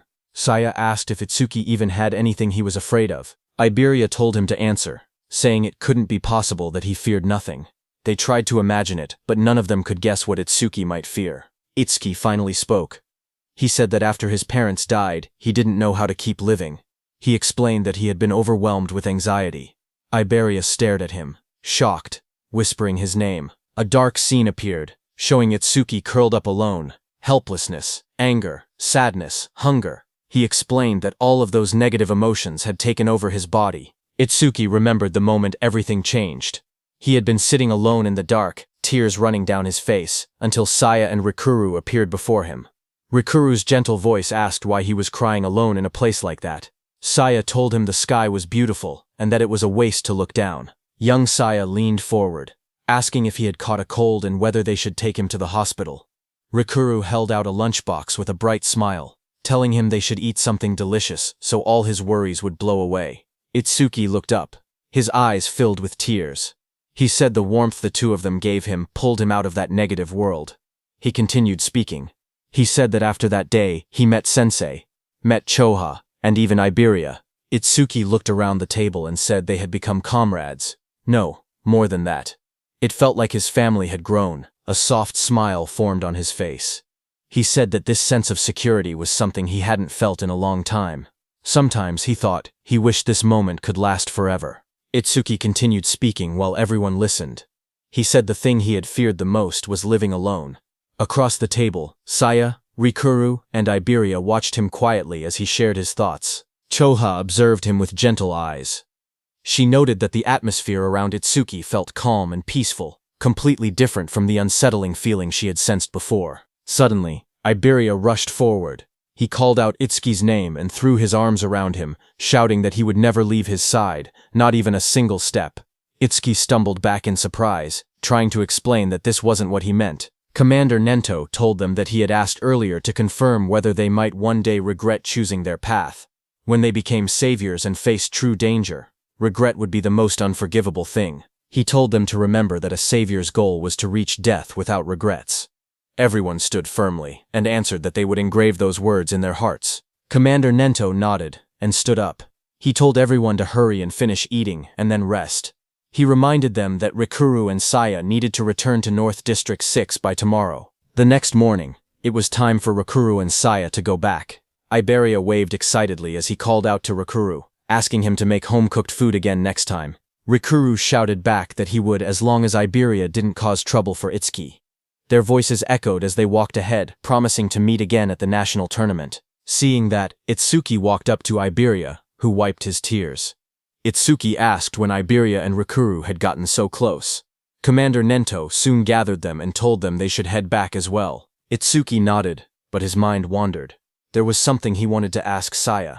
He thought he could ask her during the main tournament. As he walked, Itsuki suddenly paused in shock when he noticed Choha. Choha sprinted across the courtyard with urgency. Itsuki wondered why she was in such a rush. A moment later, Chosha reached Commander Nento, slightly out of breath. Commander Nento asked her what had happened. Chosha replied in a serious tone that top-secret information had just arrived from the South Continent. Commander Nento asked Choha what the secret message contained. Choha explained that the information carried an extremely high clearance level. It was something only saviors above level 50 and continent commanders were allowed to know. Commander Nento then looked at Itsuki and Iberia and said that the two of them were also permitted to hear it. Iberia lit up with surprise, asking if he trusted him that much. Chosha began delivering the message. A new prophecy had come from Elder Balgar, the commander of the South Continent. According to him, within the next 3 days, a large-scale disaster beast assault would strike the North Continent. Hearing that, Itsuki asked whether Elder Balgar's prophecies were reliable. Iberia confirmed that they were. Elder Balgar was the most renowned prophet across all 5 continents. His prophecies were as good as confirmed futures. Choa turned to her father and urged him to leave the North Continent immediately. But Commander Nento believed there had to be a reason the disaster beasts were launching an assault.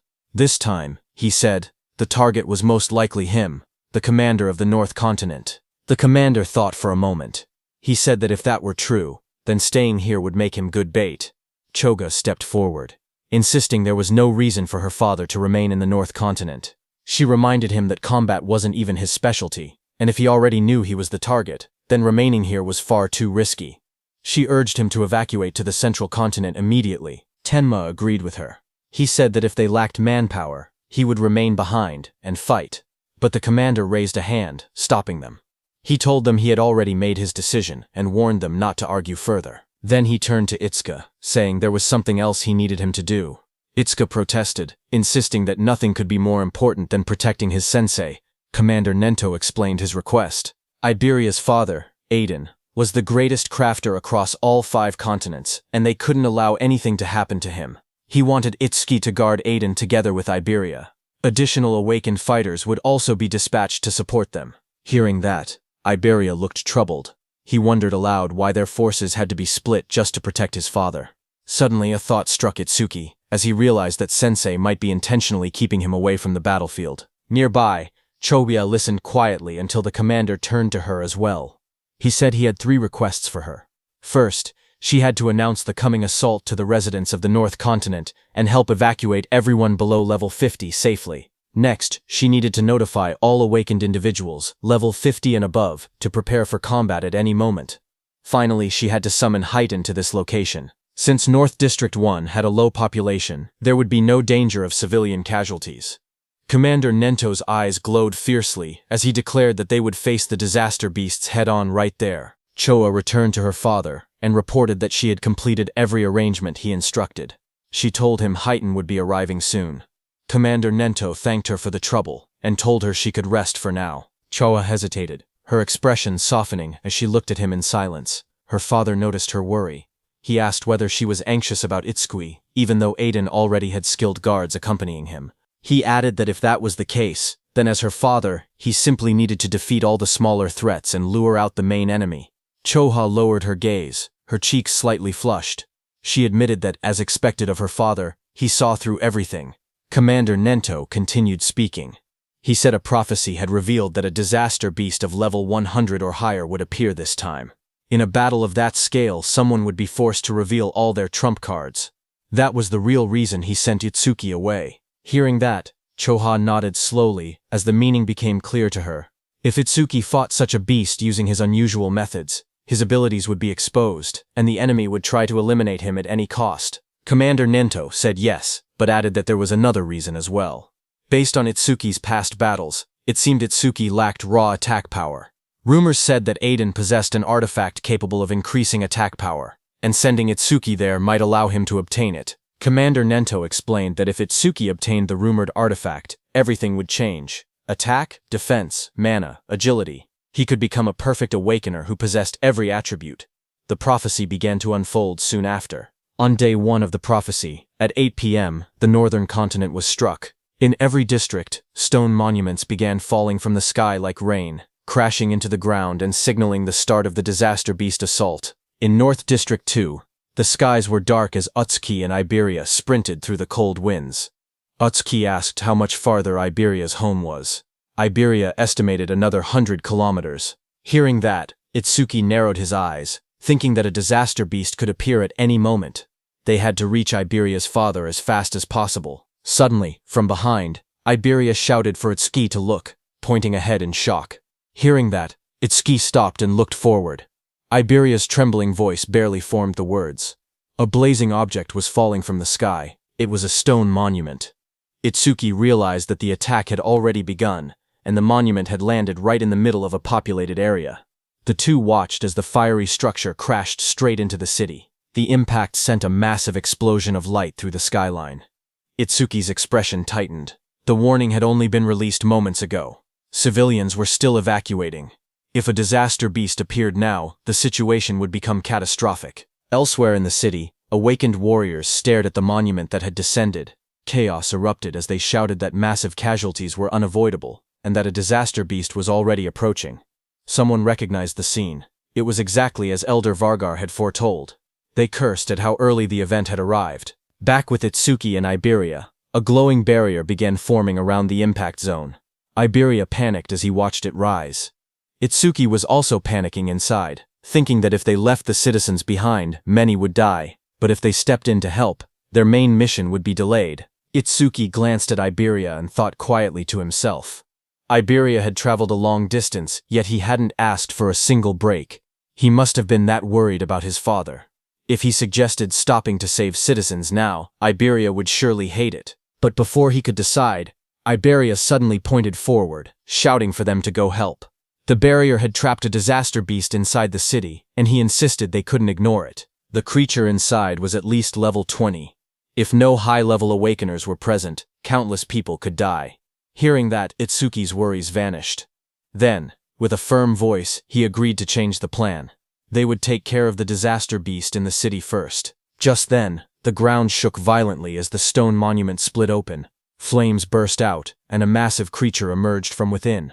It was a flame golem, level 21, its entire body wrapped in blazing fire. Nearby, the awakened fighters assessed the situation. They counted their strength, 3 level 15s and 1 level 16. It would be difficult, but against a level 20 disaster beast, they believed they still had a chance to win. A defender stepped forward and activated his C-rank skill, Rock Shield. Jagged stone shot up around his arms as he braced himself against the incoming flames. He shouted for the others not to break formation, promising to hold off the monster's attacks. The flame golem roared and hurled fire straight at him. Through the heat and sparks, the defender yelled for his teammates to find an opening and counterattack. But the creature's power was overwhelming. It struck with massive force, smashing the ground and scattering debris across the street. The defender was thrown violently backward, crashing into a wall. As the dust settled, he struggled to lift his head. His armor was shattered. His voice trembled. He couldn't believe what had happened. It was impossible. The other awakeners froze in terror because the Earth user had the highest defense among them, yet he had been killed instantly. If even he couldn't survive, they stood no chance at all. Panic spread across their faces as they backed away, their weapons shaking. One of them cried out, asking desperately what they were supposed to do now. The group fell into panic. One of the men shouted that fighting a creature like this was suicide and that they needed to run. As he sprinted away, flames chased behind him. Another teammate yelled for him to watch out, but the fleeing man only snapped back that they should worry about themselves. Before he could get far, a sharp presence appeared right behind him. His eyes widened in shock as the fiery monster loomed over his shoulder. Terrified, he begged for his life, promising to do anything as he activated his ability. Water surged around him as he used his B-rank skill, Water Cannon. A massive stream of water blasted toward the creature. For a moment, he caught his breath. He wondered when the beast had gotten behind him, and regretted shouting something so pathetic. But now, he stood firm. He was a water elementalist, the natural enemy of fire disaster beasts. This attack should have been its end. The others watched from a distance, unsure. One asked whether he had really defeated it. Another stepped forward, saying he would finish it off just in case. In the midst of drifting steam and smoke, the monster's dark silhouette still stood. The water elementalist stepped forward and warned the others not to interfere. He insisted that since he had defeated the disaster beast alone, he should be the one to finish it. But before he could act, the charred body of the creature suddenly twitched. Flames surged across its cracked surface as it rose again. The man froze in shock as the beast returned to life, its fiery aura burning hotter than before. Someone shouted for them to kill it quickly. A massive burst of flame erupted from the monster's mouth, lighting up the entire street. One of the fighters stared at the blazing heat, confused and terrified, asking what this enormous flame was. Another voice shouted that it was over, but the flames only grew larger. A violent explosion followed, and the fire shot outward like a shockwave. But before it could hit those awakeners, Itsuki appeared. Using his black ice wall skill, he created an ice wall that blocked the monster's fire attack. As Itsuki was stopping the fire, Iberia turned to those awakeners, calm and fearless.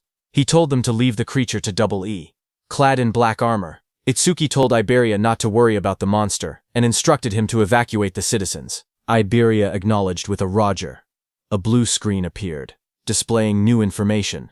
Itsuki's black wall's defense increased by 10% due to blocking a B-rank fire element skill with black ice wall. The battlefield shifted as Itsuki prepared to face the fiery disaster beast alone. Those awakeners stared at Itsuki, who had blocked the giant flame so easily.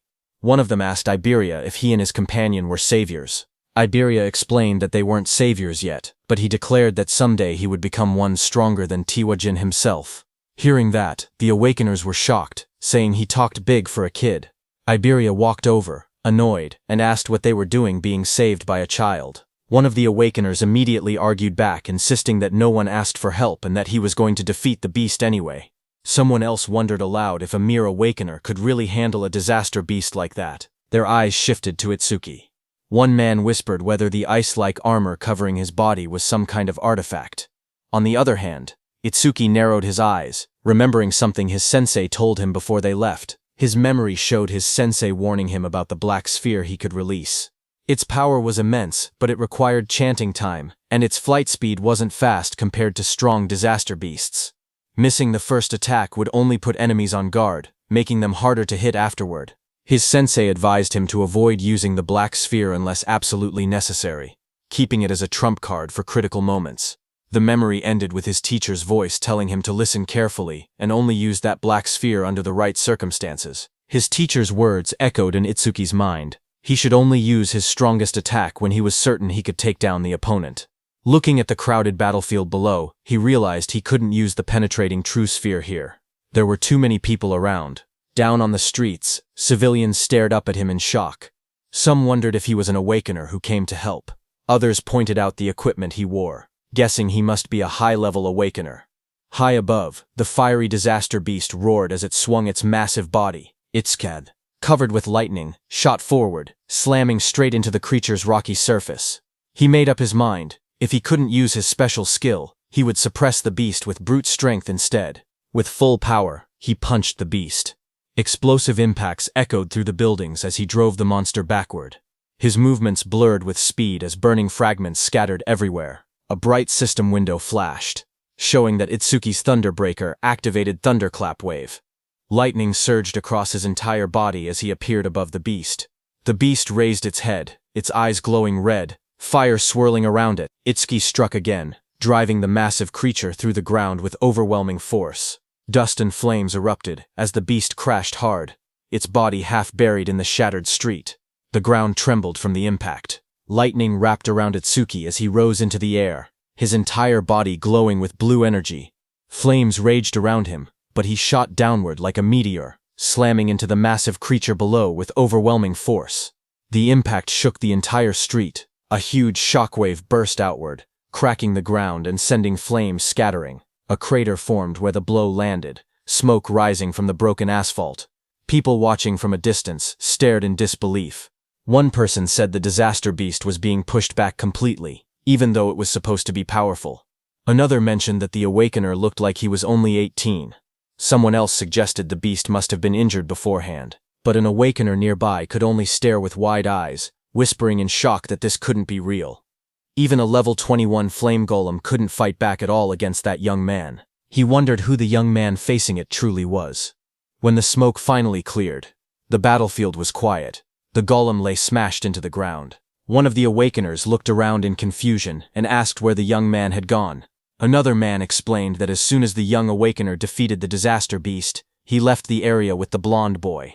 That water-type awakener claimed that the only reason a level 0 awakener could do something like that was because he had already weakened the flame golem's health beforehand. But the first awakener looked uneasy. Even he, a level 15 awakener, couldn't track the young man's movements with his eyes. He said that the power to send a flame golem flying with bare hands was unbelievable. He added that if his status showed level 0, his real strength had to be comparable to level 30. On the other hand, Itsuki and Iberia were already running. While running, a thought troubled Itsuki. If a beast of that level couldn't be killed instantly, things would only get harder in the future. He muttered that he had to increase his attack power somehow. Just then, a system window appeared, displaying Itsuki's current stats. Attack, 330, Agility, 760, plus 100% due to Thunderclap Wave activation. Defense, 495, increased due to Black Ice Wall, 50%, Mana, 330, recovers 10% of mana upon detecting one enemy unit. Itsuki stared at the numbers, knowing he needed to grow stronger as quickly as possible. On day 1 of the prophecy, At 10:30 p.m., Itsuki and Iberia ran through the rain-soaked streets.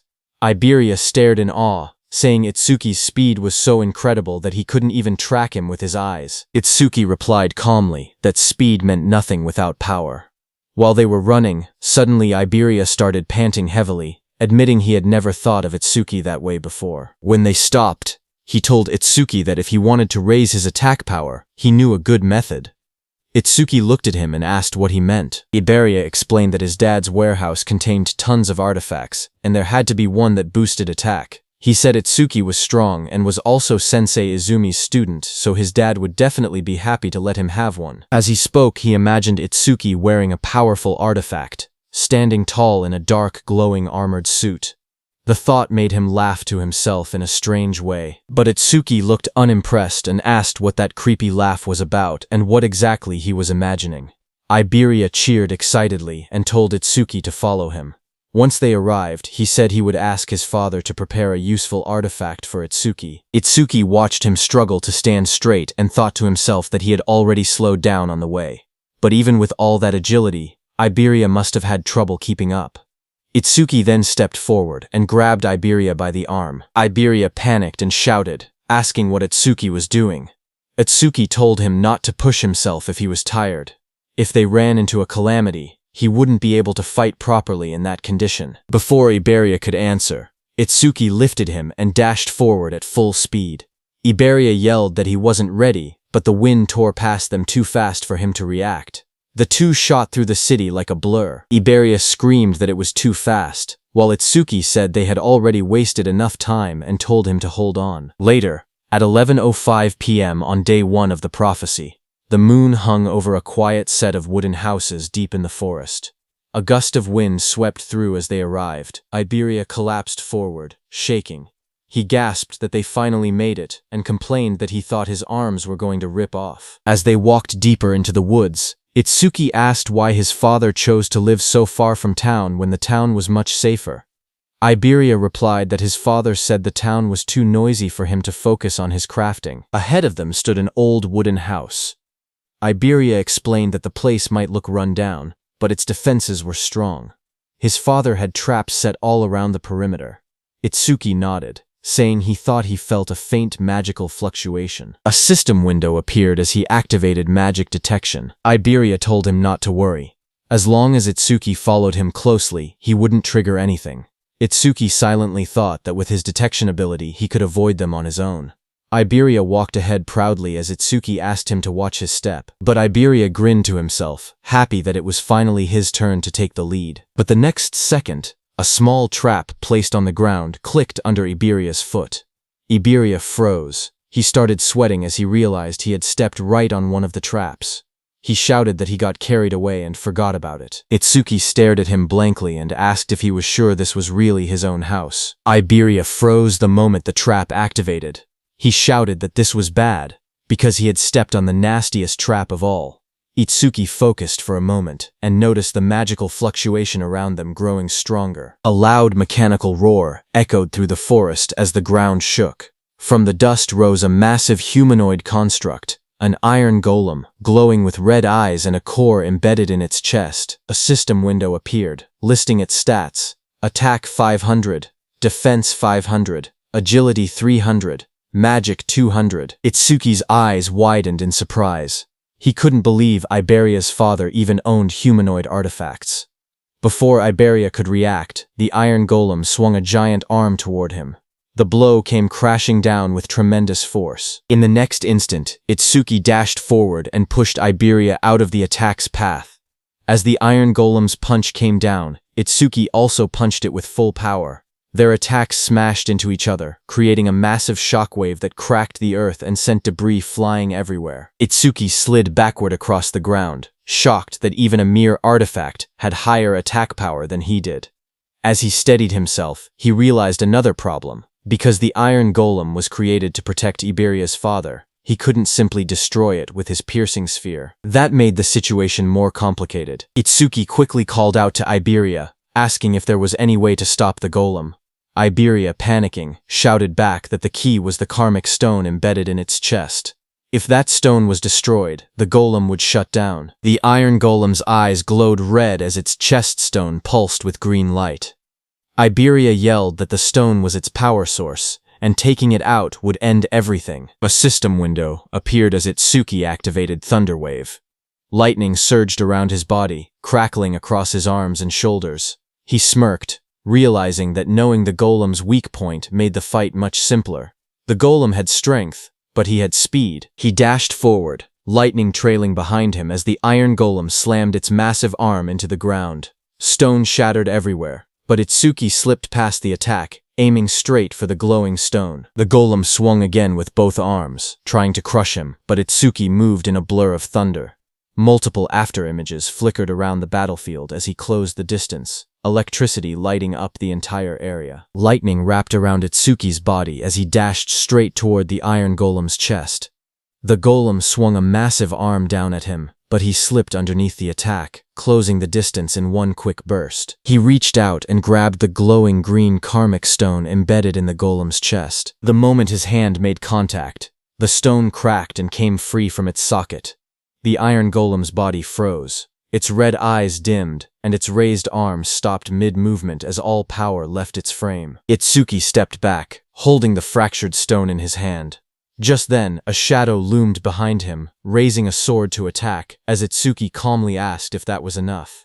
Iberia rushed forward in panic, shouting for Josuke to stop. But before he could reach him, that figure suddenly blurred into motion. A fierce strike came swinging toward Itsuki from the side, his eyes glowing red at the moment of impact.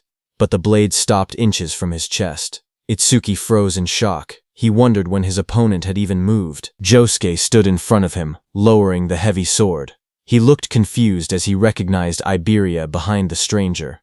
He admitted that he had thought the intruder was just a group of lost bandits. Smoke drifted from the sword as Josuke introduced himself. Itsuki stepped forward calmly, but confusion rose in his eyes. He questioned why he hadn't sensed any magic until the moment of the attack.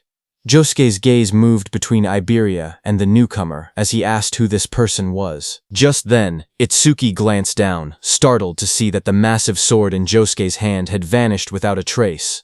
Iberia quickly jumped in, explaining that the stranger was his friend, Itsuki Tenma. He boasted that Itsuki was level 0 but incredibly strong. He added that they had formed a duo and were trying to decide on a team name. Before Iberia could continue, Itsuki told him to never mind that, and instead asked where Iberia's father was.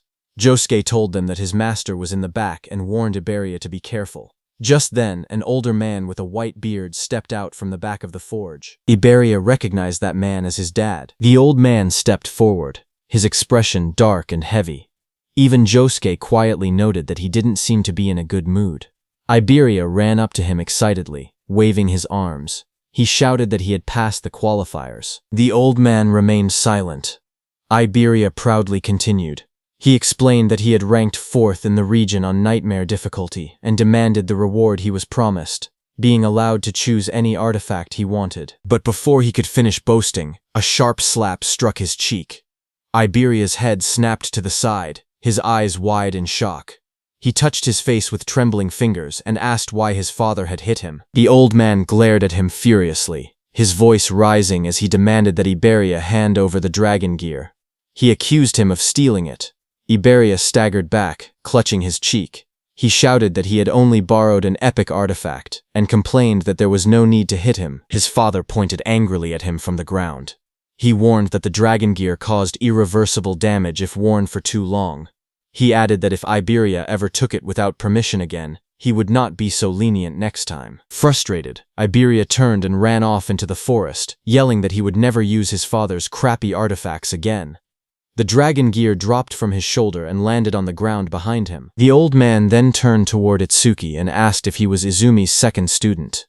Itsuki nodded politely. He introduced himself as Itsuki Tenma and explained that his sensei had sent him to protect Mr. Aiden because of a prophecy about a massive calamity approaching from the north. Mr. Aiden responded that he already knew. He studied Itsuki closely and muttered that Izumi was demanding and rarely accepted disciples. He wondered why a strict master would choose someone who looked as plain and ordinary as this kid. But then he suddenly froze, his eyes wide. He asked in shock if Itsuki's level was fixed. Itsuki said yes as a glowing status window appeared beside him, showing his information. Itusuki Tenma, human. Level 0, fixed. Job order breaker. Gift undisclosed. Skill undisclosed. Stata undisclosed. Itsuki stood calmly, the blue display shining around him. Mr. Aiden narrowed his eyes and stared at Itsuki carefully. With suspicion in his voice, he asked if Itsuki was using some kind of karma artifact to fake his stats. Itsuki calmly replied that he was not. Mr. Aiden looked at him again and finally seemed to understand something. He muttered that now it made sense why Nento Izumi had specifically requested that particular item. Walking slowly with his hands behind his back, Mr. Aiden explained that Itsuki's master was someone who carefully calculated gains and losses. According to him, Commander Nento always demanded something in return. Itsuki responded honestly. He said that his master had only asked him to guard Aiden, and that he had not heard anything about a reward. Mr. Aiden then explained the truth. Commander Nento had contacted him and said that in exchange for allowing his disciple to protect him, he should give that disciple a certain karma artifact. Hearing this, Itsuki looked surprised. He wondered quietly if his master had really done that for him. Still calm, Itsuki said that it was fine. Even without an artifact, he would properly protect Aiden. Mr. Aiden shook his head and said that was unnecessary. He had plenty of artifacts, so he did not mind giving one away. However, he admitted that he had simply been curious about why Commander Nento had specifically chosen something he considered a failure. Itsuki looked confused and asked what he meant by a failure. A memory flashed as Mr. Aiden explained that the artifact was originally a masterpiece designed to draw out an awakened person's attack power to its absolute limit. He raised a glowing golden crystal in his hand as a system window appeared, revealing the artifact's information. Its name was Critical Crystal, unique. Critical, attack power is doubled during a critical hit. Critical rate 99%. Unique effect. The user's attacks generate critical hits. The golden crystal shined brightly in Mr. Aiden's hand, but as Mr. Aiden held the glowing crystal, something unexpected happened. A crack suddenly formed across its surface. His eyes widened in shock as the golden crystal split with a sharp sound. The artifact's power changed instantly. The rank of the artifact became unknown, and a mysterious broken effect appeared. A system window appeared, revealing the new information. Broken critical crystal, rank unknown. Effect, attack power is multiplied by 10 during a critical hit. Critical rate 0%. It increases by 1% every time an enemy unit with higher attack power than the user is defeated. Broken effect, the critical rate resets whenever the user levels up. Mr. Aiden showed the cracked crystal to Itsuki and explained its problem. Because the critical rate reset every time someone leveled up, it was completely useless for a normal awakened person. Anyone who trained hard to increase their critical rate would lose it the moment they gained a level. He said that was exactly why he had been confused when Commander Nento specifically requested this artifact. But after seeing Itsuki's stats, he finally understood the reason. Itsuki carefully reached out and took the broken crystal into his hand. The red cracks inside the golden crystal glowed faintly as energy flowed through it. Mr. Aiden smiled slightly and said that Itsuki was quite special. He admitted he did not know how Itsuki became stronger, but since Itsuki would never level up, the artifact was perfect for him. He then explained that as Itsuki continued defeating calamity spirit beasts, his critical rate would slowly increase. Eventually, it would reach 100%. Just as he said that, Itsuki used the crystal. Golden energy began swirling around him as the crystal reacted. Golden energy suddenly burst out from the crystal and wrapped around Itsuki's body. The power surged violently as the artifact synchronized with him. As Itsuki struggled, Mr. Aiden told him that in the future every single attack Itsuki made would be buffed 10 times. Hearing that, Itsuki clenched his fist as the golden aura intensified around him. With the power flowing through his body, he unleashed a technique, Iron Fist of Destruction. A system window appeared, confirming that the artifact had been equipped. Equipped. Broken critical crystal. Itsuki looked at the information and thought about the conditions of the artifact. His critical rate would only increase when he defeated enemies with higher attack power than him. He quietly admitted that the condition was a bit harsh. However, he decided not to worry about it for now. He would think about a counter-strategy after they finished this raid. Just then, another system notification appeared, showing the crystal's information. Its effect was that it increased attack power 10 times on critical hits. Its current critical rate was 0%, but it would increase by 1% for every kill of a stronger enemy. The broken effect was that it reset upon leveling up. After observing the artifact's reaction, Mr. Aiden spoke again. He said the artifact seemed to be equipped properly, and that it was truly compatible with Itsuki. Itsuki then admitted that he had actually been struggling because his attack power was low. He thanked Aiden, saying the artifact helped him a lot. Aiden waved his hand dismissively. He explained that he created the artifacts, while others used them to fight the Calamity Spirit beasts. Both of them were simply doing their part for the survival of humanity, so no thanks were necessary. As he spoke, Aiden turned and began walking away. He added that unless someone already knew his location in advance, there was no reason for beasts to attack such a remote place. For now, he told Itsuki to rest. Just as Aiden finished speaking, something strange suddenly appeared in the sky above the forest. Aiden's eyes widened in shock as he noticed a massive pillar of energy descending from the sky. The atmosphere trembled as the force rushed downward. A loud impact followed, as the energy slammed into the forest. The force spread outward like a shockwave. Nearby, Itsuki and Josuke instinctively raised their arms to shield themselves as the powerful energy burst through the air. Iberia, who was inside the house, opened his window and stared in disbelief, shouting in confusion and asking what had just happened. He looked toward the sky with wide eyes and realized something unexpected. A barrier had appeared. Looking up, they saw a massive green dome covering the entire area. The strange barrier surrounded the forest, glowing with an eerie green light. Seeing the enormous dome above them, Iberia shouted in shock, wondering why there was a green barrier there. Mr. Aiden looked toward the sky with a serious expression. In his mind, a troubling thought appeared. Only the commanders-in-chief of the 5 continents should know his location. He wondered if it was truly a coincidence that a stone monument had fallen here, or if something else was happening behind the scenes. Before he could think further, Josuke suddenly shouted loudly. He quickly warned everyone to get back. The Calamity Spirit beasts were coming, and they were already heading straight toward them. Itsuki stood quietly and focused his senses. His eyes sharpened as he felt a powerful presence approaching. He calmly said that he could feel it. Something was moving toward them at an incredible speed. Moments later, the ground began shaking as multiple creatures rushed forward through the forest. At first, Itsuki counted 6 of them. Then they realized there were even more. The monsters burst out of the trees, charging straight toward them. One of the creatures revealed itself clearly. A system window appeared, identifying it, one horned demon from the Horned Demon tribe, level 14. Seeing the monster rush forward, Itsuki shouted that they were here. The demon lunged toward Itsuki with its massive arm raised, aiming a brutal strike at him, but Itsuki stopped its attack with his bare hands. The next second, Itsuki pierced the monster's body with his black ice wall. Blood burst out as the blade tore through its flesh. At the same moment, a system notification appeared. Activating Black Ice Wall. More monsters rushed forward from different directions, opening their jaws wide as they attacked together.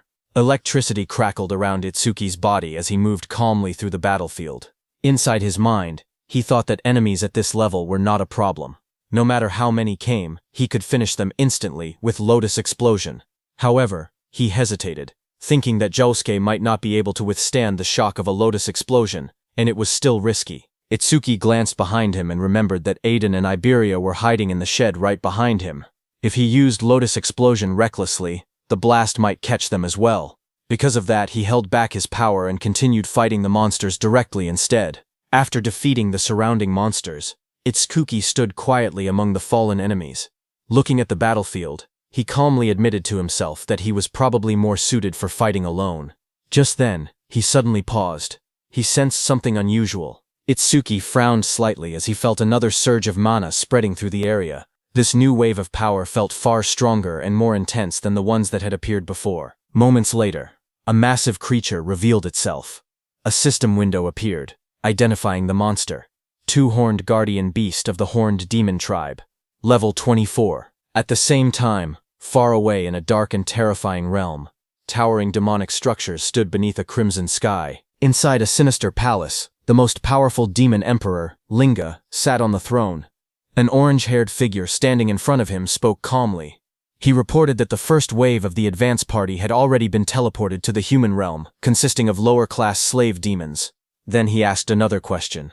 Among the 8 demon kings, which one should be entrusted with leading the main force? At that moment, Demon Emperor Linga said that thanks to the eye he had left behind during the last descent into the human realm, the demon race had already discovered the existence of a certain important person.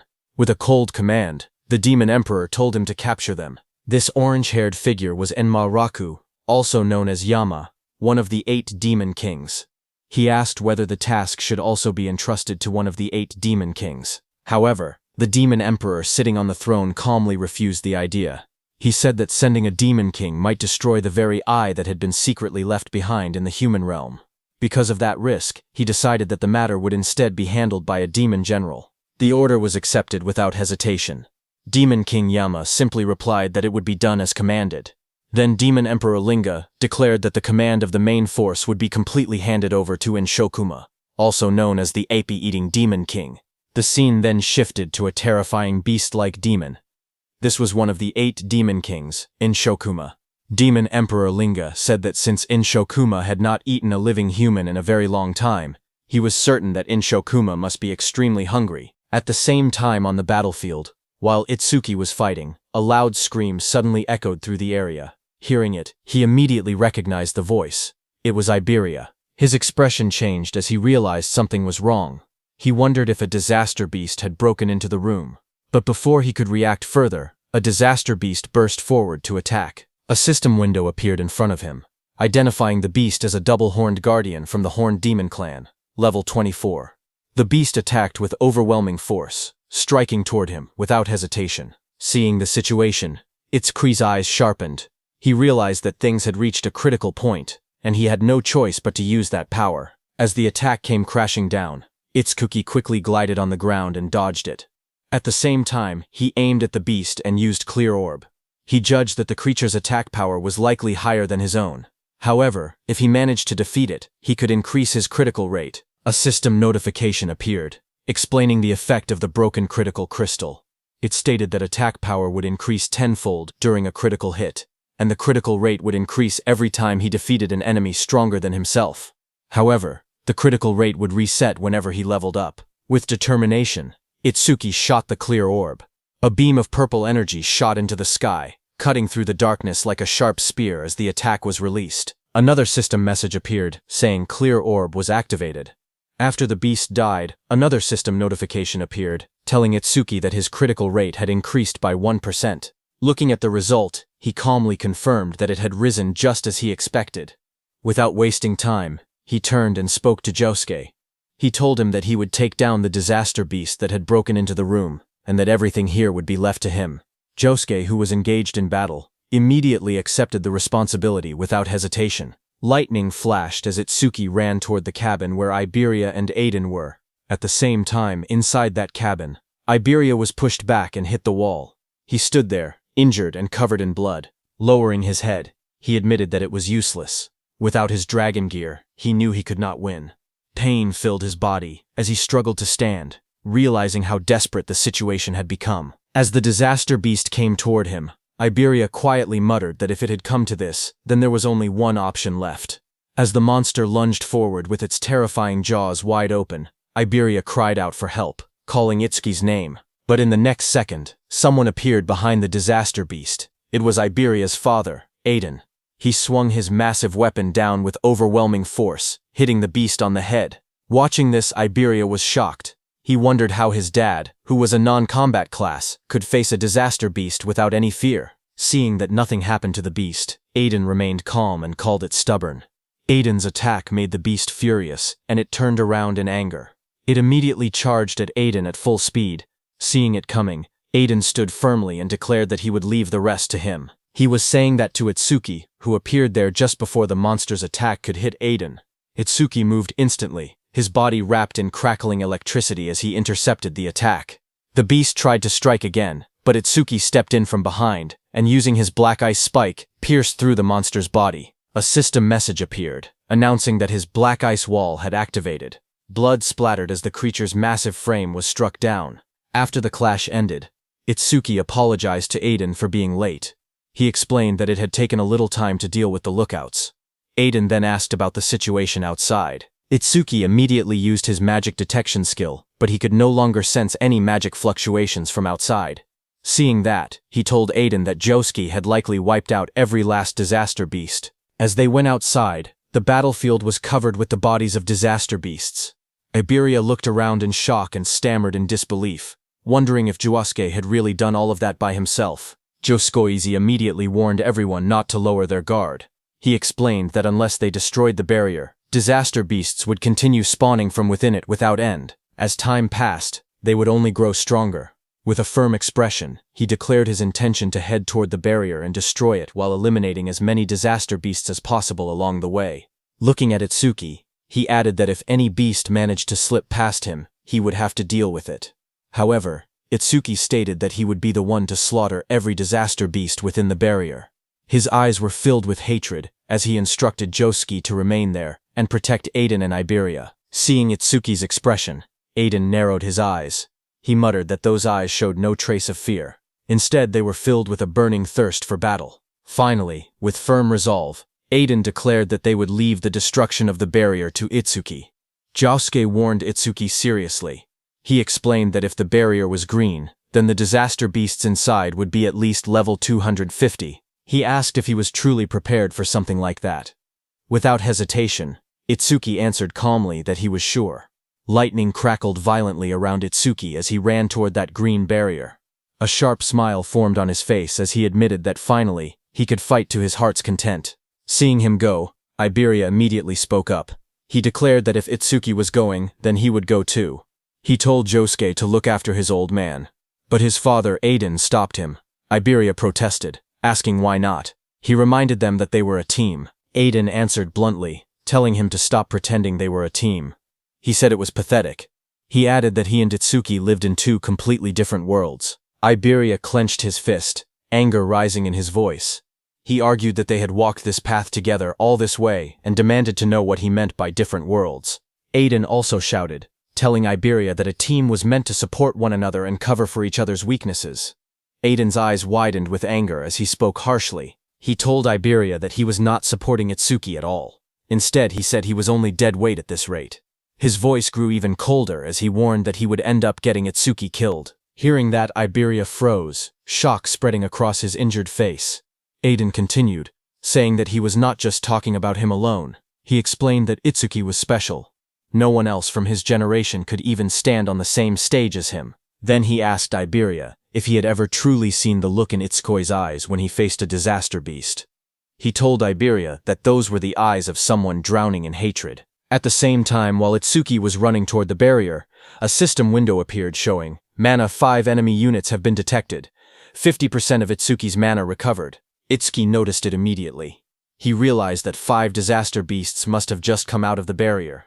He calmly acknowledged that this had brought his mana back to full. Ahead of him, massive disaster beasts with sharp purple spikes and rows of jagged teeth emerged, blocking his path as lightning continued to crackle around his body. Lightning surged wildly around Itsuki as he faced them. His eyes burned with determination as he shouted for them to get out of his way. A system window suddenly appeared, showing Lotus Blast had activated. In the next instant, a massive explosion erupted in the forest, flames bursting outward with overwhelming force. Another system message appeared showing, 5 enemies defeated with Lotus Blast. Range of all skills increased by 5%. His critical hit rate increased by 1%. Now his broken critical critical rate was 2%. Itsuki moved forward through the fading flames, his expression calm but focused. He admitted to himself that the double-horned guardian's defense had been far too high. It had taken 80% of his mana just to bring it down with Lotus Blast. Even so, he firmly decided that he would not allow a single one of them to reach Iberia or the others.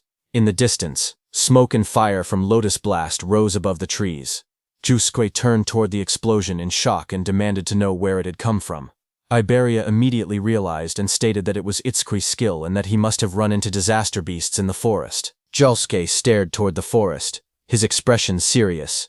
He thought that an explosion of that scale was not something a mere level 0 should be able to trigger. A troubling thought crossed his mind.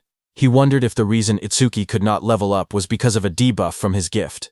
Meanwhile, Itsuki reached and stood before that glowing green barrier. He quietly acknowledged that this was the green barrier. He realized that the disaster beasts inside seemed to be on a completely different level from the ones he had faced so far. He immediately activated his mana detection. However, Itsuki was shocked to see that his mana detection could be blocked. Because of that, he could not judge the number or strength of the disaster beasts inside. Then he remembered something his teacher once said. The level of disaster beasts inside a barrier could be determined by its color.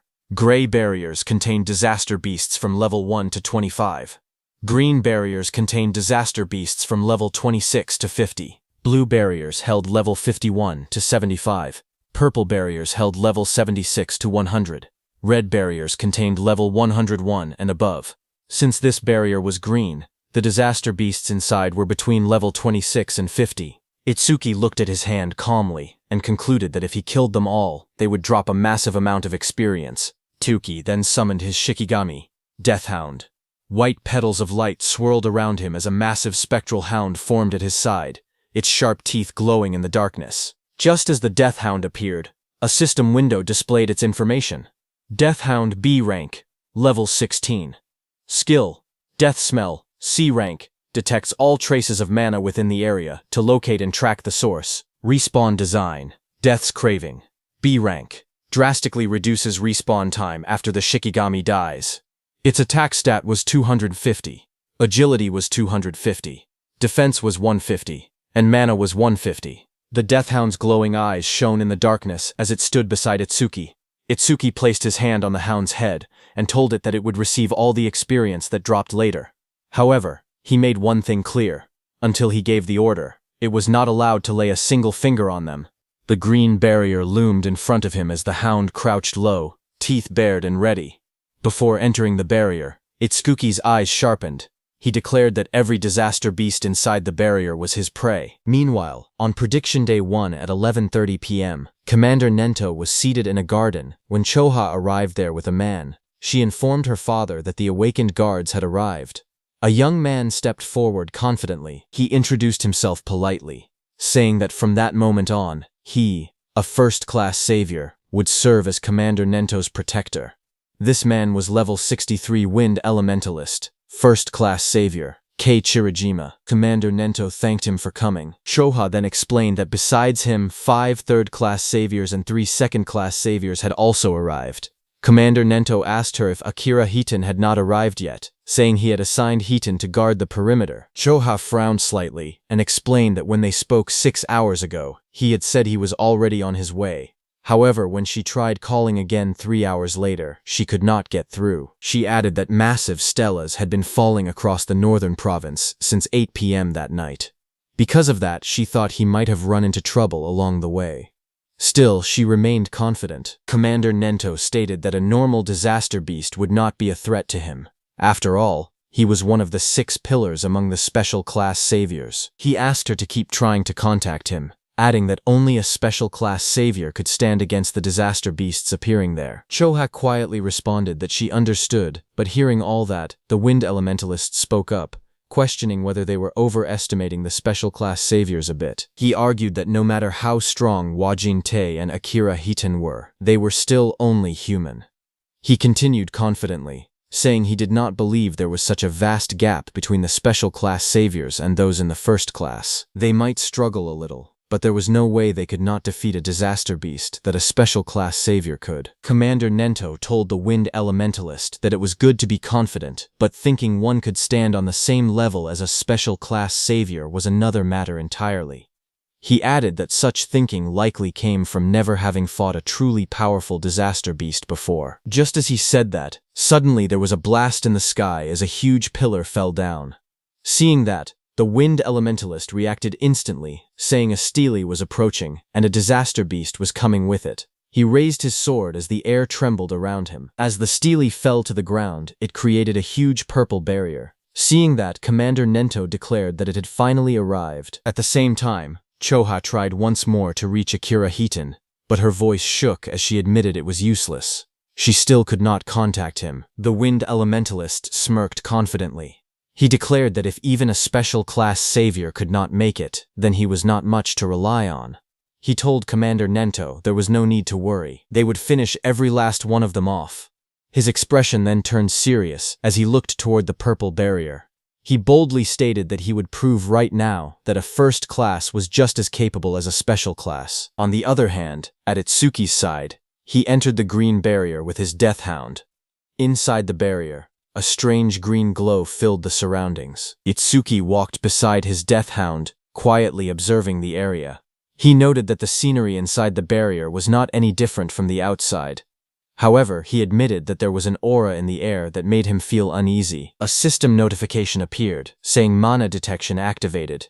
Itsuki focused and sensed the fluctuations of mana inside the barrier from where he stood.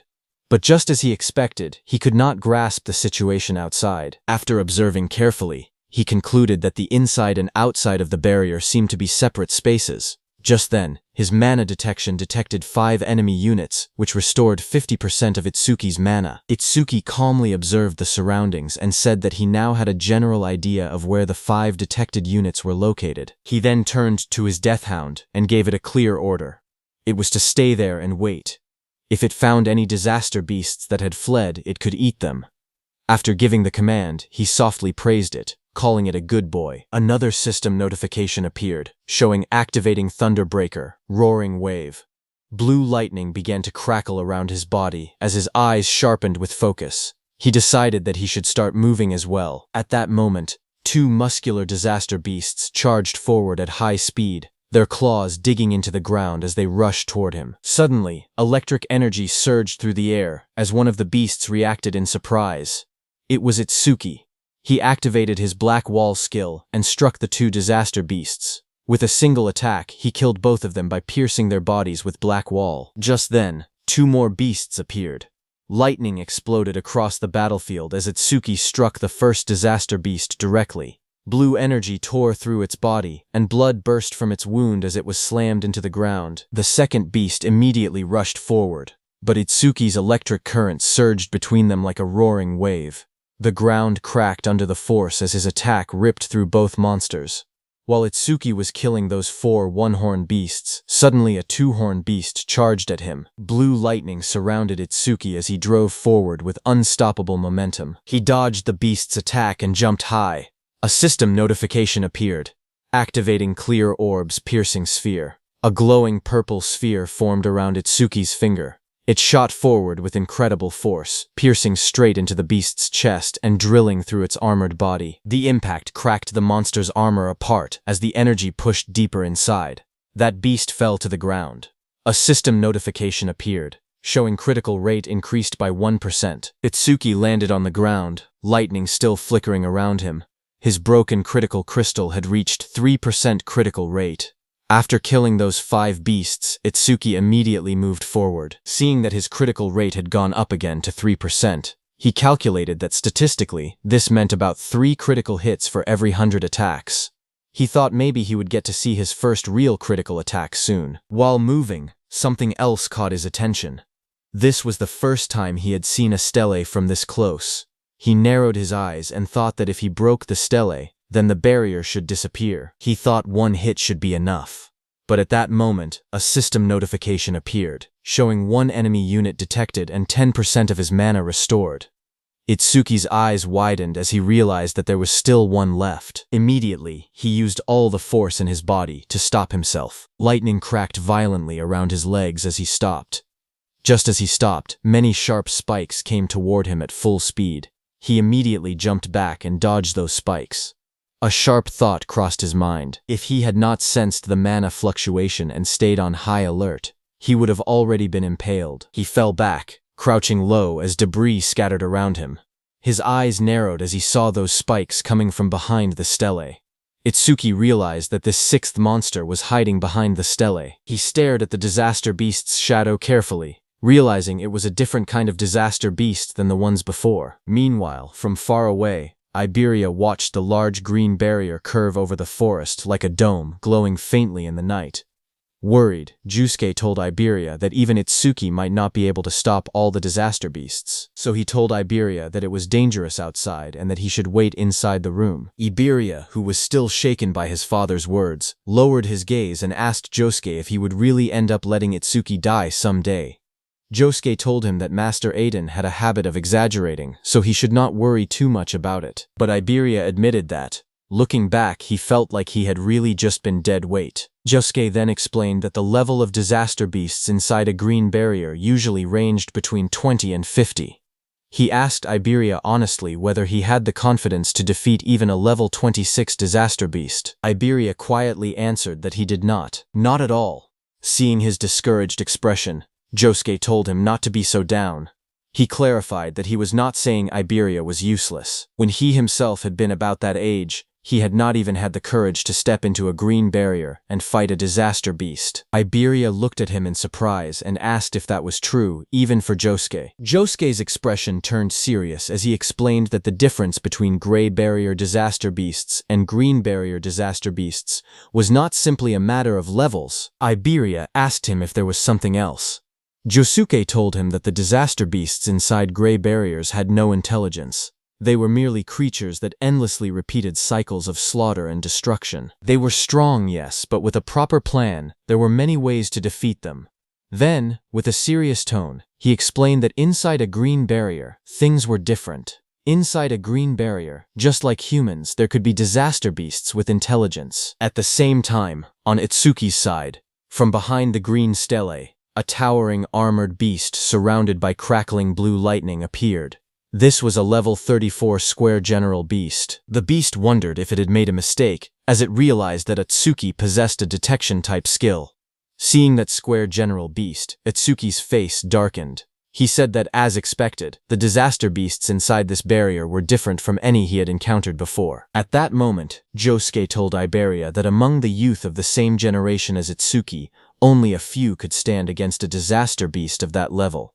And the reason Iberia seemed like a burden to Itsuki was not because of immaturity, it was simply because Itsuki was too strong. On the other hand, when Itsuki saw that the creature had seen through his skill within seconds, and on top of that, it could even speak the human tongue, a smile formed on his face. He said that he had finally met the intelligent disaster beasts he had only heard rumors about. The beast looked down at Itsuki and asked what he was muttering about. Was he begging for his life?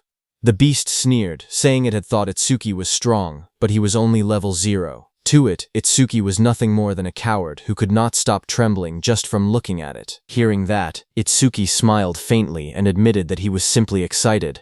He revealed that he had wanted to ask their kind something for a long time, and since the creature could speak, he asked it to give him an answer. The disaster beast looked down at him and agreed. It declared that if this was his final wish, it would grant it. Flames suddenly flared around Itsuki as his expression changed. His eyes glowed red, and a dangerous smile spread across his face.